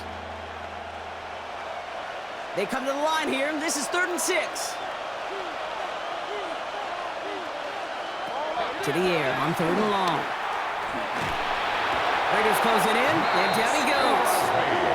And their 4th sack of the game, Brock, brings up 4th down. The challenge with so many sacks is it just disrupts everything in the rhythm and timing of your offense. All of these negative plays. Hey, this league and this game is hard enough when you're on schedule. All of these sacks setting you behind the chains, well, you've seen how disruptive it is for this offense.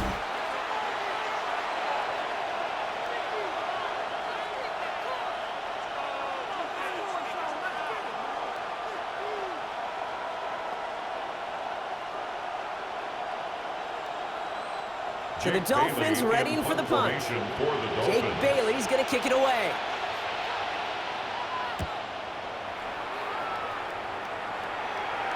And he'll get under this one and make the fair catch at the 19-yard line. Now the Raider offense headed back to the field. And they were able to contribute 3 points to the lead their last time out. Another chance to build on that advantage here.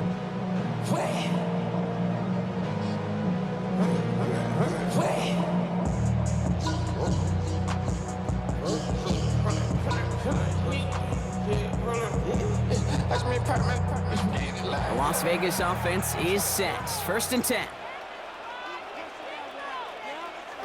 Play action. Here's Smith. Vacates quickly left side. He's across the 35. Give him 24 on that play.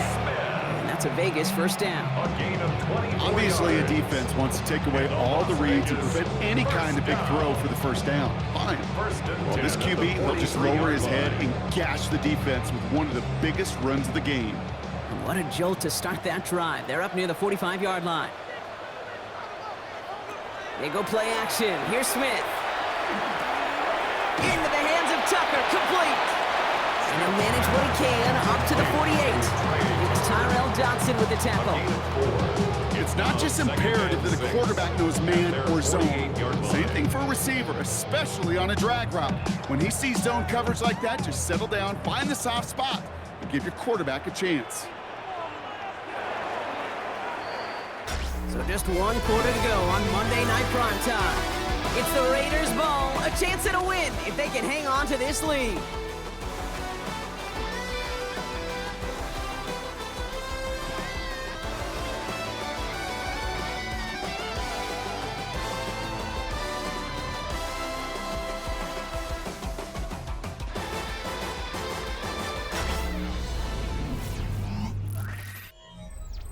This is 2nd and 6 coming up.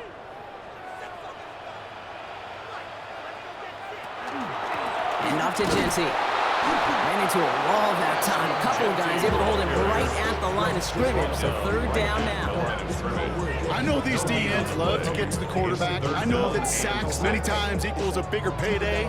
But doing the dirty work, playing the run well, that's what the best of the ends do in this league. 3rd and 6 for them to figure out now.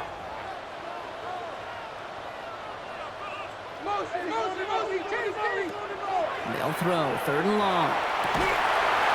Caught, nice gain left side. And he's brought down after pushing to that 35-yard line. Pick up at 17. And the Raiders are going to have a 1st down. 1st and 10 at the 35-yard line. Move the chains! Gotta move them chains! Build momentum and keep that defense on its heels. All set to go now from the 35. Smith on 1st down. Completed over the middle. Hey, you like these results on 1st. That completion right there, right in the window where all options are now available to you on 2nd down. That playbook wide open. 28-yard line. Project, this ain't what you want. 2nd and 3 now.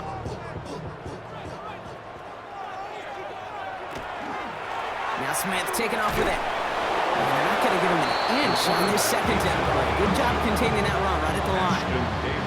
Man, it is tough to fool this defense with how they just react to these plays, Kate. They held that line, the QB keeper, it gets 0. 3rd down and 2 here. The offense coming to the line for its 7th play of this drive.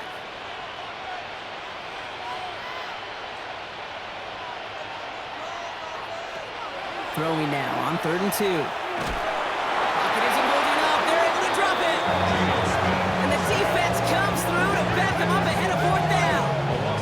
As we're into the 4th quarter, we know this. We know that money down could not be any more important than right now.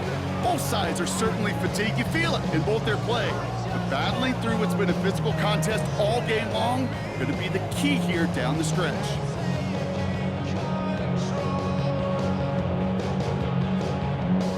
On comes Daniel Carlson for a pretty important kick. He'll try to connect on a 50-yarder. And this kick is good. He needed to get all of it there, and he did. And that'll make it a 2-score game. It doesn't take a math major, Kate, to realize how important that field goal was. It's now a 2-score game really late and puts them in the driver's seat to go and finish this thing with the win.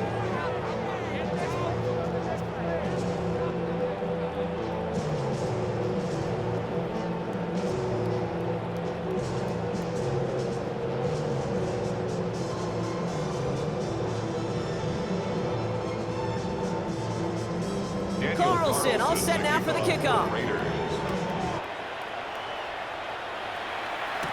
Eskridge on the return. This makes it up to the 25. The Dolphins send a running back, Devon Achane, getting back to work. And as some running lanes have closed, he's just found some new ones, continuing to hit this defense. More good numbers well into this 2nd half.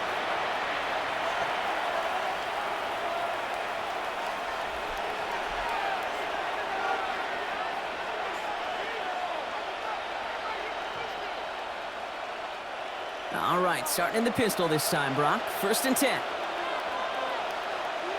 Motioning Washington right. They give here to the motion man. And they blow up the opening play of this drive. Love the aggressiveness from this defense. He was brought down by Eric Stokes. It's a loss of 2. Brings up 2nd and 12 at the 24-yard line. Gave away a couple on the 1st down run. Now it's going to be 2nd and 12. From the shotgun, it's yours. Finds him over the middle. And he's tackled after gaining a handful. Complete to Nick Westbrook Akine. It's a gain of 6. And it's 3rd down.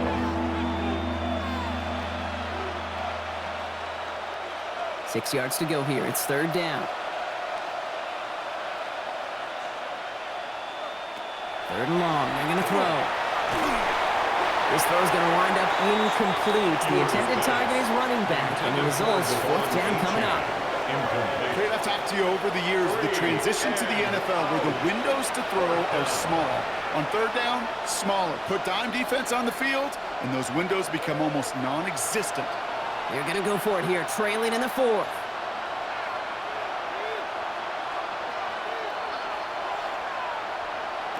Desperation time here. Galloping inside the 40. And he has it down near the red zone, just outside the 20. I can guarantee you that's going to be a Tell the Truth Monday right there in the film room, front and center, showing you the importance of tackling in the open field. An opportunity to cut him down sooner. The broken tackle allowed him to add those extra yards to the catch. Now they'll hit the line just outside the red zone following that big play.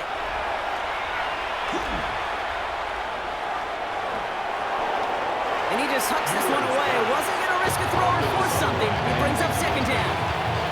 You know, Kate, that was one of those situations where you hear a quarterback having a clock, right? You know, and he ended up time in the pocket, but then it was like, okay, time is running out, and I got to do something. He did not force a throw and risk a pick. Instead, he just got rid of it and cut his losses. Motioning left is their running back. From the shotgun, Ewers. No better luck than the last play, Brock, as he just has to get rid of it. That's a veteran move right there by a rookie quarterback. You see so many rookies, we do, Kate, who try to play hero ball and force things in every single spot. He's already wise enough to know how to throw it away. No connection on the last play, and now it's third down.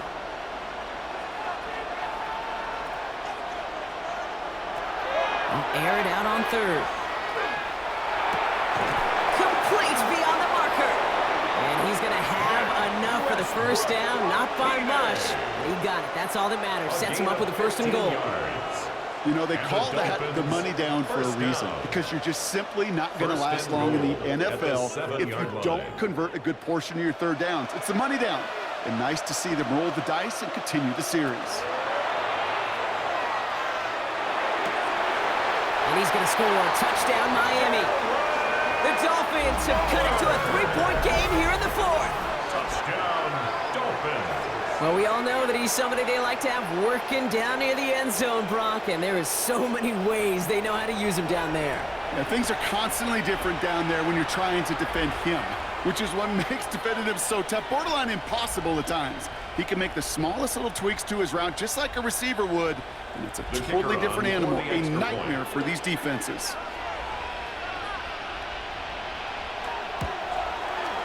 Patterson tacks on the extra point. And the Dolphins cut the lead down to just 2. Dolphins 21.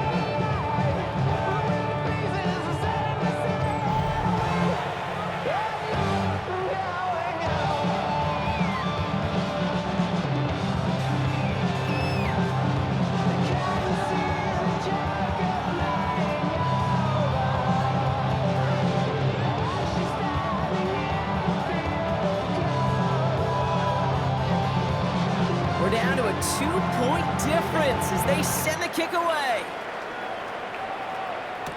Mostert on the return. And he gets across the 30 before he's brought down. The Raiders have their offense back out there. Their lead cut down inside a field goal, so points imperative here to get some breathing room.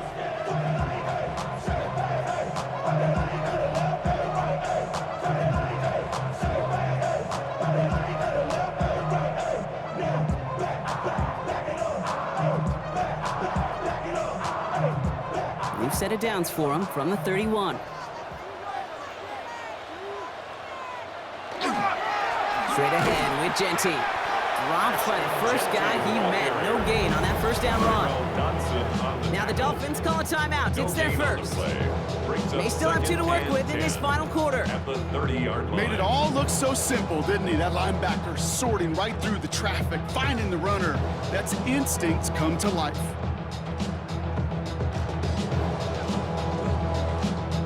Well, nothing doing on the last run. It's 2nd and 10. Smith to the air now. Throw over the middle is brought in by Lockett. seconds. This is close, but it looks like they got the stop in time. Yep, marked at the 40, and that brings up third down.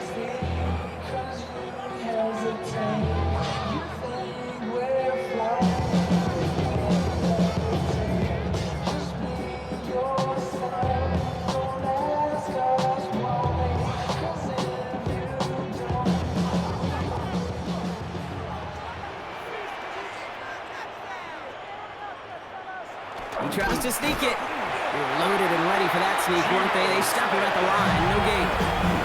They'll get a pause, Brock, as the defense uses its final timeout, so the clock's only going to stop again at our 2-minute warning. First and 10 at the 41-yard line.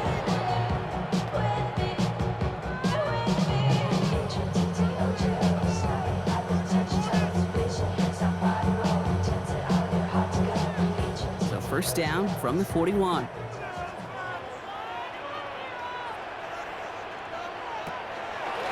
Give to Genty. Can't slip that initial tackle. Stops made for no gain on that first down play. Well, once we saw them on a collision course with one another, we know how inertia works. The bigger man, he wins. At the 40-yard line. We're down to the 2-minute warning here in Vegas. Raiders lead by only 2. Back to the line they go. It's second down. Giving this to Genty. He's unable to get away from that tackle. Good work by the defense. Nothing gained on second down. This offense may want to try and disguise their run a little bit. I don't know if it's the old lineman's stance. I don't know if it's a cadence. I don't know what it is, but after 2 straight plays going backwards, this defense is all over it. This drive in some serious trouble. It's 3rd and 12.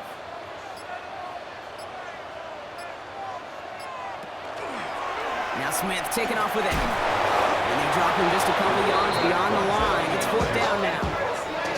It may not show up as much on the old stat sheet, just a short little QB run, but what that does, Kate, is so important. Keeps that defense honest, and in particular, those defensive linemen, those cleats in the ground, they're not just coming after you in the pocket. Now they've got to think about you as a runner as well. The Raiders bringing out the punting unit. It'll be A.J. Cole doing the honors.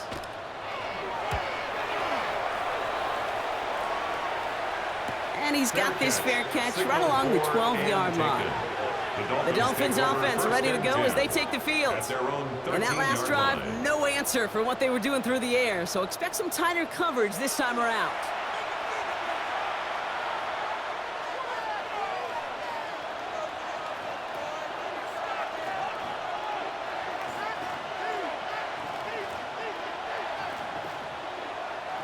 Dolphins just about set up here, 1st and 10. Setting up to pass. Here's a screen for Achane. And he's going to be out of bounds, I think, a yard or 2 short of the 20 here. That is a textbook first down completion. Sets up second and very manageable. It creates space to take that shot downfield. After a good pickup, they've got 2nd and 4.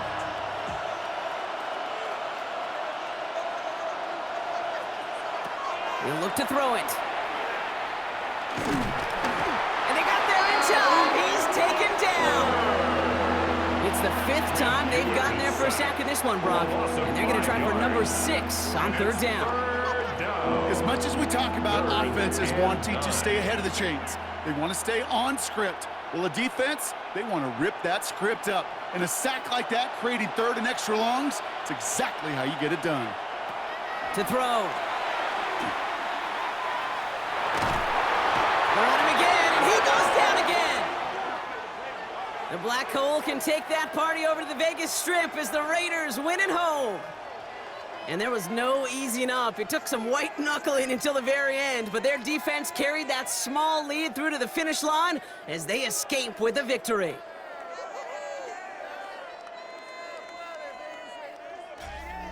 So for Brock Heward and all of our crew, I'm Kate Scott, wrapping up another edition of the NFL on EA Sports. The Raiders winners as we bid you farewell from Las Vegas.